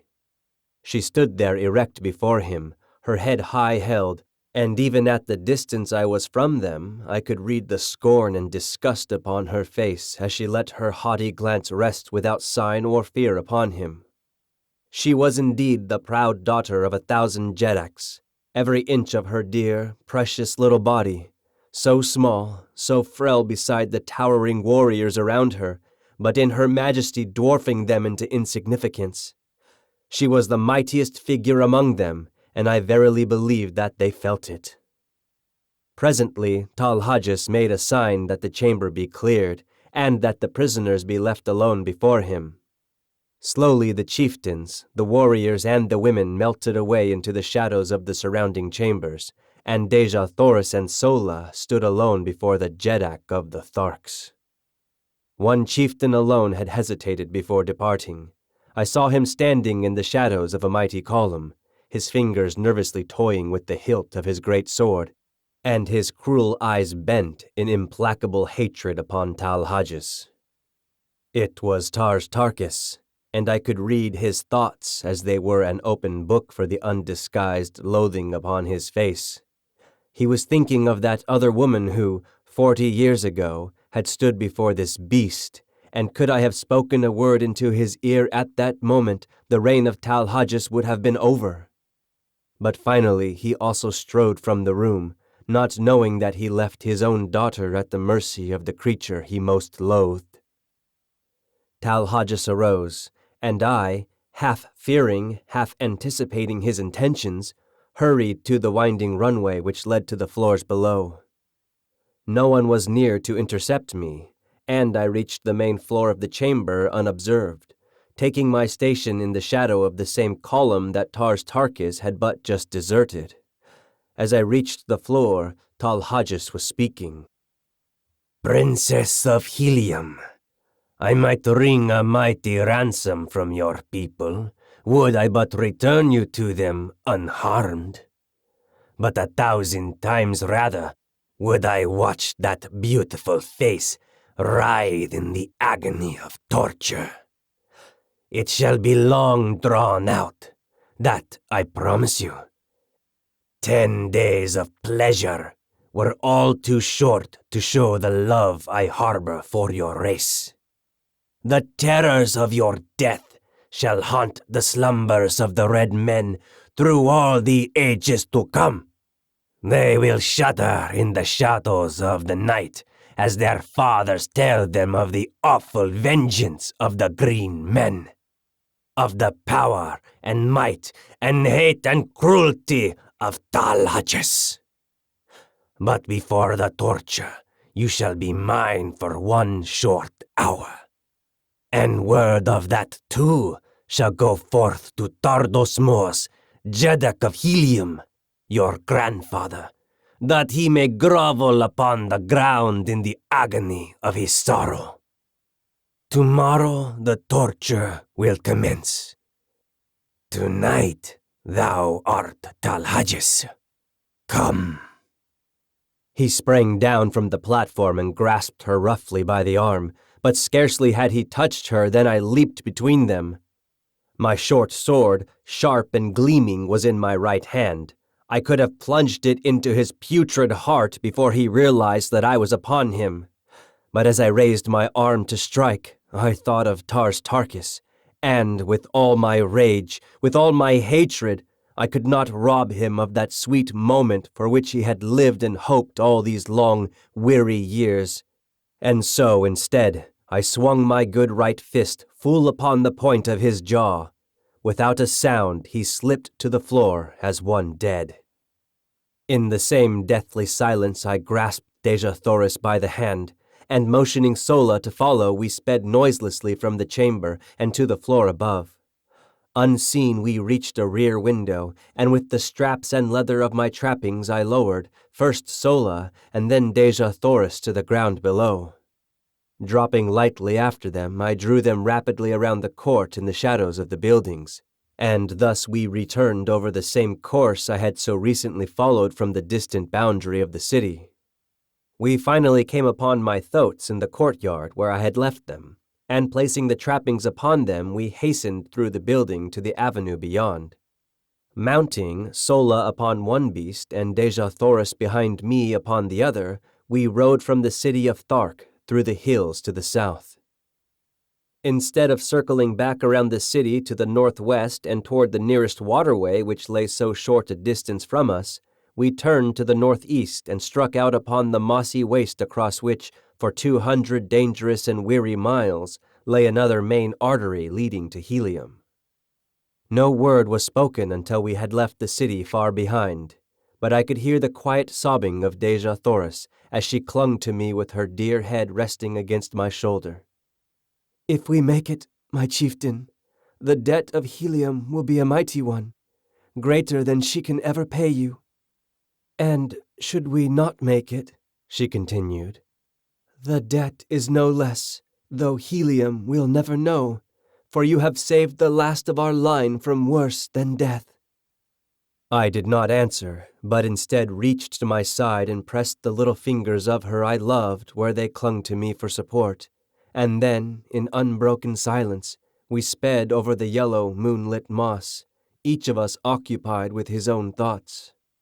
For my part, I could not be other than joyful had I tried, with Dejah Thoris's warm body pressed close to mine, and with all our unpassed danger, My heart was singing as gaily as though we were already entering the gates of Helium. Our earlier plans had been so sadly upset that we now found ourselves without food or drink, and I alone was armed. We therefore urged our beasts to a speed that must tell on them sorely before we could hope to sight the ending of the first stage of our journey. We rode all night and all the following day with only a few short rests. On the second night, both we and our animals were completely fagged, and so we lay down upon the moss and slept for some 5 or 6 hours, taking up the journey once more before daylight. All the following day we rode, and when, late in the afternoon, we had sighted no distant trees, the mark of the great waterways throughout all Barsoom, the terrible truth flashed upon us. We were lost. Evidently we had circled, but which way it was difficult to say, nor did it seem possible with the sun to guide us by day and the moons and stars by night. At any rate, no waterway was in sight, and the entire party was almost ready to drop from hunger, thirst, and fatigue. Far ahead of us and a trifle to the right, we could distinguish the outlines of low mountains. These we decided to attempt to reach in the hope that from some ridge we might discern the missing waterway. Night fell upon us before we reached our goal, and, almost fainting from weariness and weakness, we lay down and slept. I was awakened early in the morning by some huge body pressing close to mine, and opening my eyes with a start, I beheld my blessed old Woola snuggling close to me. The faithful brute had followed us across that trackless waste to share our fate, whatever it might be. Putting my arms about his neck, I pressed my cheek close to his, nor am I ashamed that I did it, nor of the tears that came to my eyes as I thought of his love for me. Shortly after this, Deja Thoris and Sola awakened, and it was decided that we push on at once in an effort to gain the hills. We had gone scarcely a mile when I noticed that my thoat was commencing to stumble and stagger in a most pitiful manner, although we had not attempted to force them out of a walk since about noon on the preceding day. Suddenly, he lurched wildly to one side and pitched violently to the ground. Deja Thoris and I were thrown clear of him and fell upon the soft moss with scarcely a jar. But the poor beast was in a pitiable condition, not even being able to rise, although relieved of our weight. Sola told me that the coolness of the night, when it fell, together with the rest, would doubtless revive him, and so I decided not to kill him, as was my first intention, as I had thought it cruel to leave him alone there to die of hunger and thirst. Relieving him of his trappings, which I flung down beside him, we left the poor fellow to his fate, and pushed on with the one thoat as best we could.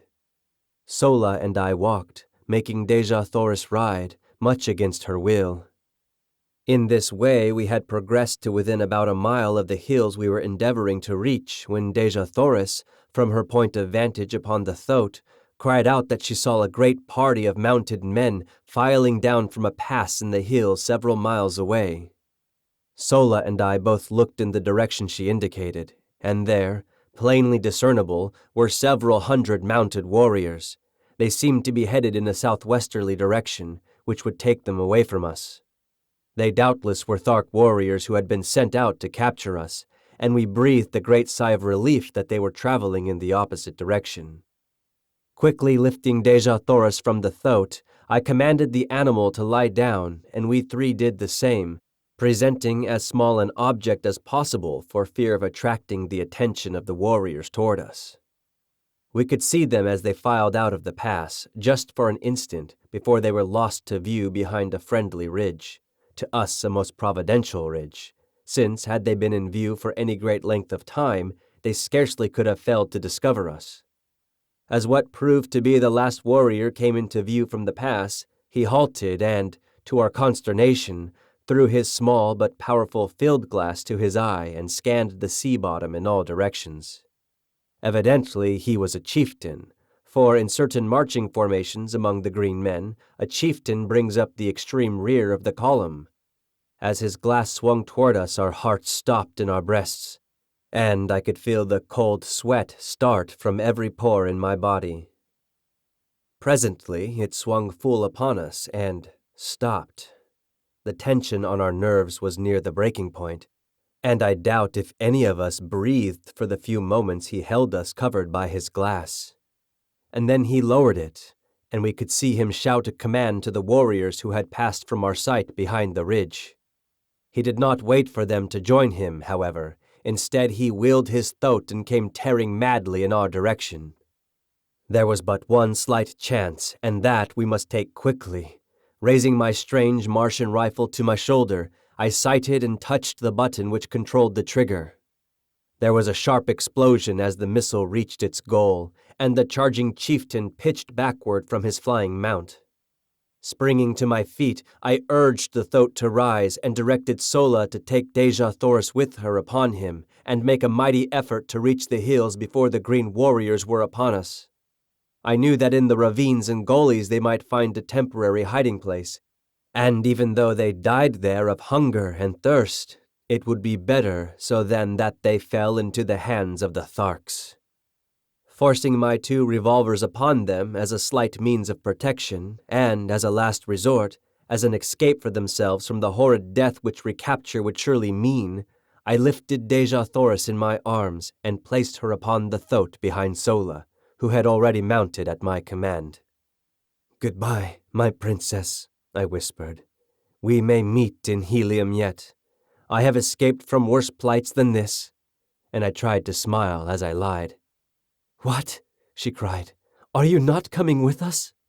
"How may I, Dejah Thoris?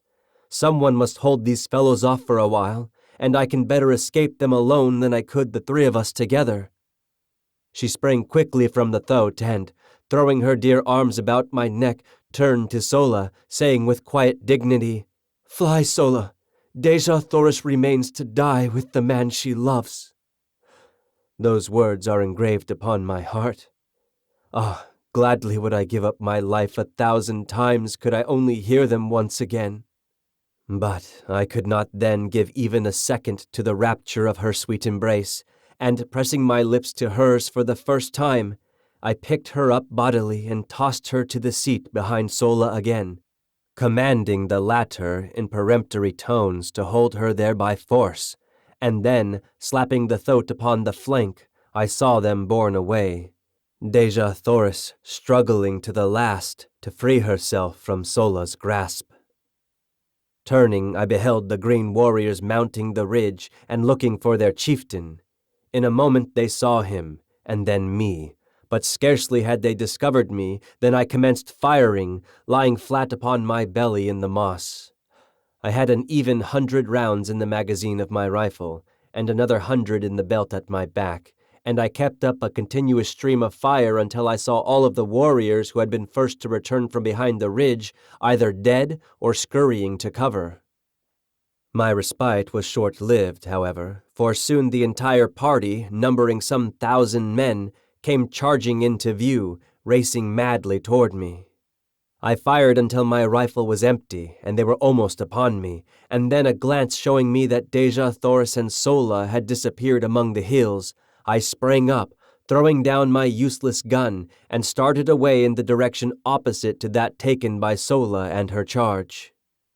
If ever Martians had an exhibition of jumping, it was granted those astonished warriors on that day long years ago. But while it led them away from Dejah Thoris, it did not distract their attention from endeavoring to capture me. They raced wildly after me until, finally, my foot struck a projecting piece of quartz, and down I went sprawling upon the moss. As I looked up, they were upon me, and although I drew my longsword in an attempt to sell my life as dearly as possible, it was soon over. I reeled beneath their blows which fell upon me in perfect torrents. My head swam. All was black, and I went down beneath them to oblivion. Chapter 18. Chained in Warhoon. It must have been several hours before I regained consciousness, and I well remember the feeling of surprise which swept over me as I realized that I was not dead. I was lying among a pile of sleeping silks and furs in the corner of a small room in which were several green warriors, and bending over me was an ancient and ugly female. As I opened my eyes, she turned to one of the warriors, saying, "He will live, O Jed." "'Tis well," replied the one so addressed, rising and approaching my couch. "He should render rare sport for the great games." And now, as my eyes fell upon him, I saw that he was no Thark, for his ornaments and metal were not of that horde. He was a huge fellow, terribly scarred about the face and chest, and with one broken tusk and a missing ear. Strapped on either breast were human skulls, and depending from these a number of dried human hands. His reference to the great games of which I had heard so much while among the Tharks convinced me that I had but jumped from purgatory into hell. After a few more words with the female, during which she assured him that I was now fully fit to travel, the Jed ordered that we mount and ride after the main column. I was strapped securely to as wild and unmanageable a thoat as I had ever seen, and, with a mounted warrior on either side to prevent the beast from bolting, we rode forth at a furious pace in pursuit of the column. My wounds gave me but little pain, so wonderfully and rapidly had the applications and injections of the female exercised their therapeutic powers, and so deftly had she bound and plastered the injuries. Just before dark, we reached the main body of troops, shortly after they had made camp for the night. I was immediately taken before the leader, who proved to be the Jedak of the hordes of Warhoon. Like the Jed who had brought me, he was frightfully scarred, and also decorated with the breastplate of human skulls and dried dead hands which seemed to mark all the greater warriors among the Warhoons, as well as to indicate their awful ferocity, which greatly transcends even that of the Tharks. The Jedak, Bar Comas, who was comparatively young, was the object of the fierce and jealous hatred of his old lieutenant, Dak Kova, the Jed who had captured me, and I could not but note the almost studied efforts which the latter made to affront his superior. He entirely omitted the usual formal salutation as we entered the presence of the Jedak, and as he pushed me roughly before the ruler, he exclaimed in a loud and menacing voice, "I have brought a strange creature wearing the metal of a Tark, whom it is my pleasure to have battle with the wild thoat at the great games." "He will die as Bar Comas your Jedak sees fit, if at all," replied the young ruler, with emphasis and dignity. "If at all," roared Dak Kova. "By the dead hands at my throat, but he shall die, Bar Comas. No maudlin weakness on your part shall save him. Oh, would that Warhoon were ruled by a real Jedak, rather than by a water-hearted weakling from whom even old Dak Kova could tear the metal with his bare hands."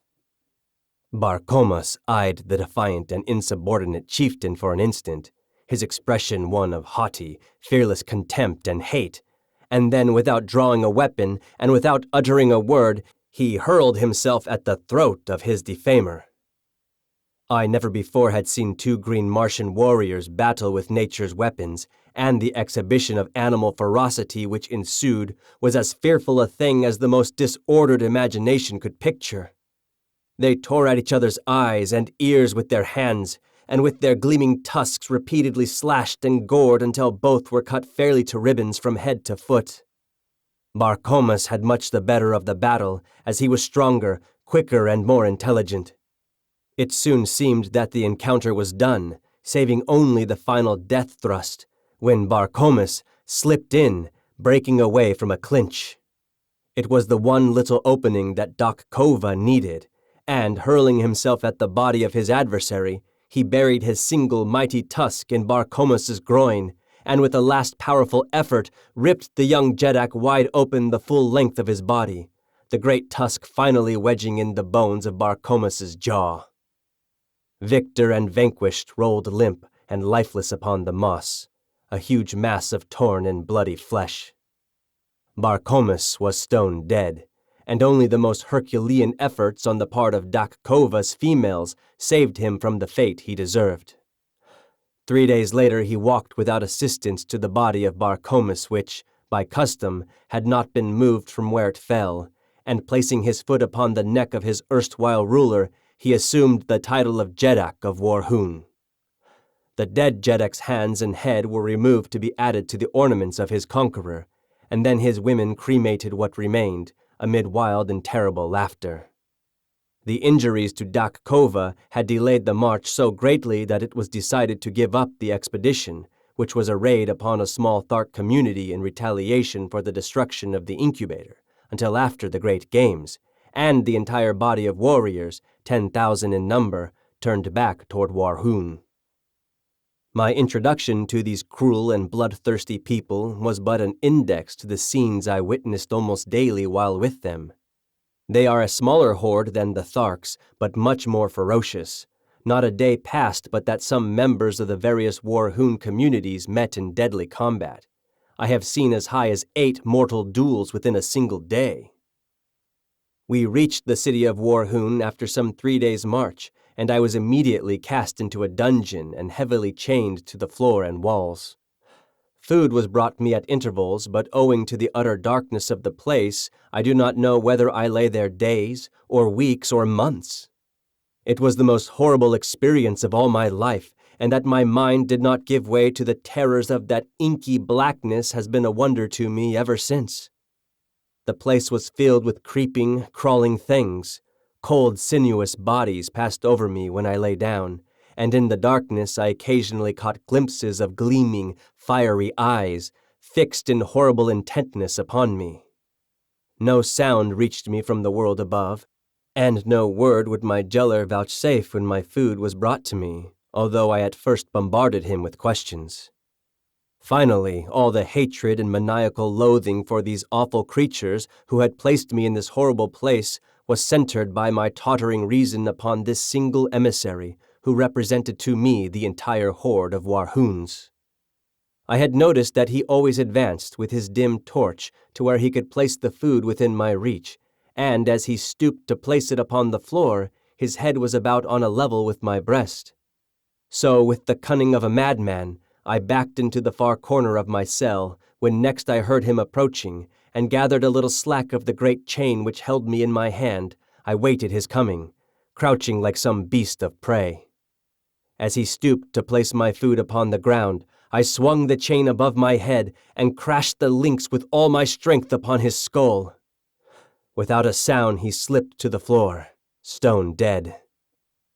Laughing and chattering like the idiot I was fast becoming, I fell upon his prostrate form, my fingers feeling for his dead throat. Presently they came in contact with a small chain at the end of which dangled a number of keys. The touch of my fingers on these keys brought back my reason with the suddenness of thought. No longer was I a gibbering idiot, but a sane, reasoning man with the means of escape within my very hands. As I was groping to remove the chain from about my victim's neck, I glanced up into the darkness to see 6 pairs of gleaming eyes fixed, unwinking upon me. Slowly they approached, and slowly I shrank back the awful horror of them. Back into my corner I crouched holding my hands, palms out, before me, and stealthily on came the awful eyes until they reached the dead body at my feet. Then slowly they retreated, but this time with a strange grating sound, and finally they disappeared in some black and distant recess of my dungeon. Chapter 19. Battling in the Arena. Slowly I regained my composure, and finally essayed again to attempt to remove the keys from the dead body of my former jailer. But as I reached out into the darkness to locate it, I found to my horror that it was gone. Then the truth flashed on me. The owners of those gleaming eyes had dragged my prize away from me to be devoured in their neighboring lair.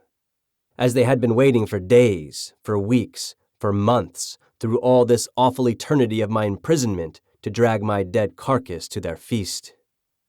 For 2 days no food was brought me, but then a new messenger appeared and my incarceration went on as before, but not again did I allow my reason to be submerged by the horror of my position. Shortly after this episode, another prisoner was brought in and chained near me. By the dim torch light I saw that he was a red Martian, and I could scarcely await the departure of his guards to address him. As their retreating footsteps died away in the distance, I called out softly the Martian word of greeting, Kaor. Who are you that speaks out of the darkness? He answered. John Carter, a friend of the red men of Helium. I am of Helium, he said, but I do not recall your name. I then told him my story as I have written it here, omitting only any reference to my love for Dejah Thoris. He was much excited by the news of Helium's princess, and seemed quite positive that she and Sola could easily have reached a point of safety from where they left me. He said that he knew the place well because the defile through which the Warhoon warriors had passed when they discovered us was the only one ever used by them when marching to the south. Dejah Thoris and Sola entered the hills not 5 miles from a great waterway and are now probably quite safe, he assured me. My fellow prisoner was Kantos Khan, a Padwar lieutenant in the naval Helium. He had been a member of the ill-fated expedition which had fallen into the hands of the Tharks at the time of Dejah Thoris's capture, and he briefly related the events which followed the defeat of the battleships. Badly injured and only partially manned, they had limped slowly toward Helium, but while passing near the city of Zodenga, the capital of Helium's hereditary enemies among the red men of Barsoom, they had been attacked by a great body of war vessels, and all but the craft to which Kantos Khan belonged were either destroyed or captured. His vessel was chased for days by 3 of the Zodengan warships, but finally escaped during the darkness of a moonless night. 30 days after the capture of Dejah Thoris, or about the time of our coming to Thark, his vessel had reached Helium with about 10 survivors of the original crew of 700 officers and men. Immediately 7 great fleets, each of 100 mighty warships, had been dispatched to search for Dejah Thoris, and from these vessels 2,000 smaller craft had been kept out continuously in futile search for the missing princess. 2 green Martian communities had been wiped off the face of Barsoom by the avenging fleets, but no trace of Dejah Thoris had been found. They had been searching among the northern hordes, and only within the past few days had they extended their quest to the south. Kantos Khan had been detailed to one of the small one-man flyers and had had the misfortune to be discovered by the Warhoons while exploring their city. The bravery and daring of the man won my greatest respect and admiration. Alone he had landed at the city's boundary and on foot had penetrated to the buildings surrounding the plaza. For 2 days and nights he had explored their quarters and their dungeons in search of his beloved princess, only to fall into the hands of a party of Warhoons as he was about to leave, after assuring himself that Dejah Thoris was not a captive there. During the period of our incarceration, Kantos Khan and I became well acquainted and formed a warm personal friendship. A few days only elapsed, however, before we were dragged forth from our dungeon for the great games. We were conducted early one morning to an enormous amphitheater, which instead of having been built upon the surface of the ground, was excavated below the surface. It had partially filled with debris, so that how large it had originally been was difficult to say. In its present condition, it held the entire 20,000 Warhoons of the assembled hordes. The arena was immense, but extremely uneven and unkempt. Around it, the Warhoons had piled building stone from some of the ruined edifices of the ancient city to prevent the animals and the captives from escaping into the audience, and at each end had been constructed cages to hold them until their turns came to meet some horrible death upon the arena. Kantos Khan and I were confined together in one of the cages. In the others were wild Kalets, Thoats, mad Zittatars, green warriors, and women of other hordes, and many strange and ferocious wild beasts of Barsoom, which I had never before seen. The din of their roaring, growling, and squealing was deafening, and the formidable appearance of any one of them was enough to make the stoutest heart feel grave forebodings. Kantos Khan explained to me that at the end of the day, one of these prisoners would gain freedom, and the others would lie dead about the arena. The winners in the various contests of the day would be pitted against each other until only 2 remained alive, the victor in the last encounter being set free, whether animal or man.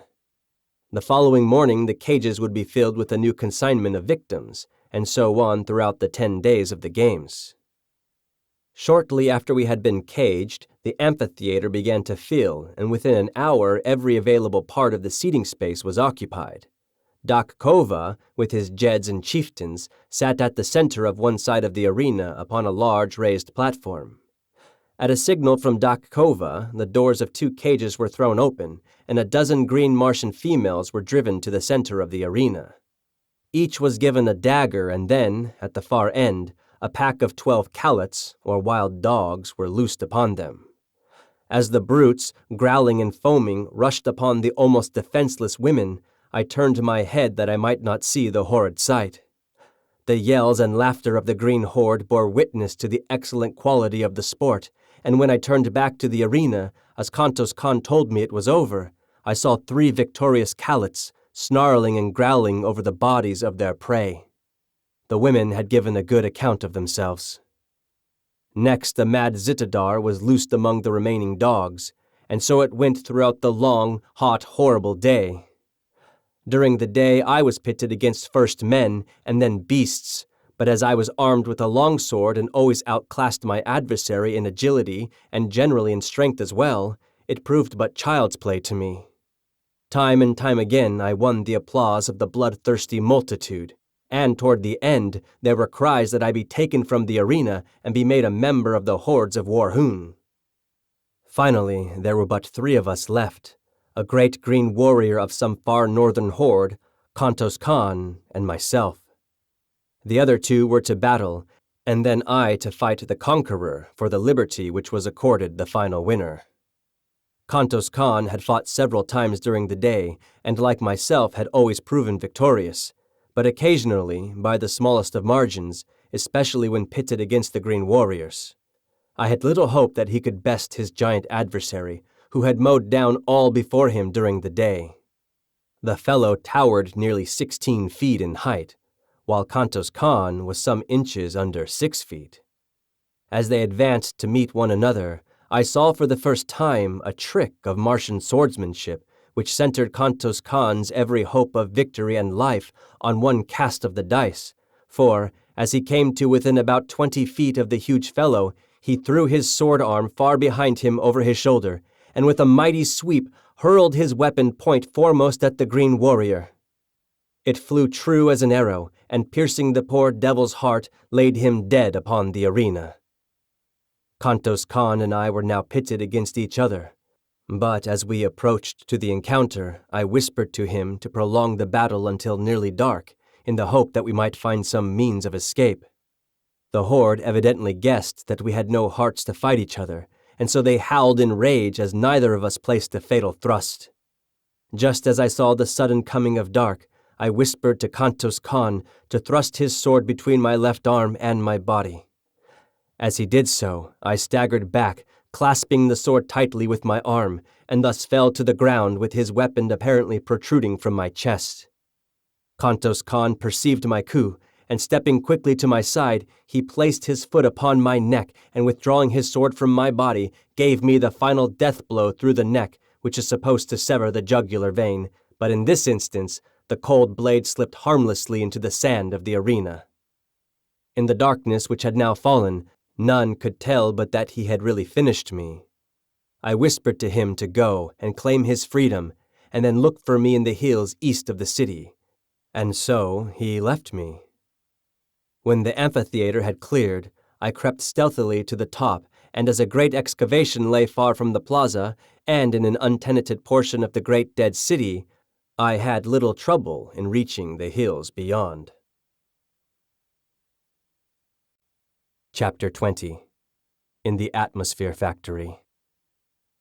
For 2 days I waited there for Kantos Khan, but as he did not come, I started off on foot in a northwesterly direction toward a point where he had told me lay the nearest waterway. My only food consisted of vegetable milk from the plants which gave so bounteously of this priceless fluid. Through 2 long weeks I wandered, stumbling through the nights guided only by the stars and hiding during the days behind some protruding rock or among the occasional hills I traversed.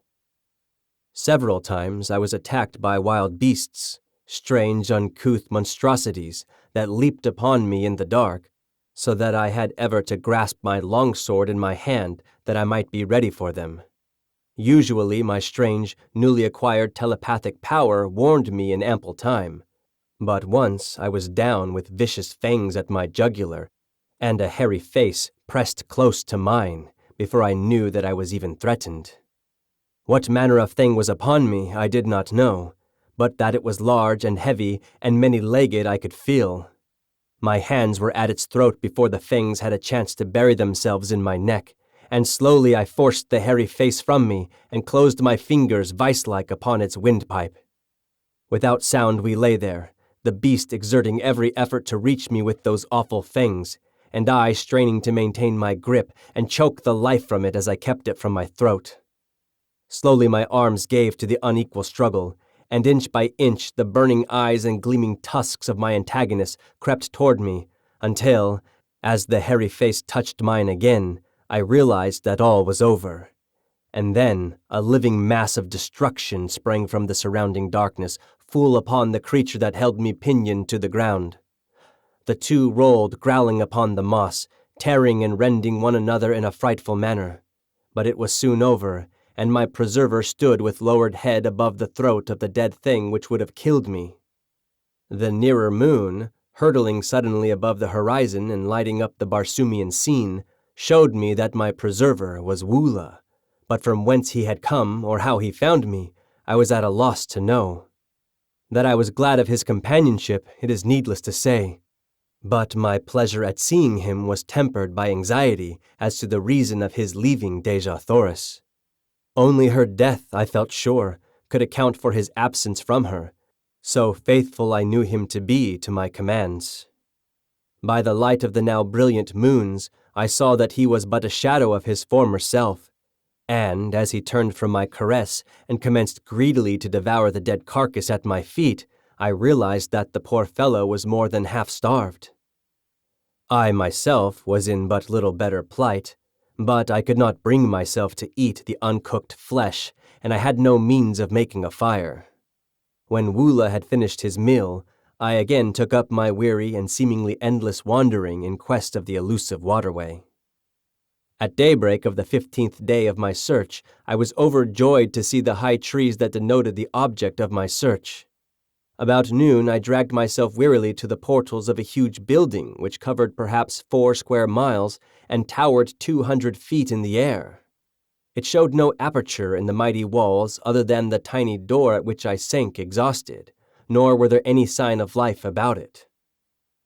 I could find no bell or other method of making my presence known to the inmates of the place, unless a small round hole in the wall near the door was for that purpose. It was of about the bigness of a lead pencil, and thinking that it might be in the nature of a speaking tube, I put my mouth to it and was about to call into it when a voice issued from it asking me whom I might be, where from, and the nature of my errand. I explained that I had escaped from the war hoons and was dying of starvation and exhaustion. You wear the metal of a green warrior and are followed by a callet, yet you are of the figure of a red man. In color you are neither green nor red. In the name of the 9th ray, what manner of creature are you? I am a friend of the red men of Barsoom, and I am starving. In the name of humanity, open to us, I replied. Presently the door commenced to recede before me, until it had sunk into the wall 50 feet. Then it stopped and slid easily to the left, exposing a short, narrow corridor of concrete, at the further end of which was another door, similar in every respect to the one I had just passed. No one was in sight, yet immediately we passed the first door, it slid gently into place behind us and receded rapidly to its original position in the front wall of the building. As the door had slipped aside, I had noted its great thickness, fully 20 feet, and as it reached its place once more after closing behind us, great cylinders of steel had dropped from the ceiling behind it and fitted their lower ends into apertures countersunk in the floor. A second and third door receded before me and slipped to one side as the first, before I reached a large inner chamber where I found food and drink set out upon a great stone table. A voice directed me to satisfy my hunger and to feed my callet, and while I was thus engaged, my invisible host put me through a severe and searching cross-examination. Your statements are most remarkable, said the voice on concluding its questioning. "But you are evidently speaking the truth, and it is equally evident that you are not a Barsoom. I can tell that by the conformation of your brain, and the strange location of your internal organs, and the shape and size of your heart." "Can you see through me?" I exclaimed. "Yes, I can see all but your thoughts, and were you a Barsoomian, I could read those." Then a door opened at the far side of the chamber, and a strange, dried-up little mummy of a man came toward me. He wore but a single article of clothing or adornment, a small collar of gold, from which depended upon his chest a great ornament as large as a dinner plate, set solid with huge diamonds, except for the exact center, which was occupied by a strange stone, an inch in diameter, that scintillated 9 different and distinct rays. The 7 colors of our earthly prism, and 2 beautiful rays which, to me, were new and nameless. I cannot describe them any more than you could describe red to a blind man. I only know that they were beautiful in the extreme. The old man sat and talked with me for hours, and the strangest part of our intercourse was that I could read his every thought, while he could not fathom an iota from my mind unless I spoke. I did not apprise him of my ability to sense his mental operations, and thus I learned a great deal which proved of immense value to me later, and which I would never have known had he suspected my strange power, for the Martians have such perfect control of their mental machinery that they are able to direct their thoughts with absolute precision. The building in which I found myself contained the machinery which produces that artificial atmosphere which sustains life on Mars. The secret of the entire process hinges on the use of the 9th ray, one of the beautiful scintillations which I had noted emanating from the great stone in my host's diadem. This ray is separated from the other rays of the sun by means of finely adjusted instruments placed upon the roof of the huge building, 3/4 of which is used for reservoirs in which the 9th ray is stored. This product is then treated electrically, or rather certain proportions of refined electric vibrations are incorporated with it, and the result is then pumped to the 5 principal air centers of the planet where, as it is released, contact with the ether of space transforms it into atmosphere.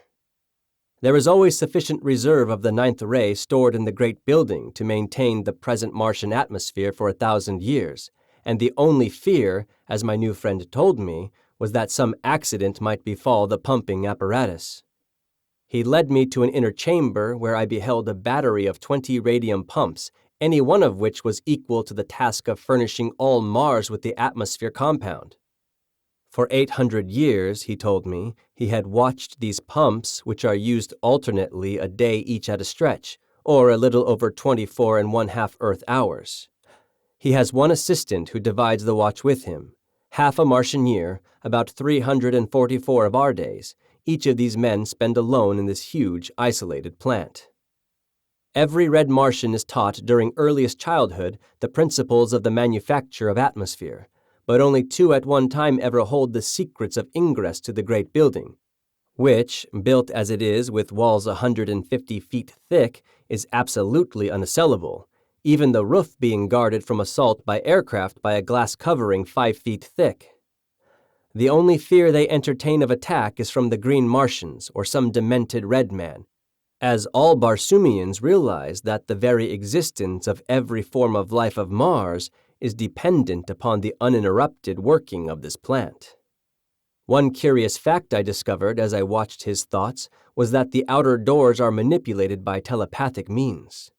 The locks are so finely adjusted that the doors are released by the action of a certain combination of thought waves. To experiment with my newfound toy, I thought to surprise him into revealing this combination, and so I asked him in a casual manner how he had managed to unlock the massive doors for me from the inner chambers of the building. As quick as a flash there leaped to his mind 9 Martian sounds, but as quickly faded as he answered that this was a secret he must not divulge. From then on, his manner toward me changed as though he feared that he had been surprised into divulging his great secret, and I read suspicion and fear in his looks and thoughts, though his words were still fair. Before I retired for the night, he promised to give me a letter to a nearby agricultural officer who would help me on my way to Zodenga, which he said was the nearest Martian city. But be sure that you do not let them know you are bound for Helium, as they are at war with that country. My assistant and I are of no country. We belong to all Barsum, and this talisman which we wear protects us in all lands, even among the green men, though we do not trust ourselves to their hands if we can avoid it, he added. And so good night, my friend, he continued. May you have a long and restful sleep. Yes, a long sleep.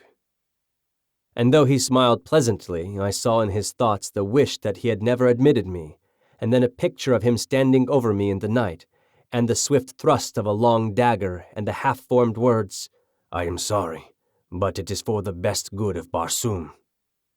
As he closed the door of my chamber behind him, his thoughts were cut off from me, as was the sight of him, which seemed strange to me in my little knowledge of thought transference.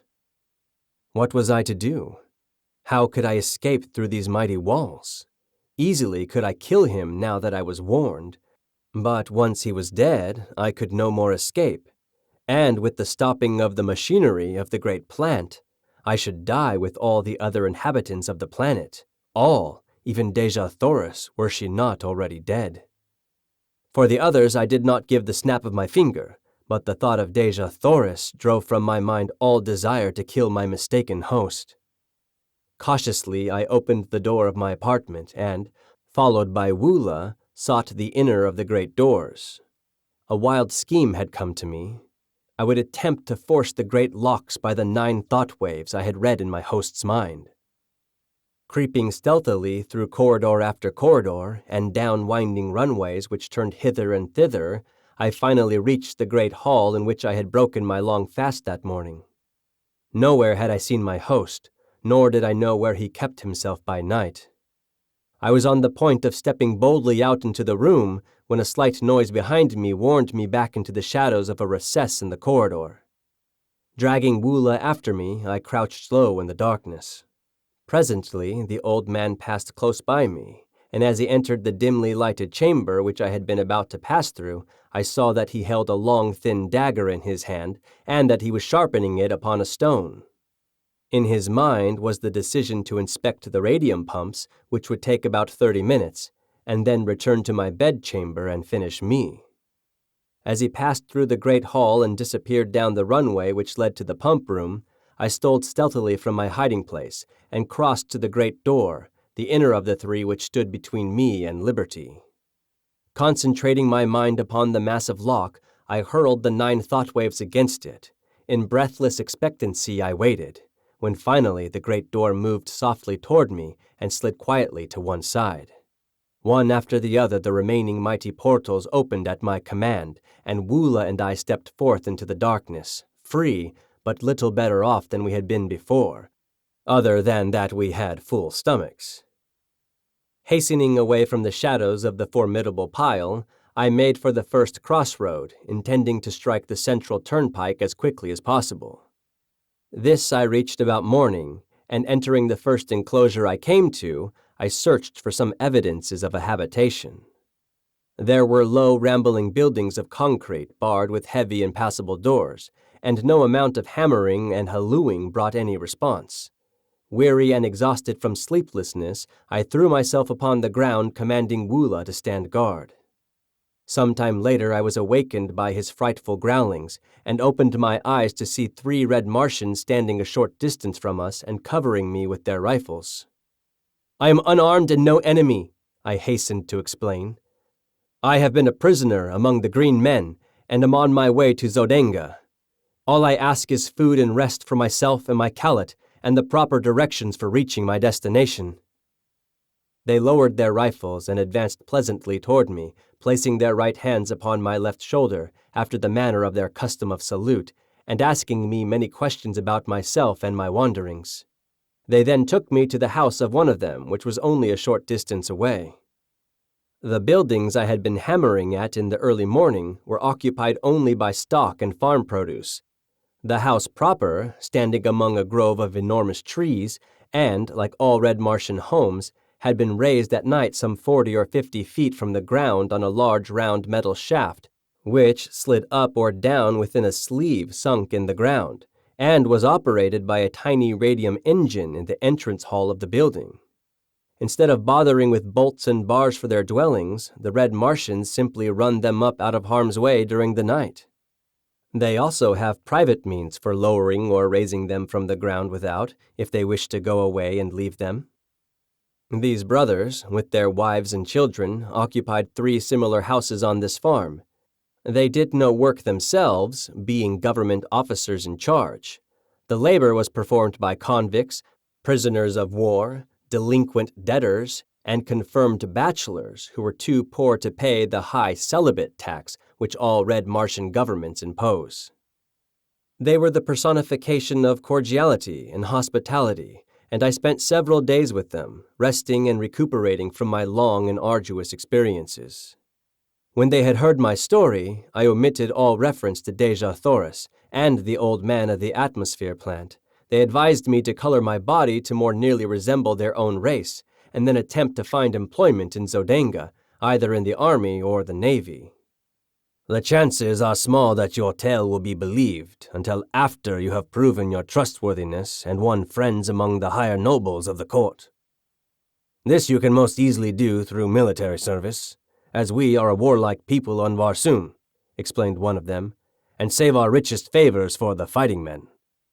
When I was ready to depart, they furnished me with a small domestic bull thoat, such as is used for saddle purposes by all red Martians. The animal is about the size of a horse and quite gentle, but in color and shape an exact replica of his huge and fierce cousin of the wilds. The brothers had supplied me with a reddish oil with which I anointed my entire body, and one of them cut my hair, which had grown quite long, in the prevailing fashion of the time, square at the back and banged in the front, so that I could have passed anywhere upon Barsoom as a full-fledged red Martian. My metal and ornaments were also renewed in the style of a Zodangan gentleman, attached to the house of Tor, which was the family name of my benefactors. They filled a little sack at my side with Zodangan money. The medium of exchange upon Mars is not dissimilar from our own, except that the coins are oval. Paper money is issued by individuals as they require it, and redeemed twice yearly. If a man issues more than he can redeem, the government pays his creditors in full, and the debtor works out the amount upon the farms or in mines, which are all owned by the government. This suits everybody except the debtor, as it has been a difficult thing to obtain sufficient voluntary labor to work the great isolated farmlands of Mars, stretching as they do like narrow ribbons from pole to pole, through wild stretches peopled by wild animals and wilder men.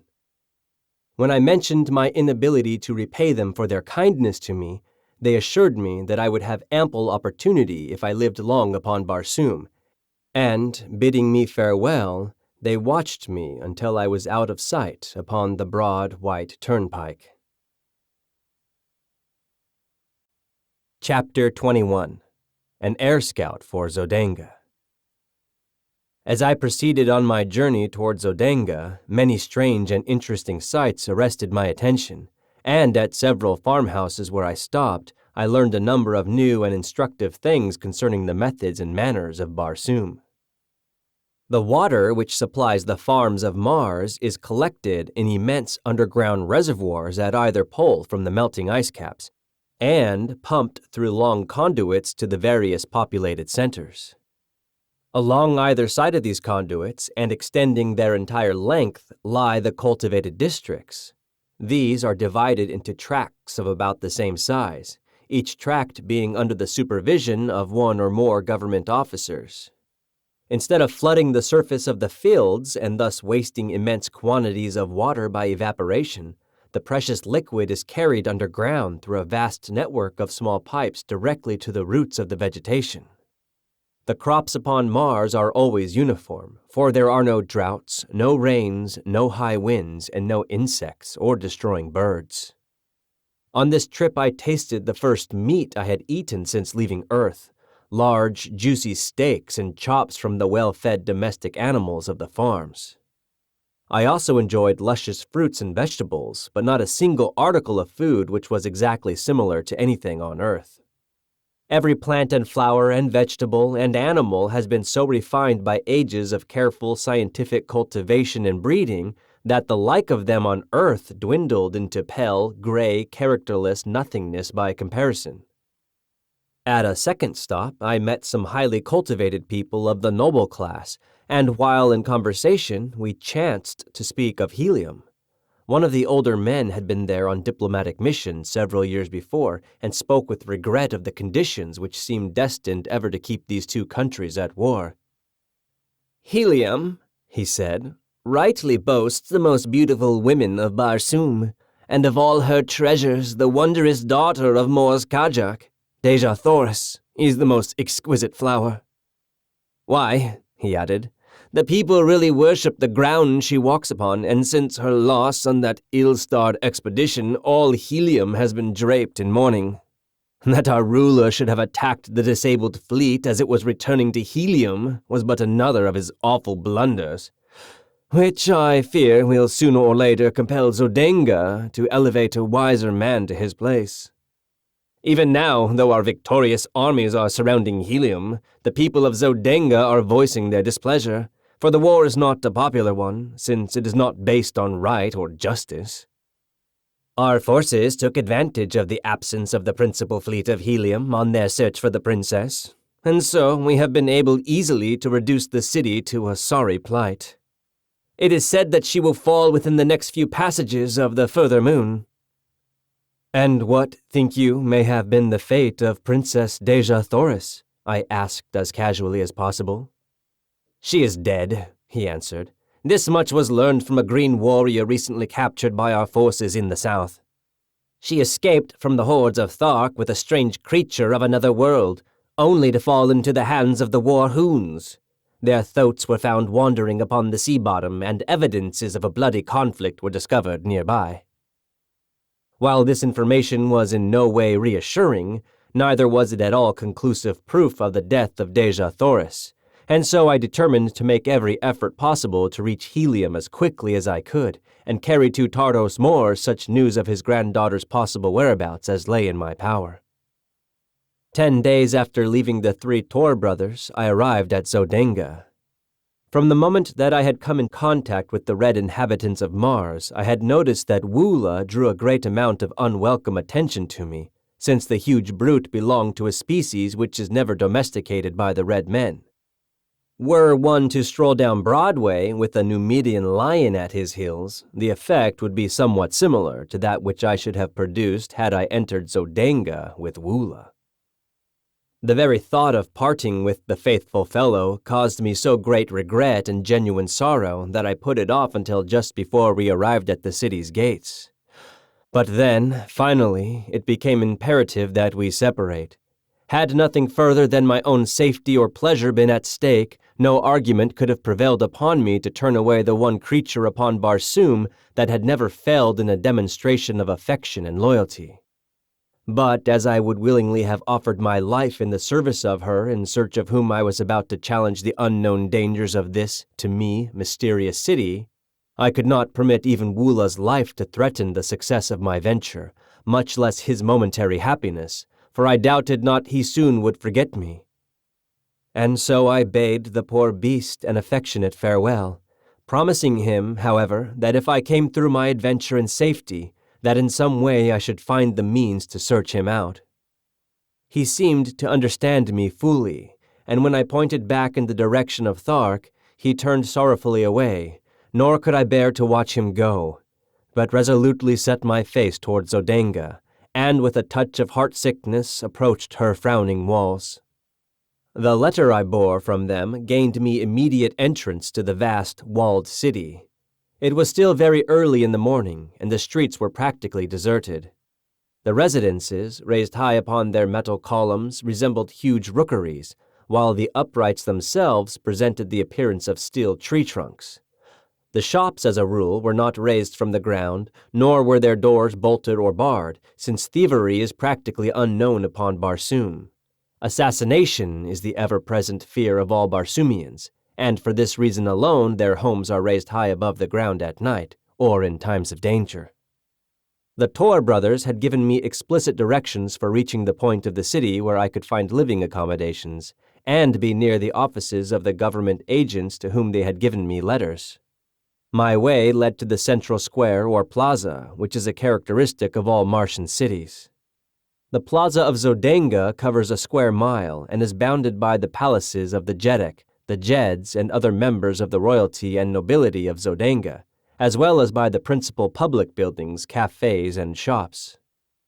As I was crossing the great square, lost in wonder and admiration of the magnificent architecture and the gorgeous scarlet vegetation which carpeted the broad lawns, I discovered a red Martian walking briskly toward me from one of the avenues. He paid not the slightest attention to me, but as he came abreast I recognized him, and turning I placed my hand upon his shoulder, calling out, "Kayor, Kantos Khan."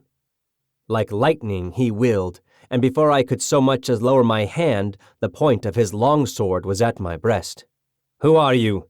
he growled. And then, as a backward leap carried me 50 feet from his sword, he dropped the point to the ground and exclaimed, laughing, "I do not need a better reply. There is but one man upon all Barsoom who can bounce about like a rubber ball. By the mother of the further moon, John Carter, how came you here? And have you become a Darcine, that you can change your color at will?" "You gave me a bad half-minute, my friend," he continued, after I had briefly outlined my adventure since parting with him in the arena at Warhoon. "Were my name and city known to the Zodangans, I would shortly be sitting on the banks of the lost sea of Chorus with my revered and departed ancestors. I am here in the interest of Tardos Mors, Jedek of Helium, to discover the whereabouts of Deja Thoris, our princess. Sab Thon, prince of Zodenga, has her hidden in the city, and has fallen madly in love with her. His father, Thankosis, Jedek of Zodenga, has made her voluntary marriage to his son the price of peace between our countries. But Tardos Mors will not accede to the demands, and has sent word that he and his people would rather look upon the dead face of their princess than see her wed to any than her own choice, and that personally he would prefer being engulfed in the ashes of a lost and burning helium to joining the metal of his house with that of Thankosis. His reply was the deadliest affront he could have put upon Thankosis and the Zodangans, but his people love him the more for it, and his strength in helium is greater today than ever. I have been here 3 days, continued Kantos Khan, but I have not yet found where Deja Thoris is imprisoned. Today I joined the Zodangan Navy as an air scout, and I hope in this way to win the confidence of Sab Thon, the prince, who is commander of this division of the Navy, and thus learn the whereabouts of Deja Thoris. I am glad that you are here, John Carter, for I know your loyalty to my princess, and 2 of us working together should be able to accomplish much. The plaza was now commencing to fill with people going and coming upon the daily activities of their duties. The shops were opening and the cafes filling with early morning patrons. Kantos Khan led me to one of these gorgeous eating places where we were served entirely by mechanical apparatus. No hand touched the food from the time it entered the building in its raw state until it emerged hot and delicious upon the tables before the guests, in response to the touching of tiny buttons to indicate their desires. After our meal, Kantos Khan took me with him to the headquarters of the Air Scout Squadron and, introducing me to his superior, asked that I be enrolled as a member of the corps. In accordance with custom, an examination was necessary, but Kantos Khan had told me to have no fear on this score, as he would attend to that part of the matter. He accomplished this by taking my order for examination to the examining officer and representing himself as John Carter. This ruse will be discovered later, he cheerfully explained, when they check up my weights, measurements, and other personal identification data, but it will be several months before this is done, and our mission should be accomplished or have failed long before that time. The next few days were spent by Kantos Khan in teaching me the intricacies of flying, and of repairing the dainty little contrivances which the Martians use for this purpose. The body of the one-man aircraft is about 16 feet long, 2 feet wide, and 3 inches thick, tapering to a point at each end. The driver sits on top of this plane upon a seat constructed over the small, noiseless radium engine which propels it. The medium of buoyancy is contained within the thin metal walls of the body and consists of the 8th Barsoomian ray, or ray of propulsion, as it may be termed in view of its properties. This ray, like the 9th ray, is unknown on Earth, but the Martians have discovered that it is an inherent property of all light, no matter from what source it emanates.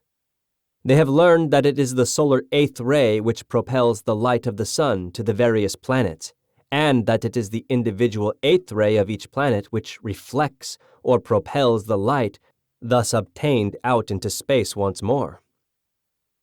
The solar 8th ray would be absorbed by the surface of Barsoom, but the Barsoomian 8th ray, which tends to propel light from Mars into space, is constantly streaming out from the planet, constituting a force of repulsion of gravity, which, when confined, is able to lift enormous weights from the surface of the ground.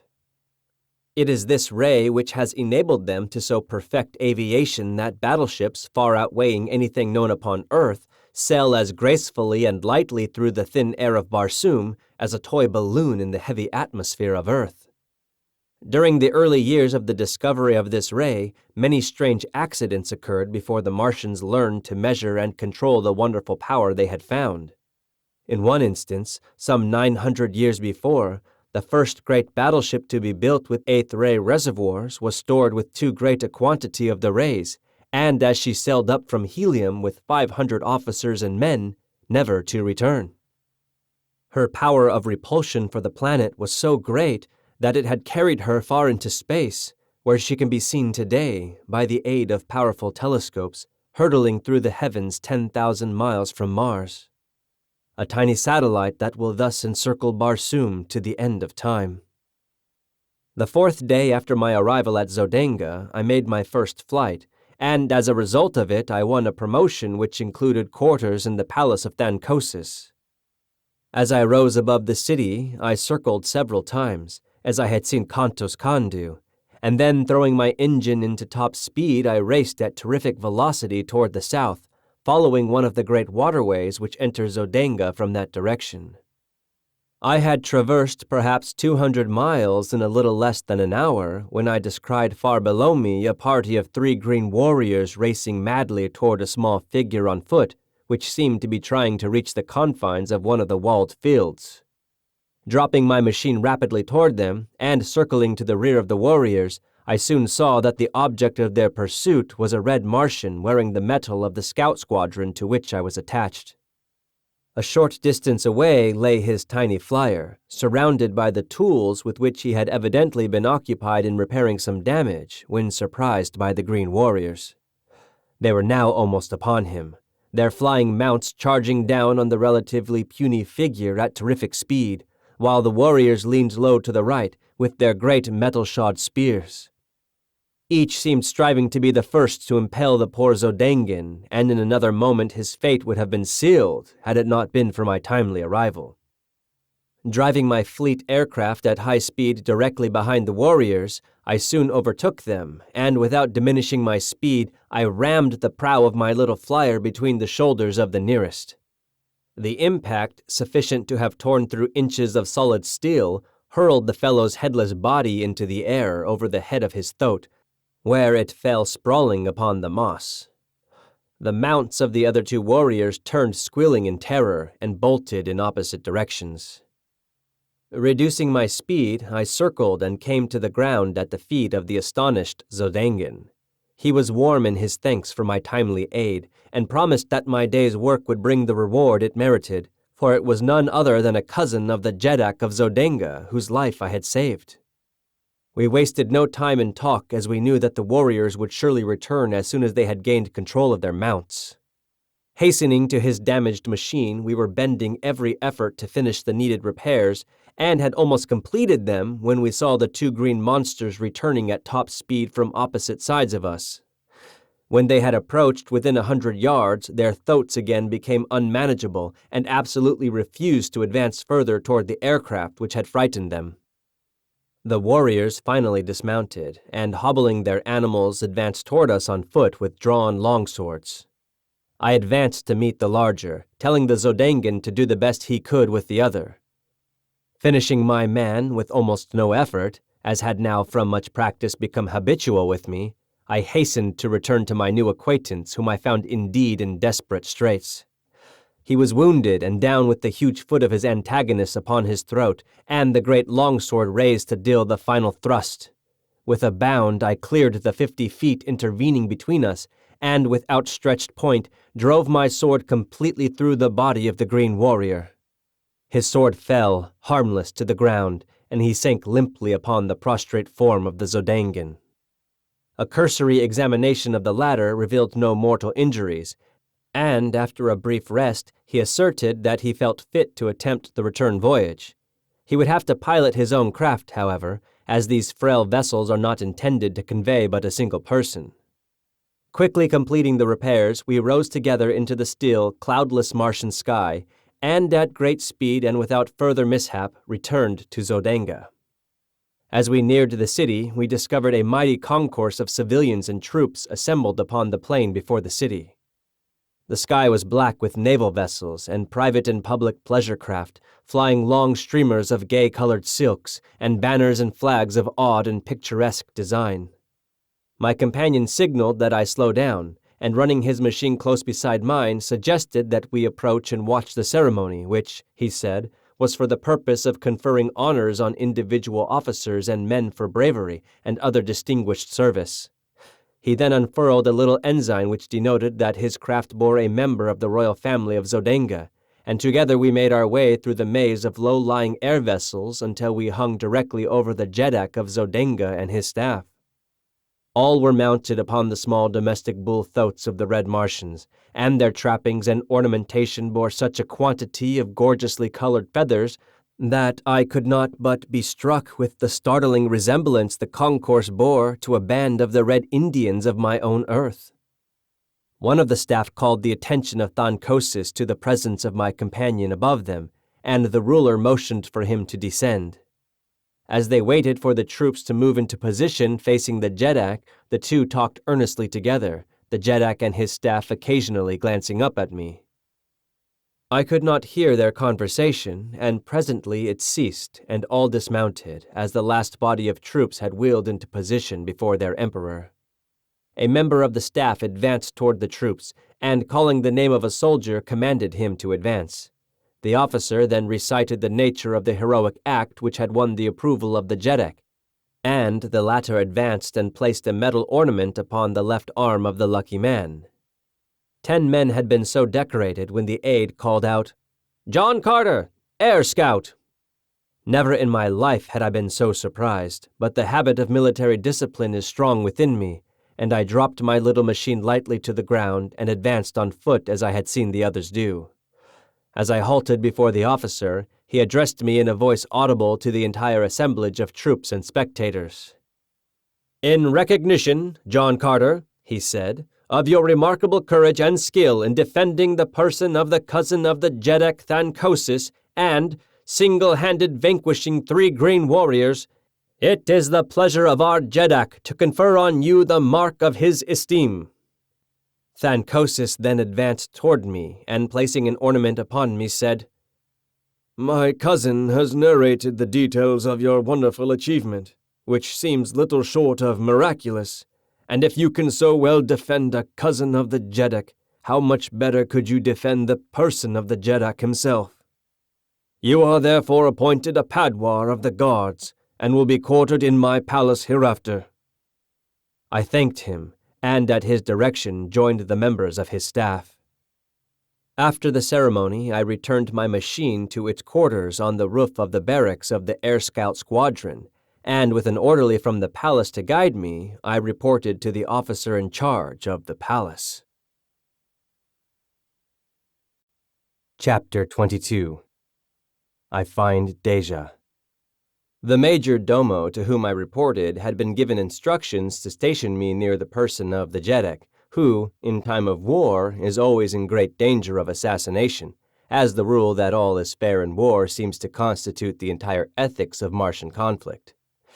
He therefore escorted me immediately to the apartment in which Thankosis then was. The ruler was engaged in conversation with his son, Sab Than, and several courtiers of his household, and did not perceive my entrance.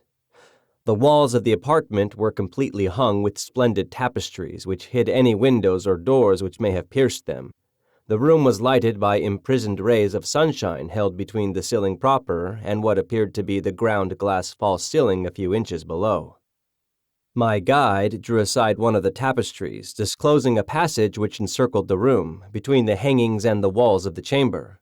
Within this passage I was to remain, he said, so long as Thankosis was in the apartment. When he left, I was to follow. My only duty was to guard the ruler and keep out of sight as much as possible. I would be relieved after a period of 4 hours. The major domo then left me. The tapestries were of a strange weaving which gave the appearance of heavy solidity from one side, but from my hiding place I could perceive all that took place within the room as readily as though there had been no curtain intervening. Scarcely had I gained my post than the tapestry at the opposite end of the chamber separated and 4 soldiers of the guard entered, surrounding a female figure. As they approached Thankosis, the soldiers fell to either side, and there standing before the jeddak not 10 feet from me, her beautiful face radiant with smiles, was Dejah Thoris. Sab Than, Prince of Zodenga, advanced to meet her, and hand in hand they approached close to the jeddak. Thankosis looked up in surprise, and, rising, saluted her. To what strange freak do I owe this visit from the Princess of Helium, who 2 days ago, with rare consideration for my pride, assured me that she would prefer Tal Hajjus the Green Thark to my son? Dejah Thoris only smiled the more, and with the roguish dimples playing at the corners of her mouth, she made answer. From the beginning of time upon Barsoom, it has been the prerogative of woman to change her mind as she listed and to dissemble in matters concerning her heart. That you will forgive, Thankosis, as has your son. 2 days ago I was not sure of his love for me, but now I am, and I have come to beg of you to forget my rash words and to accept the assurance of the Princess of Helium, that when the time comes, she will wed Sab Than, Prince of Zodenga. I'm glad that you have so decided, replied Thankosis. It is far from my desire to push war further against the people of Helium, and your promise shall be recorded and a proclamation to my people issued forthwith. It were better, Thankosis, interrupted Dejah Thoris, that the proclamation wait the ending of this war. It would look strange indeed to my people, and to yours, were the Princess of Helium to give herself to her country's enemy in the midst of hostilities. Cannot the war be ended at once? Spoke Sab Than. It requires but the word of Thankosis to bring peace. Say it, my father. Say the word that will hasten my happiness and end this unpopular strife. We shall see, replied Thankosis, how the people of Helium take to peace. I shall at least offer it to them. Dejah Thoris, after a few words, turned and left the apartment, still followed by her guards. Thus was the edifice of my brief dream of happiness dashed, broken to the ground of reality. The woman for whom I had offered my life, and from whose lips I had so recently heard a declaration of love for me, had lightly forgotten my very existence, and smilingly given herself to the son of her people's most hated enemy. Although I had heard it with my own ears, I could not believe it. I must search out her apartments and force her to repeat the cruel truth to me alone before I would be convinced. And so I deserted my post and hastened through the passage behind the tapestries toward the door by which she had left the chamber. Slipping quietly through this opening, I discovered a maze of winding corridors, branching and turning in every direction. Running rapidly down the first one, and then another of them, I soon became hopelessly lost, and was standing panting against the side wall, when I heard voices near me. Apparently, they were coming from the opposite side of the partition against which I leaned, and presently I made out the tones of Dejah Thoris. I could not hear the words, but I knew that I could not possibly be mistaken in the voice. Moving on a few steps, I discovered another passageway at the end of which lay a door. Walking boldly forward, I pushed into the room, only to find myself in a small antechamber in which were the 4 guards who had accompanied her. One of them instantly arose and accosted me, asking the nature of my business. "I am from Thancosis," I replied, "and wish to speak privately with Dejah Thoris, Princess of Helium." "And your order?" asked the fellow. I did not know what he meant, but replied that I was a member of the guard, and without waiting for a reply from him, I strode toward the opposite door of the antechamber, behind which I could hear Dejah Thoris conversing. But my entrance was not to be so easily accomplished. The guardsman stepped before me, saying, "No one comes from Thancosis without carrying an order or the password. You must give me one or the other before you may pass." "The only order I require, my friend, to enter where I will, hangs at my side," I answered, tapping my long sword. "Will you let me pass in peace or no?" For reply, he whipped out his own sword, calling to the others to join him, and thus the 4 stood, with drawn weapons, barring my further progress.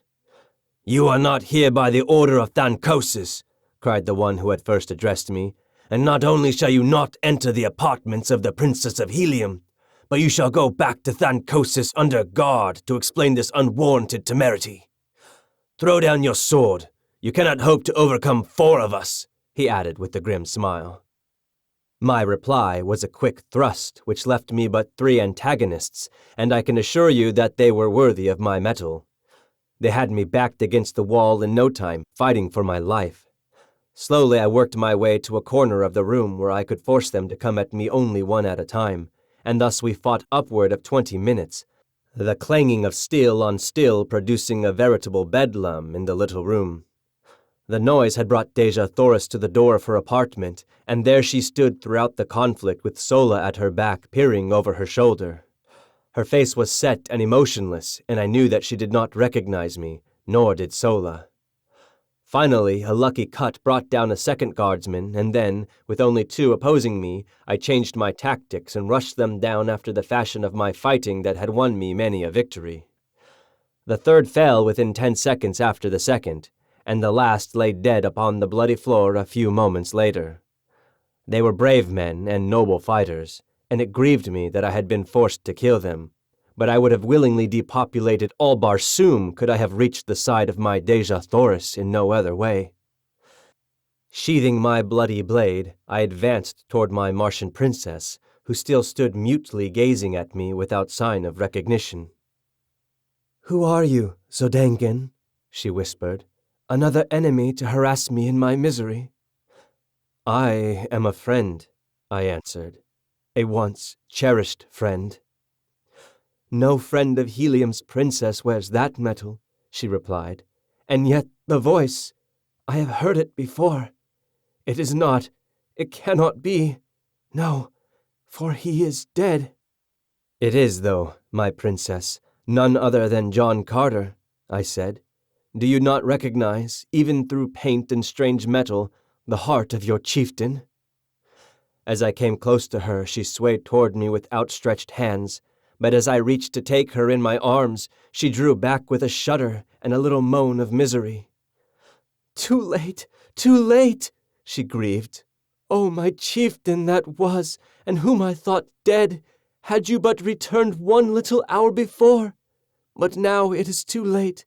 Too late." "What do you mean, Dejah Thoris?" I cried. "That you would not have promised yourself to the Zodangan prince had you known that I lived?" "Think you, John Carter, that I would give my heart to you yesterday, and today to another? I thought that it lay buried with your ashes in the pits of Warhoon, and so today I have promised my body to another to save my people from the curse of a victorious Zodangan army." "But I am not dead, my princess. I have come to claim you, and all Zodanga cannot prevent it." "It is too late, John Carter. My promise is given, and on Barsoom that is final. The ceremonies which follow later are but meaningless formalities. They make the fact of marriage no more certain than does the funeral cortege of a Jeddak again place the seal of death upon him. I am as good as married, John Carter. No longer may you call me your princess. No longer are you my chieftain. I know but little of your customs here upon Barsoom, Dejah Thoris, but I do know that I love you, and if you meant the last words you spoke to me that day as the hordes of Warhoon were charging down upon us, no other man shall ever claim you as his bride. You meant them then, my princess, and you mean them still. Say that it is true. I meant them, John Carter, she whispered. I cannot repeat them now, for I have given myself to another. Ah, if you had only known our ways, my friend, she continued, half to herself.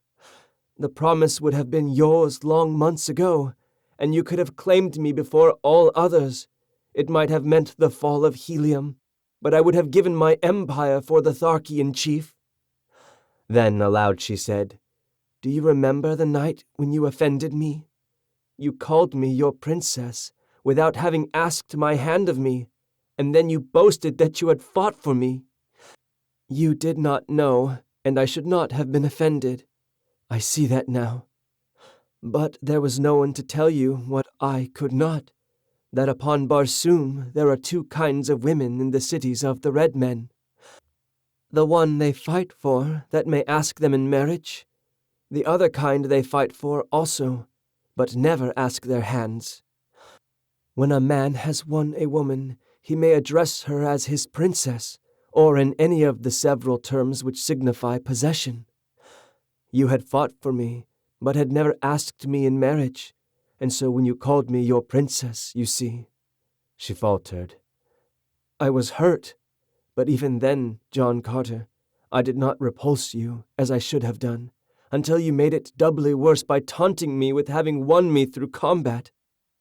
I do not need ask your forgiveness now, Dejah Thoris, I cried. You must know that my fault was of ignorance of your Barsoomian customs. What I failed to do, through implicit belief that my petition would be presumptuous and unwelcome, I do now, Dejah Thoris. I ask you to be my wife, and by all the Virginian fighting blood that flows in my veins, you shall be. No, John Carter, it is useless, she cried hopelessly. I may never be yours while Sab-Than lives. You have sealed his death warrant, my princess. Sab-Than dies. Nor that either, she hastened to explain. I may not wed the man who slays my husband, even in self-defense. It is custom. We are ruled by custom upon Barsoom. It is useless, my friend. You must bear the sorrow with me. That, at least, we may share in common. That, and the memory of the brief days among the Tharks. You must go now, nor ever see me again. Goodbye, my chieftain that was. Disheartened and dejected, I withdrew from the room, but I was not entirely discouraged, nor would I admit that Dejah Thoris was lost to me until the ceremony had actually been performed. As I wandered along the corridors, I was as absolutely lost in the maze of winding passageways as I had been before I discovered Dejah Thoris's apartments. I knew that my only hope lay in escape from the city of Zodenga, for the matter of the 4 dead guardsmen would have to be explained, and as I could never reach my original post without a guide, suspicion would surely rest on me so soon as I was discovered wandering aimlessly through the palace. Presently I came upon a spiral runway leading to a lower floor, and this I followed downward for several stories, until I reached the doorway of a large apartment in which were a number of guardsmen. The walls of this room were hung with transparent tapestries behind which I secreted myself without being apprehended. The conversation of the guardsmen was general, and awakened no interest in me until an officer entered the room and ordered 4 of the men to relieve the detail who were guarding the Princess of Helium. Now I knew my troubles would commence in earnest, and indeed they were upon me all too soon, for it seemed that the squad had scarcely left the guard's room before one of their number burst in again breathlessly, crying that they had found their 4 comrades butchered in the antechamber. In a moment, the entire palace was alive with people. Guardsmen, officers, courtiers, servants and slaves ran helter-skelter through the corridors and apartments, carrying messages and orders, and searching for signs of the assassin. This was my opportunity, and slim as it appeared, I grasped it, for as a number of soldiers came hurrying past my hiding place, I fell in behind them and followed through the mazes of the palace until, in passing through a great hall, I saw the blessed light of day coming in through a series of larger windows. Here I left my guides, and, slipping to the nearest window, sought for an avenue of escape. The windows opened upon a great balcony which overlooked one of the broad avenues of Zodenga. The ground was about 30 feet below, and at a like distance from the building was a wall fully 20 feet high, constructed of polished glass about a foot in thickness.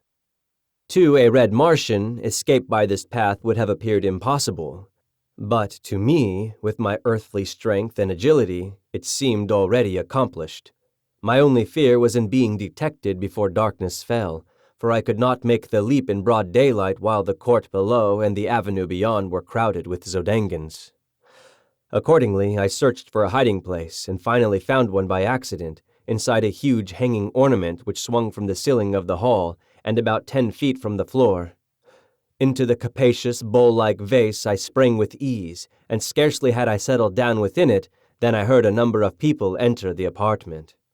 The group stopped beneath my hiding place, and I could plainly overhear their every word. "It is the work of the Heliumites," said one of the men. "Yes, O Jeddak, but how had they access to the palace? I could believe that even with the diligent care of your guardsmen, a single enemy might reach the inner chambers, but how a force of 6 or 8 fighting men could have done so unobserved is beyond me. We shall soon know, however, for here comes the royal psychologist." Another man now joined the group, and, after making his formal greetings to his ruler, said, "O mighty Jeddak, it is a strange tale I read in the dead minds of your faithful guardsmen. They were felled not by a number of fighting men, but by a single opponent." He paused to let the full weight of this announcement impress his hearers, and that his statement was scarcely credited was evidenced by the impatient exclamation of incredulity which escaped the lips of Thancosis. "What manner of weird tale are you bringing me, Notan?" he cried. "It is the truth, my Jeddak," replied the psychologist. "In fact, the impressions were strongly marked on the brain of each of the 4 guardsmen. Their antagonist was a very tall man, wearing the metal of one of your own guardsmen, and his fighting ability was little short of marvelous, for he fought fair against the entire 4 and vanquished them by his surpassing skill and superhuman strength and endurance. Though he wore the metal of Zodenga, my Jeddak, such a man was never seen before in this or any other country upon Barsoom. The mind of the Princess of Helium, whom I have examined and questioned, was a blank to me. She has perfect control, and I could not read one iota of it. She said that she witnessed a portion of the encounter, and that when she looked there was but one man engaged with the guardsmen, a man whom she did not recognize as ever having seen." "Where is my erstwhile savior?" spoke another of the party, and I recognized the voice of the cousin of Thancosis, whom I had rescued from the Green Warriors. "By the metal of my first ancestor," he went on, "but the description fits him to perfection, especially as to his fighting ability." "Where is this man?" cried Thancosis. "Have him brought to me at once." "What know you of him, cousin? It seems strange to me now that I think upon it, that there should have been such a fighting man in Zodenga, of whose name even we were ignorant before today. And his name too, John Carter. Who ever heard of such a name upon Barsoom?" Word was soon brought that I was nowhere to be found, either in the palace or at my former quarters in the barracks of the Air Scout Squadron. Kantos Khan they had found and questioned, but he knew nothing of my whereabouts, and as to my past, he had told them that he knew as little, since he had but recently met me during our captivity among the Warhoons. "Keep your eyes on this other one," commanded Thancosis. "He is also a stranger, and likely as not they both hail from Helium, and where one is we shall sooner or later find the other. Quadruple the air patrol, and let every man who leaves the city by air or ground be subjected to the closest scrutiny." Another messenger now entered with word that I was still within the palace walls. "The likeness of every person who has entered or left the palace grounds today has been carefully examined," concluded the fellow, "and not one approaches the likeness of this new padwar of the guards, other than that which was recorded of him at the time he entered." "Then we will have him shortly," commanded Thancosis contentedly. "And in the meanwhile, we will repair to the apartments of the Princess of Helium and question her in regard to the affair. She may know more than she cared to divulge to you, Noten. Come." They left the hall, and as darkness had fallen without, I slipped lightly from my hiding place and hastened to the balcony. Few were in sight, and choosing a moment when none seemed near, I sprang quickly to the top of the glass wall, and from there to the avenue beyond the palace grounds. Chapter 23. Lost in the Sky.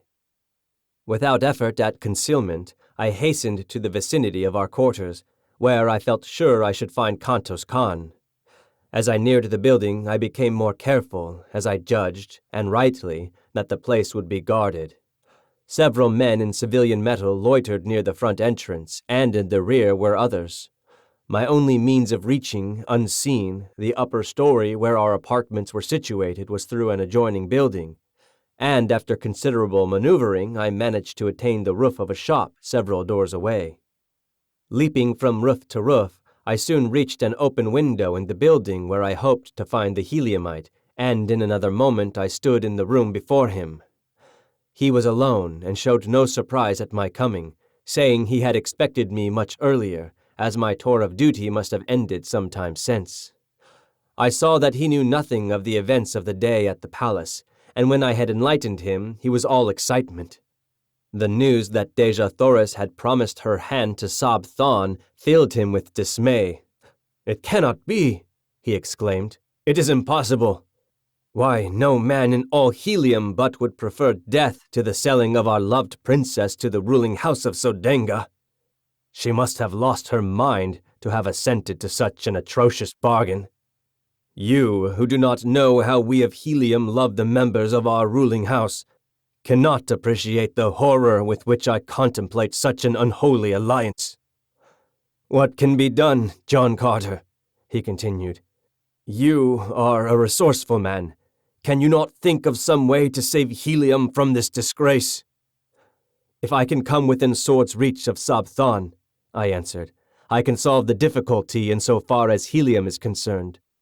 But, for personal reasons, I would prefer that another struck the blow that frees Dejah Thoris." Kantos Khan eyed me narrowly before he spoke. "You love her," he said. "Does she know it?" "She knows it, Kantos Khan, and repulses me only because she is promised to Sab Thon." The splendid fellow sprang to his feet, and, grasping me by the shoulder, raised his sword on high, exclaiming, "And had the choice been left to me, I could not have chosen a more fitting mate for the first princess of Barsoom. Here is my hand upon your shoulder, John Carter, and my word that Sab Thon shall go out at the point of my sword for the sake of my love for Helium, for Dejah Thoris, and for you. This very night I shall try to reach his quarters in the palace." "How?" I asked. "You are strongly guarded, and a quadruple force patrols the sky." He bent his head in thought a moment, then raised it with an air of confidence. "I only need to pass these guards and I can do it," he said at last. "I know a secret entrance to the palace through the pinnacle on the highest tower. I fell upon it by chance one day as I was passing above the palace on patrol duty. In this work it is required that we investigate any unusual occurrence we may witness, and a face peering from the pinnacle of the high tower of the palace was, to me, most unusual. I therefore drew near and discovered that the possessor of the peering face was none other than Sab Thon. He was slightly put out at being detected and commanded me to keep the matter to myself, explaining that the passage from the tower led directly to his apartments, and was known only to him. If I can reach the roof of the barracks and get my machine, I can be in Sabthon's quarters in 5 minutes. But how am I to escape from this building, guarded as you say it is?" "How well are the machine sheds at the barracks guarded?" I asked. "There is usually but one man on duty there at night upon the roof." "Go to the roof of this building, Kantos Khan, and wait me there." Without stopping to explain my plans, I retraced my way to the street and hastened to the barracks. I did not dare to enter the building, filled as it was with members of the Air Scout Squadron, who, in common with all Zodenga, were on lookout for me. The building was an enormous one, rearing its lofty head fully 1,000 feet into the air. But few buildings in Zodenga were higher than these barracks, though several topped it by a few hundred feet. The docks of the great battleships of the line standing some 1,500 feet from the ground, while the freight and passenger stations of the merchant squadrons rose nearly as high. It was a long climb up the face of the building, and one fraught with much danger, but there was no other way, and so I essayed the task. The fact that Barsoomian architecture is extremely ornate made the feat much simpler than I had anticipated, since I found ornamental ledges and projections which fairly formed a perfect ladder for me all the way to the eaves of the building. Here I met my first real obstacle. The eaves projected nearly 20 feet from the wall to which I clung, and though I encircled the great building, I could find no opening through them. The top floor was alight, and filled with soldiers engaged in the pastimes of their kind. I could not, therefore, reach the roof through the building. There was one slight, desperate chance, and that I decided I must take. It was for Dejah Thoris, and no man has lived who would not risk 1,000 deaths for such as she. Clinging to the wall with my feet and one hand, I unloosened one of the long leather straps of my trappings, at the end of which dangled a great hook by which the air sailors are hung to the sides and bottoms of their craft for various purposes of repair, and by means of which landing parties are lowered to the ground from the battleships. I swung this hook cautiously to the roof several times before it finally found lodgment. Gently I pulled on it to strengthen its hold, but whether it would bear the weight of my body I did not know. It might be barely caught upon the very outer verge of the roof, so that as my body swung out at the end of the strap, it would slip off and launch me to the pavement 1,000 feet below. An instant I hesitated, and then, releasing my grasp upon the supporting ornament, I swung out into space at the end of the strap. Far below me lay the brilliantly lighted streets, the hard pavements, and death. There was a little jerk at the top of the supporting eaves, and a nasty slipping, grating sound which turned me cold with apprehension. Then the hook caught, and I was safe. Clambering quickly aloft, I grasped the edge of the eaves and drew myself to the surface of the roof above. As I gained my feet, I was confronted by the sentry on duty, into the muzzle of whose revolver I found myself looking. "Who are you, and whence came you?" he cried. "I am an air scout, friend, and very near a dead one, for just by the merest chance I escaped falling to the avenue below," I replied. "But how came you upon the roof, man? No one has landed or come up from the building for the past hour. Quick, explain yourself, or I call the guard." "Look you here, sentry, and you shall see how I came here, and how close a shave I had to not coming at all," I answered, turning toward the edge of the roof, where, 20 feet below, at the end of my strap, hung all my weapons. The fellow, acting on impulse of curiosity, stepped to my side and to his undoing, for, as he leaned to peer over the eaves, I grasped him by his throat and pistol arm and threw him heavily to the roof. The weapon dropped from his grasp, and my fingers choked off his attempted cry for assistance. I gagged and bound him, and then hung him over the edge of the roof as I myself had hung a few moments before. I knew it would be morning before he would be discovered, and I needed all the time that I could gain. Donning my trappings and weapons, I hastened to the sheds, and soon had out both my machine and Kantos Khan's. Making his fast behind mine, I started my engine, and, skimming over the edge of the roof, I dove down into the streets of the city far below the plain usually occupied by the air patrol. In less than a minute, I was settling safely upon the roof of our apartment beside the astonished Kantos Khan. I lost no time in explanation, but plunged immediately into a discussion of our plans for the immediate future. It was decided that I was to try to make helium, while Kantos Khan was to enter the palace and dispatch Sab Than. If successful, he was then to follow me. He set my compass for me, a clever little device which will remain steadfastly fixed upon any given point of the surface of Barsoom, and bidding each other farewell, we rose together and sped in the direction of the palace, which lay in the route which I must take to reach helium. As we neared the high tower, a patrol shot down from above, throwing its piercing searchlight full upon my craft, and a voice roared out a command to halt, following with a shot as I paid no attention to his hail.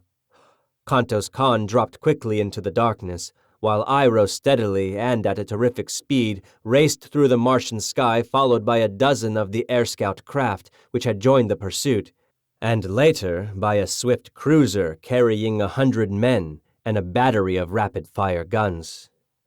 By twisting and turning my little machine, now rising and now falling, I managed to elude their searchlights most of the time.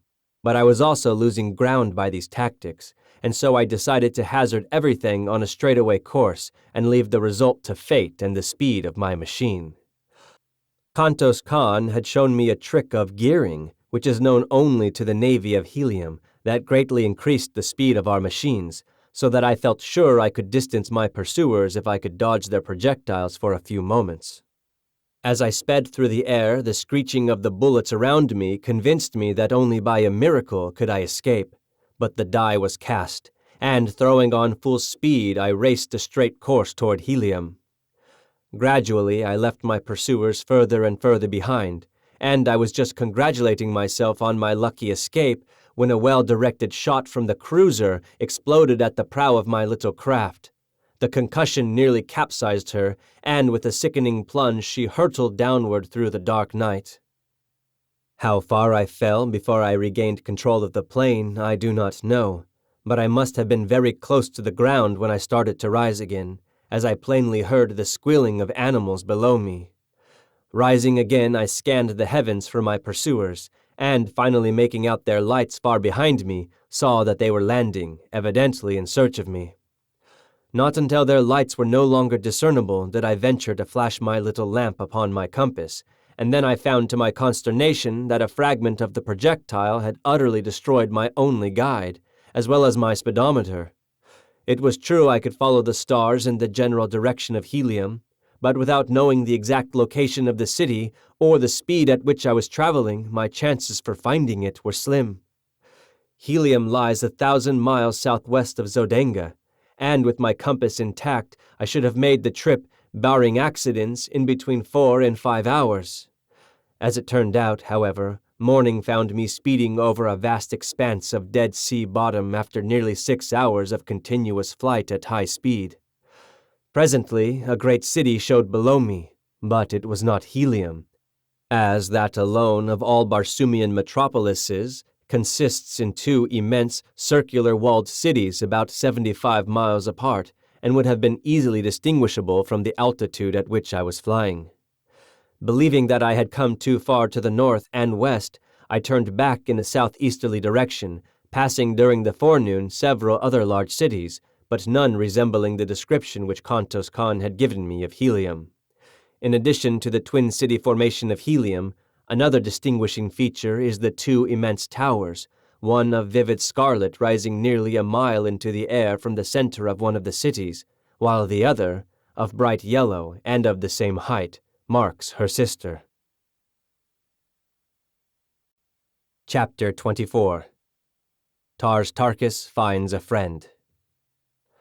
About noon I passed low over a great dead city of ancient Mars, and as I skimmed out across the plain beyond, I came full upon several thousand green warriors engaged in a terrific battle. Scarcely had I seen them than a volley of shots was directed at me, and with the almost unfailing accuracy of their aim, my little craft was instantly a ruined wreck, sinking erratically to the ground. I fell almost directly in the center of the fierce combat, among warriors who had not seen my approach, so busily were they engaged in life-and-death struggles. The men were fighting on foot with long swords, while an occasional shot from a sharpshooter on the outskirts of the conflict would bring down a warrior who might for an instant separate himself from the entangled mass.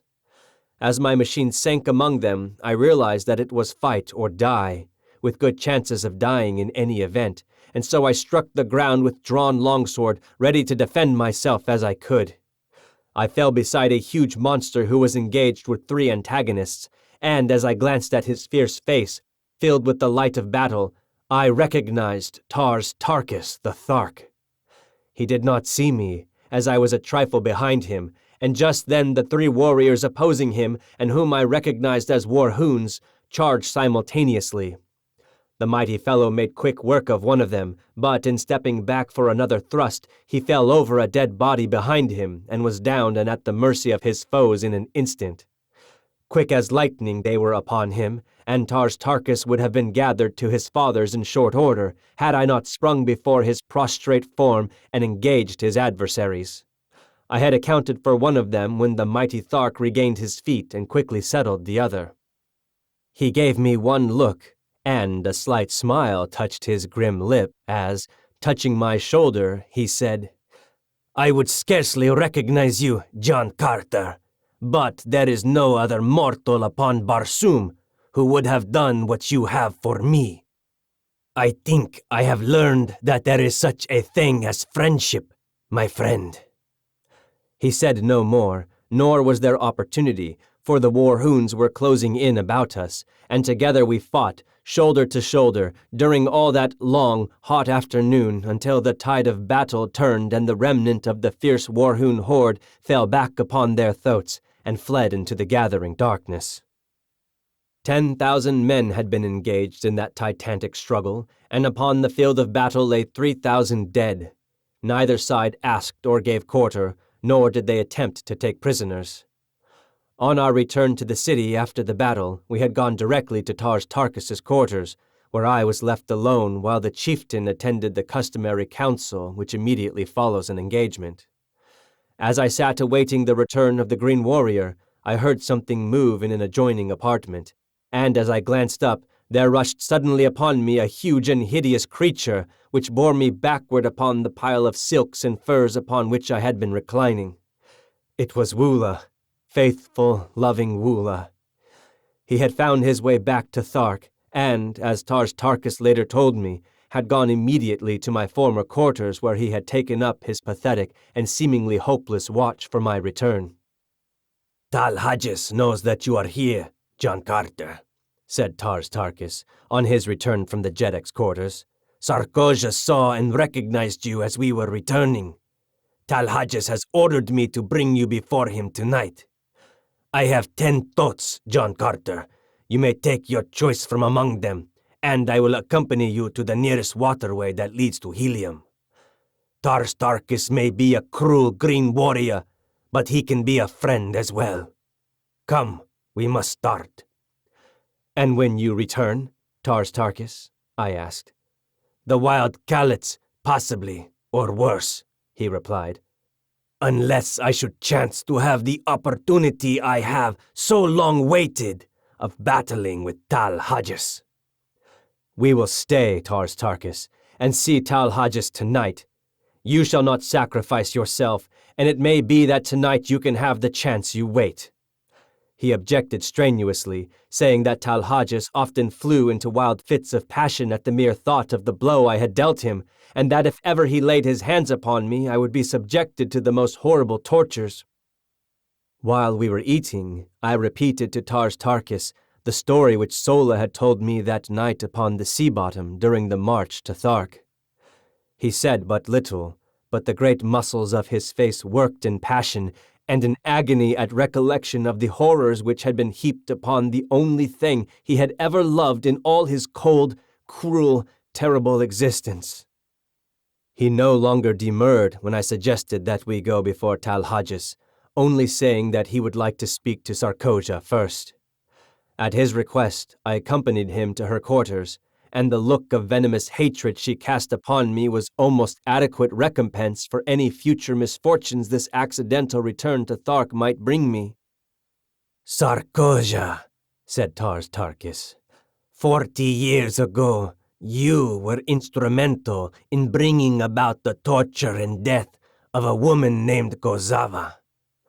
I have just discovered that the warrior who loved that woman has learned of your part in the transaction. He may not kill you, Sarkoja.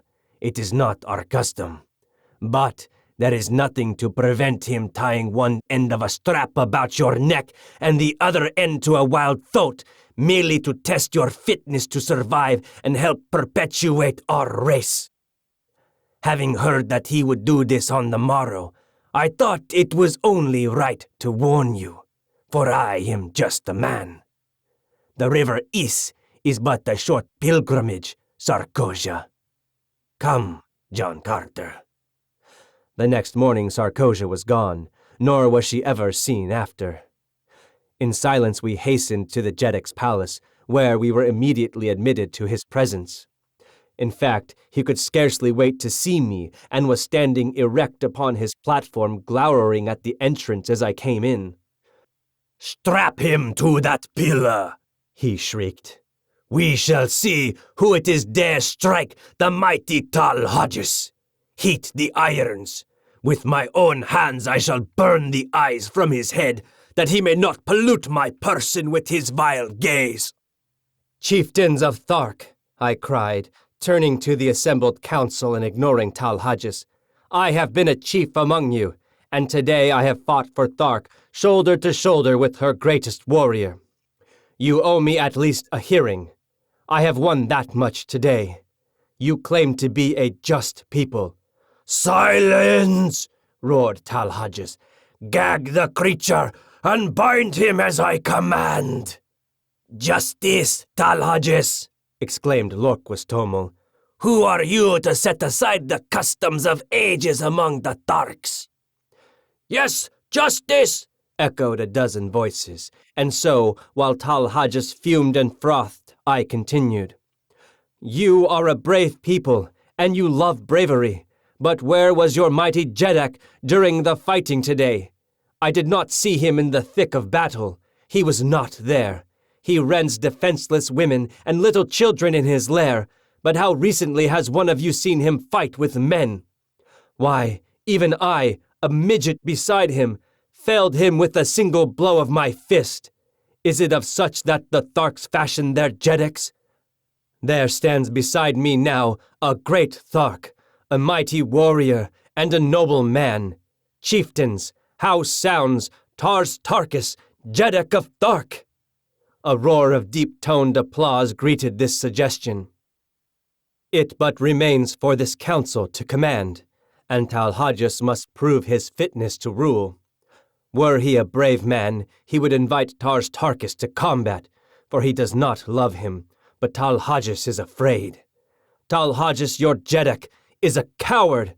With my bare hands I could kill him, and he knows it. After I ceased, there was a tense silence, as all eyes were riveted upon Tal Hodges. He did not speak or move, but the blotchy green of his countenance turned livid, and the froth froze upon his lips. "Tal Hodges," said Lorquist Tomel in a cold, hard voice, "never in my long life have I seen a Jeddak of the Tharks so humiliated. There could be but one answer to this arraignment. We waited." And still Tal Hodges stood as though petrified.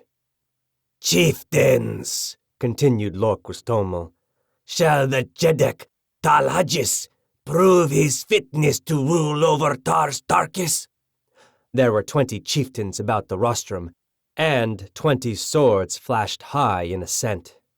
There was no alternative. That decree was final, and so Tal Hodges drew his long sword and advanced to meet Tars Tarkis. The combat was soon over, and, with his foot upon the neck of the dead monster, Tars Tarkis became Jeddak among the Tharks. His first act was to make me a full-fledged chieftain, with the rank I had won by my combats the first few weeks of my captivity among them. Seeing the favorable disposition of the warriors toward Tars Tarkas, as well as toward me, I grasped the opportunity to enlist them in my cause against Zodenga. I told Tars Tarkas the story of my adventures, and in a few words had explained to him the thought I had in mind. John Carter has made a proposal, he said, addressing the council, which meets with my sanction. I shall put it to you briefly. Deja Torres, the Princess of Helium, who was our prisoner, is now held by the Jeddak of Zodenga, whose son she must wed to save her country from devastation at the hands of the Zodengan forces. John Carter suggests that we rescue her and return her to Helium. The loot of Zodenga would be magnificent. And I have often thought that had we an alliance with the people of Helium, we could obtain sufficient assurance of sustenance to permit us to increase the size and frequency of our hatchings, and thus become unquestionably supreme among the green men of all Barsoom. What say you? It was a chance to fight, an opportunity to loot, and they rose to the bait as a speckled trout to a fly. For Tharks they were wildly enthusiastic, and before another half-hour had passed, 20 mounted messengers were speeding across Dead Sea bottoms to call the hordes together for the expedition.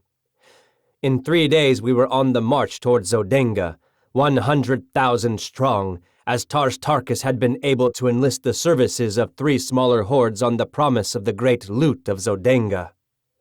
At the head of the column I rode beside the great Thark, while at the heels of my mount trotted my beloved Woola. We traveled entirely by night, timing our marches so that we camped during the day at deserted cities where, even to the beasts, we were all kept indoors during the daylight hours. On the march, Tars Tarkas, through his remarkable ability and statesmanship, enlisted 50,000 more warriors from various hordes, so that 10 days after we set out, we halted at midnight outside the great walled city of Zodenga, 150,000 strong. The fighting strength and efficiency of this horde of ferocious green monsters was equivalent to 10 times their number of red men. Never in the history of Barsoom, Tars Tarkas told me, had such a force of green warriors marched to battle together. It was a monstrous task to keep even a semblance of harmony among them, and it was a marvel to me that he got them to the city without a mighty battle among themselves. But as we neared Zodenga, their personal quarrels were submerged by their greater hatred for the Red Men, and especially for the Zodengans, who had for years waged a ruthless campaign of extermination against the Green Men, directing special attention toward despoiling their incubators. Now that we were before Zodenga, the task of obtaining entry to the city devolved upon me, and directing Tars Tarkas to hold his forces in 2 divisions out of earshot of the city, with each division opposite a large gateway, I took 20 dismounted warriors and approached one of the small gates that pierced the walls at short intervals. These gates have no regular guard, but are covered by sentries, who patrol the avenue that encircles the city just within the walls as our metropolitan police patrol their beats. The walls of Zodenga are 75 feet in height and 50 feet thick. They are built of enormous blocks of carborundum, and the task of entering the city seemed, to my escort of green warriors, an impossibility. The fellows who had been detailed to accompany me were of one of the smaller hordes, and therefore did not know me. Placing 3 of them with their faces to the wall and arms locked, I commanded 2 more to mount their shoulders, and a 6th I ordered to climb upon the shoulders of the upper 2. The head of the topmost warrior towered over 40 feet from the ground. In this way, with 10 warriors, I built a series of 3 steps from the ground to the shoulders of the topmost man. Then, starting from a short distance behind them, I ran swiftly up from one tier to the next, and with a final bound from the broad shoulders of the highest, I clutched the top of the great wall and quietly drew myself to its broad expanse. After me I dragged 6 lengths of leather from an equal number of my warriors. These lengths we had previously fastened together, and passing one end to the topmost warrior, I lowered the other end cautiously over the opposite side of the wall toward the avenue below. No one was in sight, so, lowering myself to the end of my leather strap, I dropped the remaining 30 feet to the pavement below. I had learned from Kantos Khan the secret of opening these gates, and in another moment my 20 great fighting men stood within the doomed city of Zodenga. I found to my delight that I had entered at the lower boundary of the enormous palace grounds. The building itself showed in the distance a blaze of glorious light, and on the instant I determined to lead a detachment of warriors directly within the palace itself, while the balance of the great horde was attacking the barracks of the soldiery. Dispatching one of my men to Tars Tarkas for a detail of 50 Tharks, with word of my intentions, I ordered 10 warriors to capture and open one of the great gates, while with the 9 remaining I took the other. We were to do our work quietly. No shots were to be fired and no general advance made until I had reached the palace with my 50 Tharks. Our plans worked to perfection. The 2 sentries we met were dispatched to their fathers upon the banks of the lost sea of Chorus, and the guards at both gates followed them in silence. Chapter 25. The Looting of Zodenga. As the great gate where I stood swung open, my 50 Tharks, headed by Tars Tarkas himself, rode in upon their mighty thoats. I'd led them to the palace walls, which I negotiated easily without assistance. Once inside, however, the gate gave me considerable trouble, but I finally was rewarded by seeing it swing open upon its huge hinges, and soon my fierce escort was riding across the gardens of the Jeddak of Zodenga. As we approached the palace, I could see through the great windows of the first floor into the brilliantly illuminated audience chamber of Thon Kosis. The immense hall was crowded with nobles and their women, as though some important function was in progress. There was not a guard in sight without the palace, due, I presume, to the fact that the city and palace walls were considered impregnable, and so I came close and peered within. At one end of the chamber, upon the massive golden thrones encrusted with diamonds, sat Thon Kosis and his consort, surrounded by officers and dignitaries of state. Before them stretched a broad aisle lined on either side with soldiery, and as I looked there entered this aisle at the far end of the hall the head of a procession which advanced to the foot of the throne.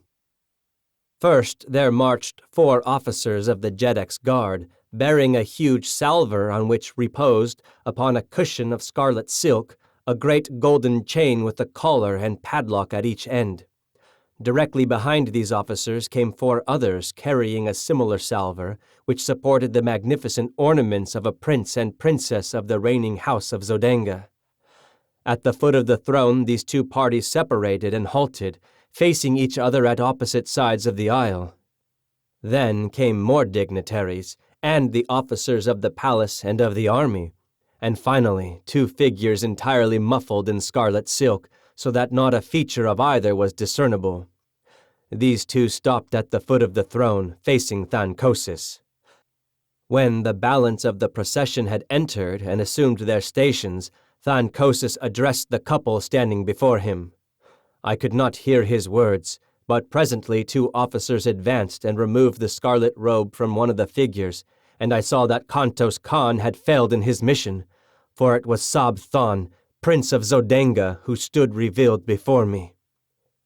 Thon Kosis now took a set of the ornaments from one of the salvers and placed one of the collars of gold about his son's neck, springing the padlock fast. After a few more words addressed to Sab Thon, he turned to the other figure, from which the officers now removed the enshrouding silks, disclosing to my now comprehending view Deja Thoris, Princess of Helium. The object of the ceremony was clear to me. In another moment Deja Thoris would be joined forever to the Prince of Zodenga.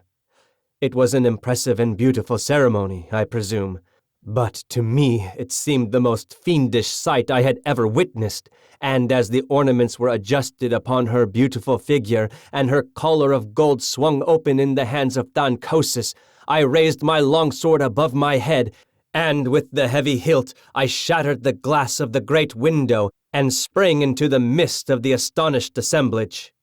With a bound I was on the steps of the platform beside Thancosis, and as he stood riveted with surprise, I brought my longsword down upon the golden chain that would have bound Dejah Thoris to another.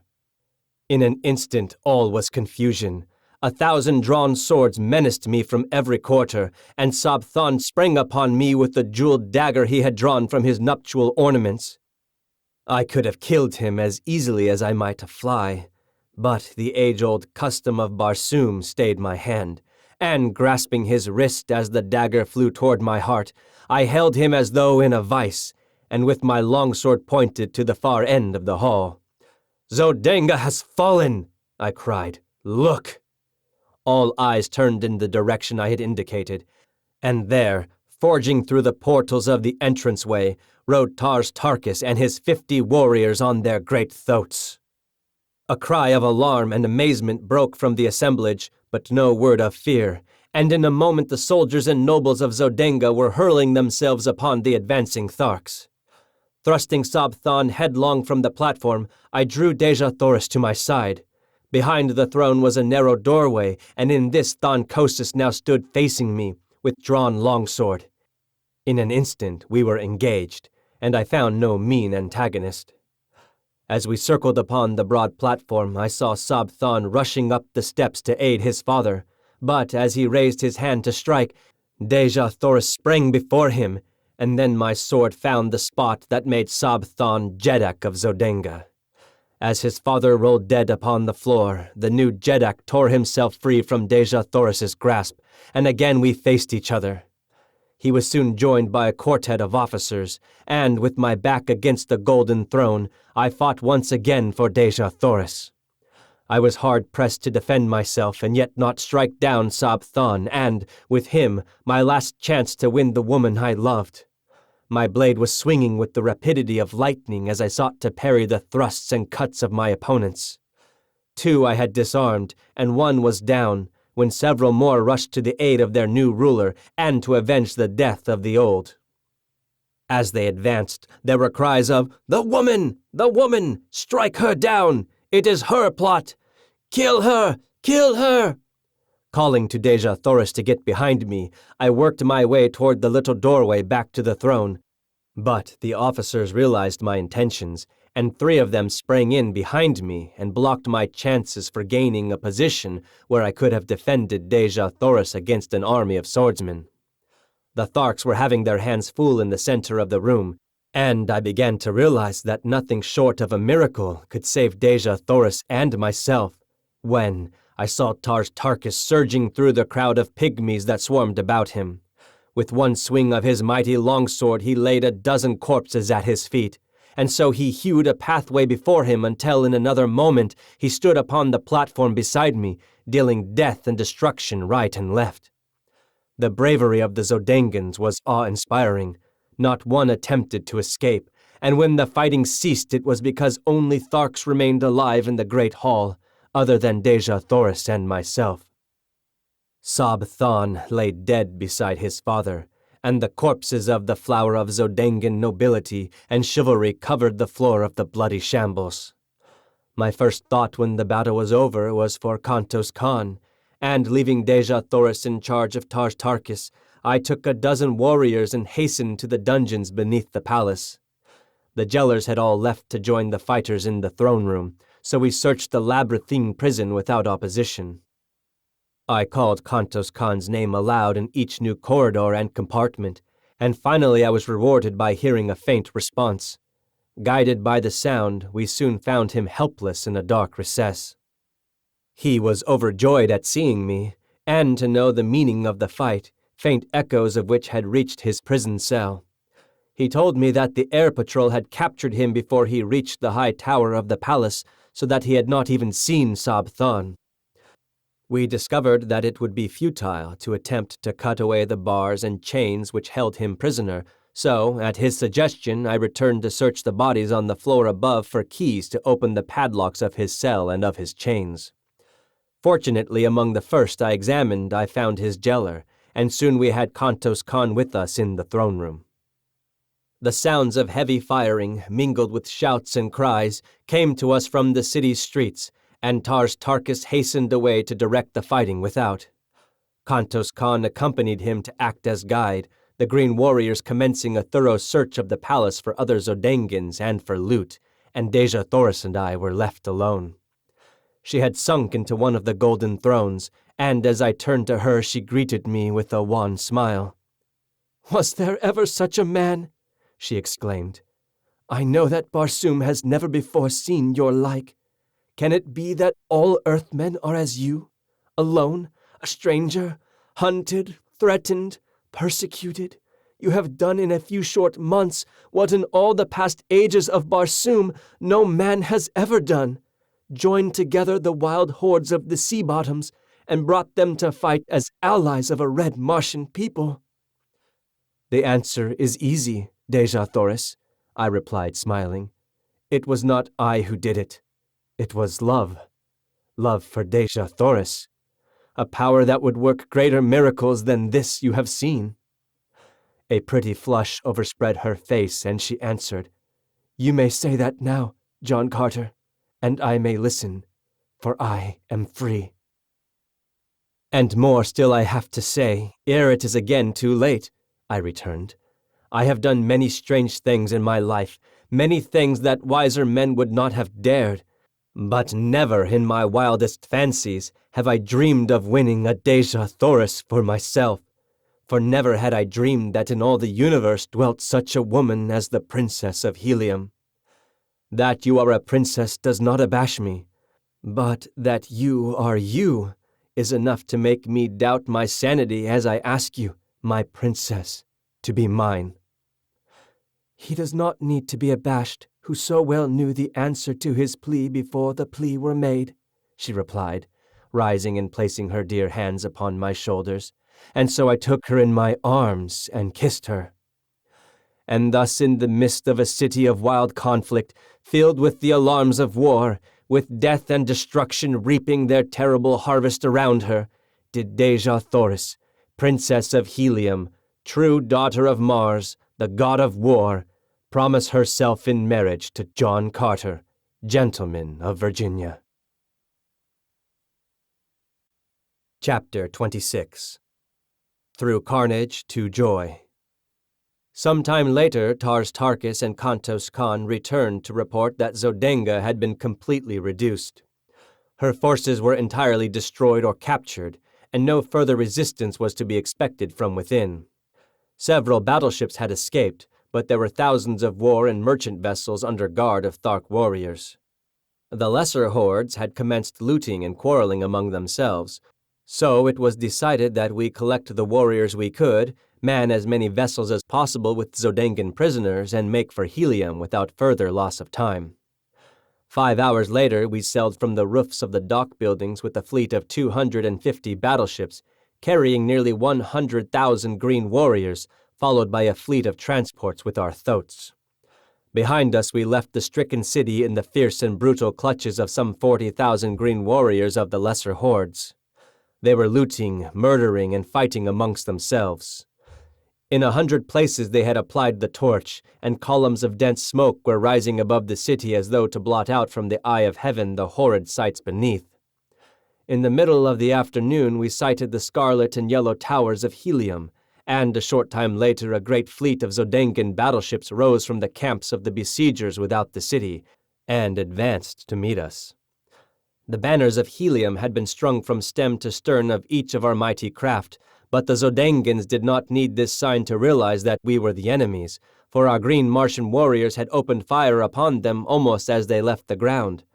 With their uncanny marksmanship, they raked the oncoming fleet with volley after volley. The twin cities of Helium, perceiving that we were friends, sent out hundreds of vessels to aid us, and then began the first real air battle I had ever witnessed.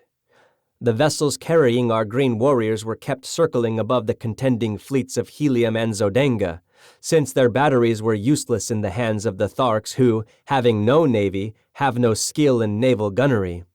Their small-arm fire, however, was most effective, and the final outcome of the engagement was strongly influenced, if not wholly determined, by their presence.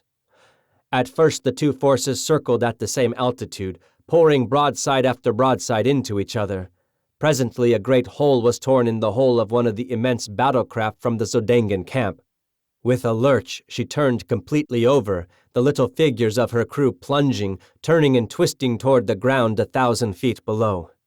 Then, with sickening velocity, she tore after them, almost completely burying herself in the soft loam of the ancient sea bottom. A wild cry of exultation arose from the Heliumite squadron, and with redoubled ferocity they fell upon the Zodangan fleet. By a pretty maneuver, two of the vessels of Helium gained a position above their adversaries, from which they poured upon them from their kill bomb batteries a perfect torrent of exploding bombs.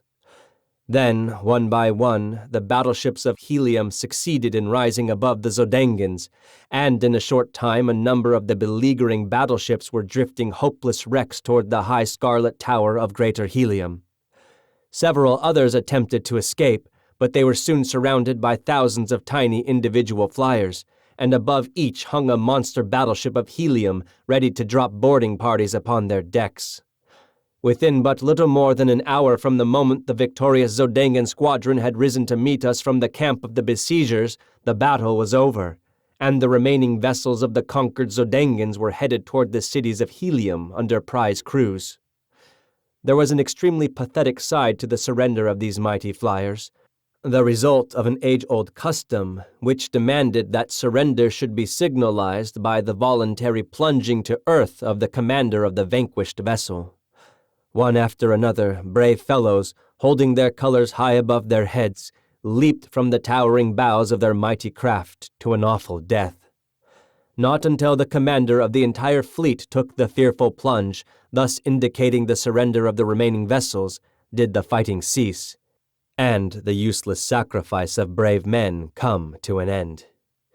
We now signaled the flagship of Helium's navy to approach, and when she was within hailing distance, I called out that we had the Princess Dejah Thoris on board, and that we wished to transfer her to the flagship that she might be taken immediately to the city.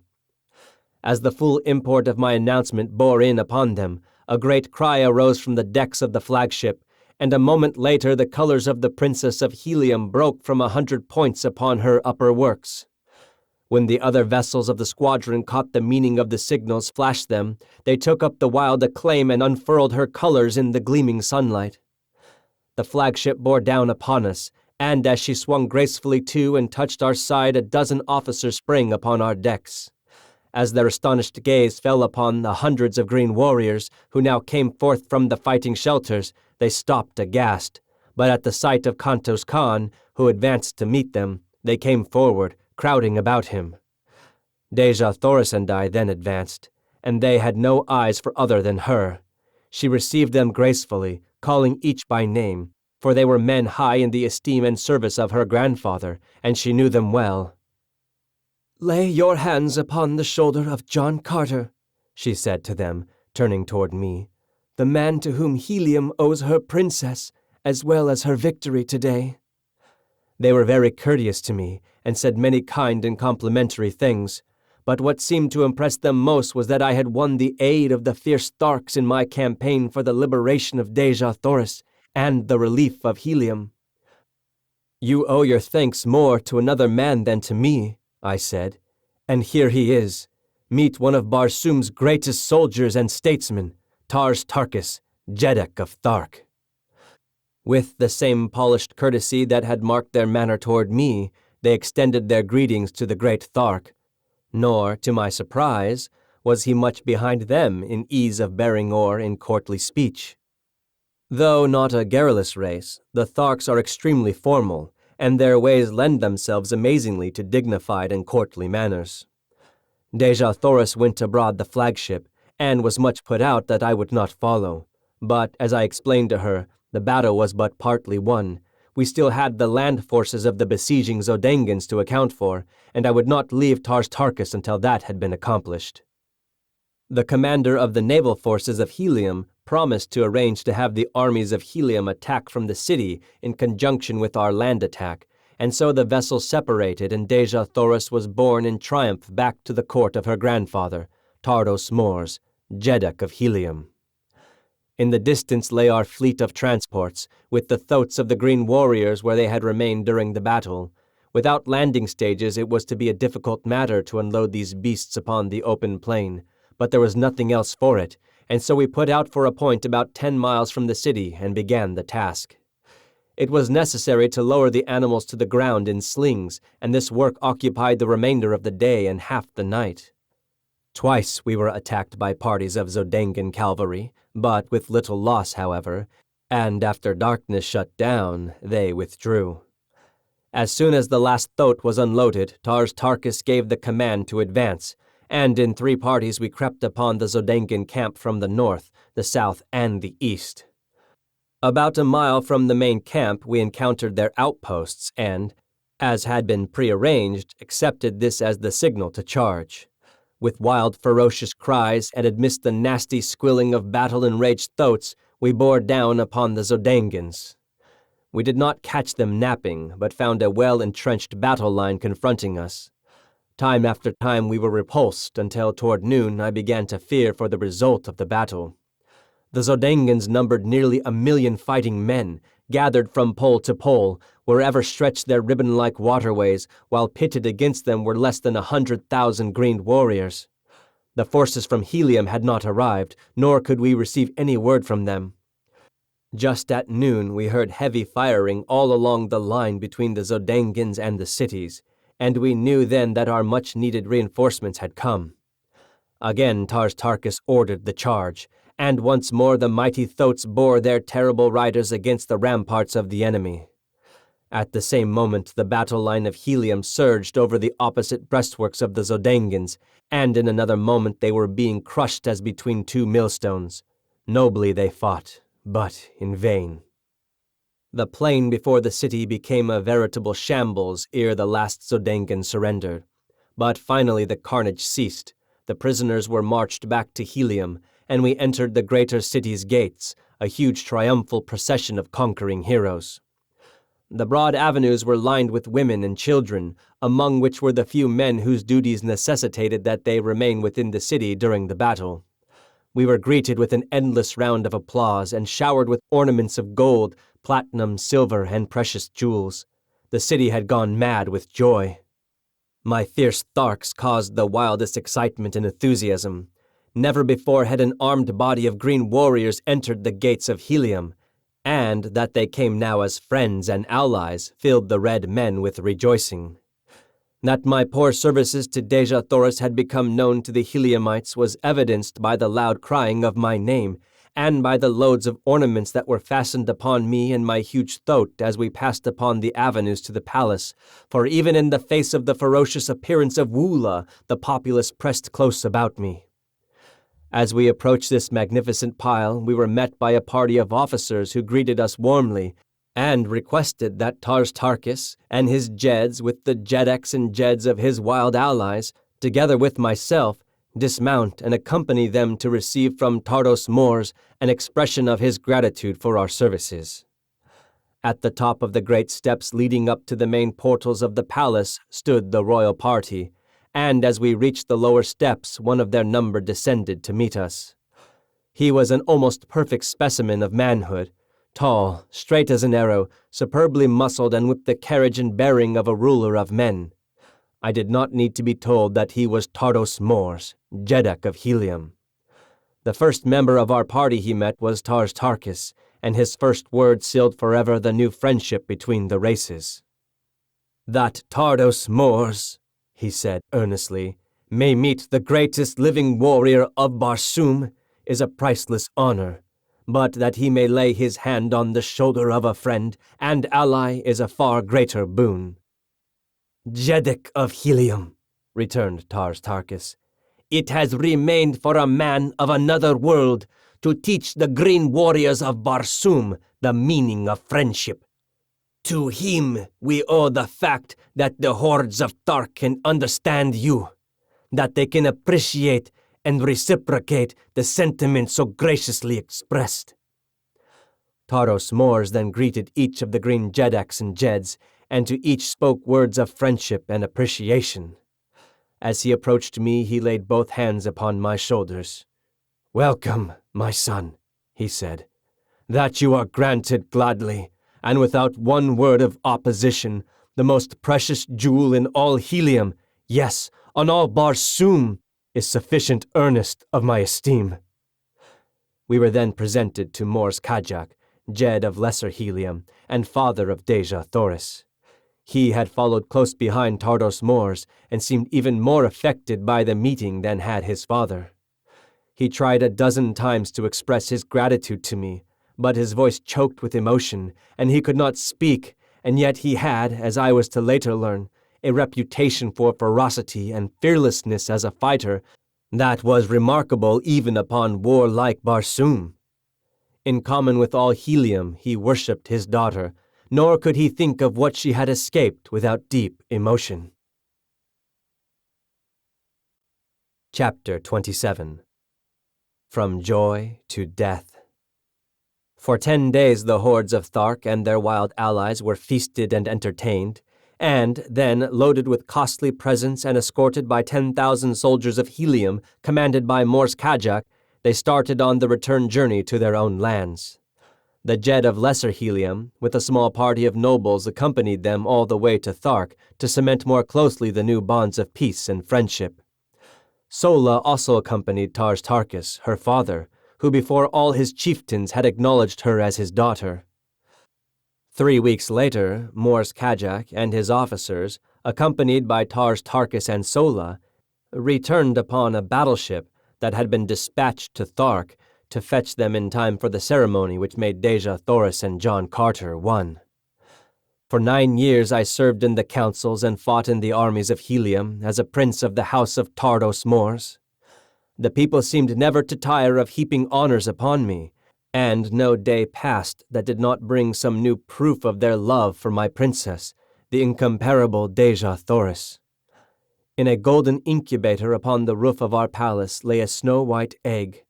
For nearly 5 years 10 soldiers of the Jedek's guard had constantly stood over it, and not a day passed when I was in the city that Deja Thoris and I did not stand hand in hand before our little shrine planning for the future, when the delicate shell should break. Vivid in my memory is the picture of the last night as we sat there talking in low tones of the strange romance which had woven our lives together, and of this wonder which was coming to augment our happiness and fulfill our hopes. In the distance we saw the bright white light of an approaching airship, but we attached no special significance to so common a sight. Like a bolt of lightning it raced toward Helium until its very speed bespoke the unusual. Flashing the signals which proclaimed it a dispatch bearer for the Jedek, it circled impatiently, awaiting the tardy patrol boat which must convoy it to the palace docks. 10 minutes after it touched at the palace, a message called me to the council chamber, which I found filling with the members of that body. On the raised platform of the throne was Tardos Mors, pacing back and forth with tense-drawn face. When all were in their seats, he turned toward us. "This morning," he said, "word reached the several governments of Barsoom that the keeper of the atmosphere plant had made no wireless report for 2 days, nor had almost ceaseless calls upon him from a score of capitals elicited a sign of response.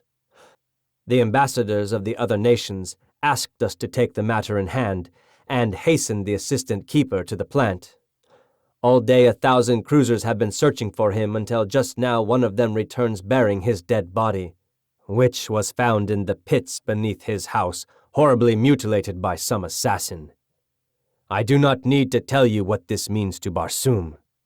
It would take months to penetrate those mighty walls. In fact, the work has already commenced, and there would be little to fear were the engine of the pumping plant to run as it should, and as they all have for hundreds of years.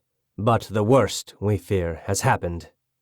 The instruments show a rapid decreasing air pressure on all parts of Barsoom. The engine has stopped. My gentlemen," he concluded, "we have at best 3 days to live." There was absolute silence for several minutes, and then a young noble arose, and with his drawn sword held high above his head, addressed Tardos Mors.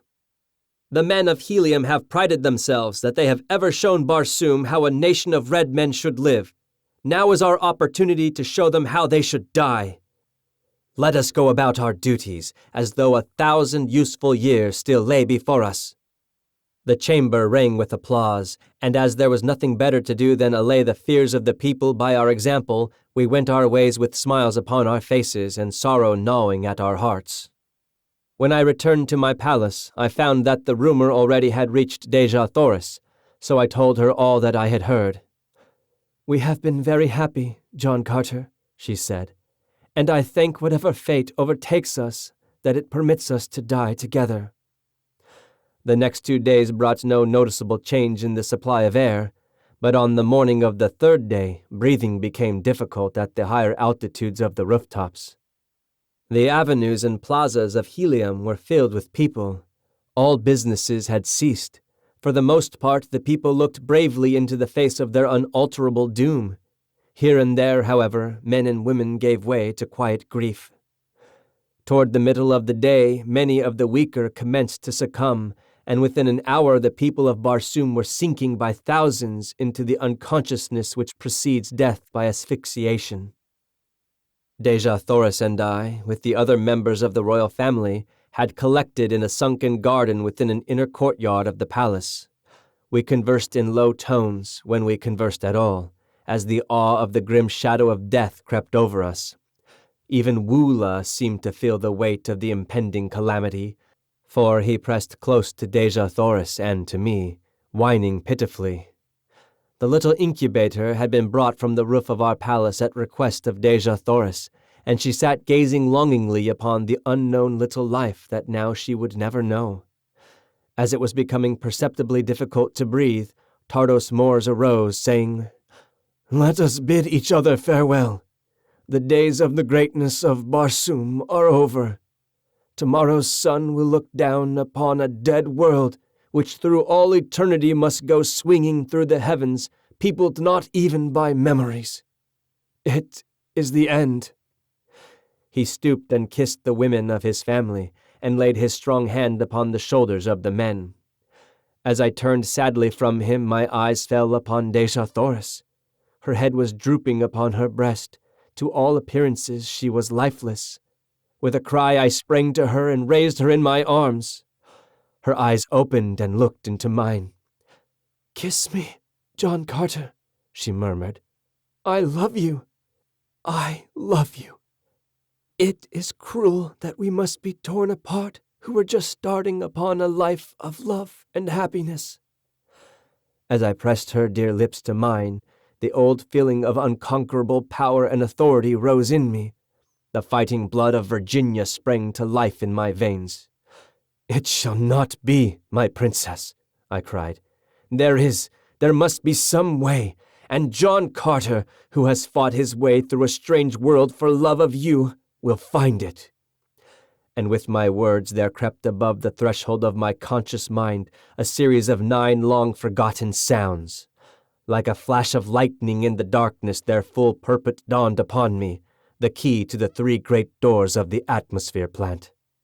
Turning suddenly toward Tardos Mors, as I still clasped my dying love to my breast, I cried, "A flyer Jeddak! Quick! Order your swiftest flyer to the palace top! I can save Barsoom yet!" He did not wait to question, but in an instant a guard was racing to the nearest dock, and though the air was thin and almost gone at the rooftop, they managed to launch the fastest one-man air scout machine that the skill of Barsoom had ever produced. Kissing Dejah Thoris a dozen times and commanding Woola, who would have followed me, to remain and guard her, I bounded with my old agility and strength to the high ramparts of the palace, and in another moment I was headed toward the goal of the hopes of all Barsoom. I had to fly low to get sufficient air to breathe, but I took a straight course across an old sea bottom and so had to rise only a few feet above the ground. I traveled with awful velocity, for my errand was a race against time with death. The face of Dejah Thoris hung always before me. As I turned for a last look as I left the palace garden, I had seen her stagger and sink upon the ground beside the little incubator.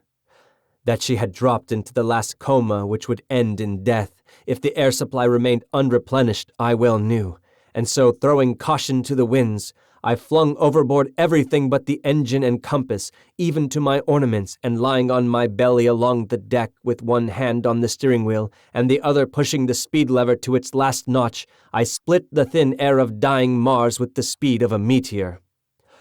An hour before dark, the great walls of the atmosphere plant loomed suddenly before me, and with a sickening thud, I plunged to the ground before the small door which was withholding the spark of life from the inhabitants of the entire planet. Beside the door, a great crew of men had been laboring to pierce the wall, but they had scarcely scratched the flint-like surface, and now most of them lay in the last sleep from which not even air would awaken them. Conditions seemed much worse here than at Helium, and it was with difficulty that I breathed at all. There were a few men still conscious, and to one of these I spoke. "If I can open these doors, is there a man who can start the engines?" I asked. "I can," he replied. "If you open quickly, I can last but a few moments more. But it is useless. They are both dead, and no one else upon Barsoom knew the secret of these awful locks. For 3 days men crazed with fear have surged about this portal in vain attempts to solve its mystery." I had no time to talk. I was becoming very weak, and it was with difficulty that I controlled my mind at all. But with a final effort, as I sank weakly to my knees, I hurled the 9 thought waves at that awful thing before me. The Martian had crawled to my side, and with staring eyes fixed on the single panel before us, we waited in the silence of death. Slowly the mighty door receded before us. I attempted to rise and follow it, but I was too weak. "After it!" I cried to my companion. "And if you reach the pump room, turn loose all the pumps. It is the only chance Barsoom has to exist tomorrow." From where I lay, I opened the second door, and then the third, and as I saw the hope of Barsoom crawling weakly on hands and knees through the last doorway, I sank unconscious upon the ground. Chapter 28. At the Arizona Cave. It was dark when I opened my eyes again. Strange, stiff garments were upon my body, garments that cracked and powdered away from me as I rose to a sitting posture.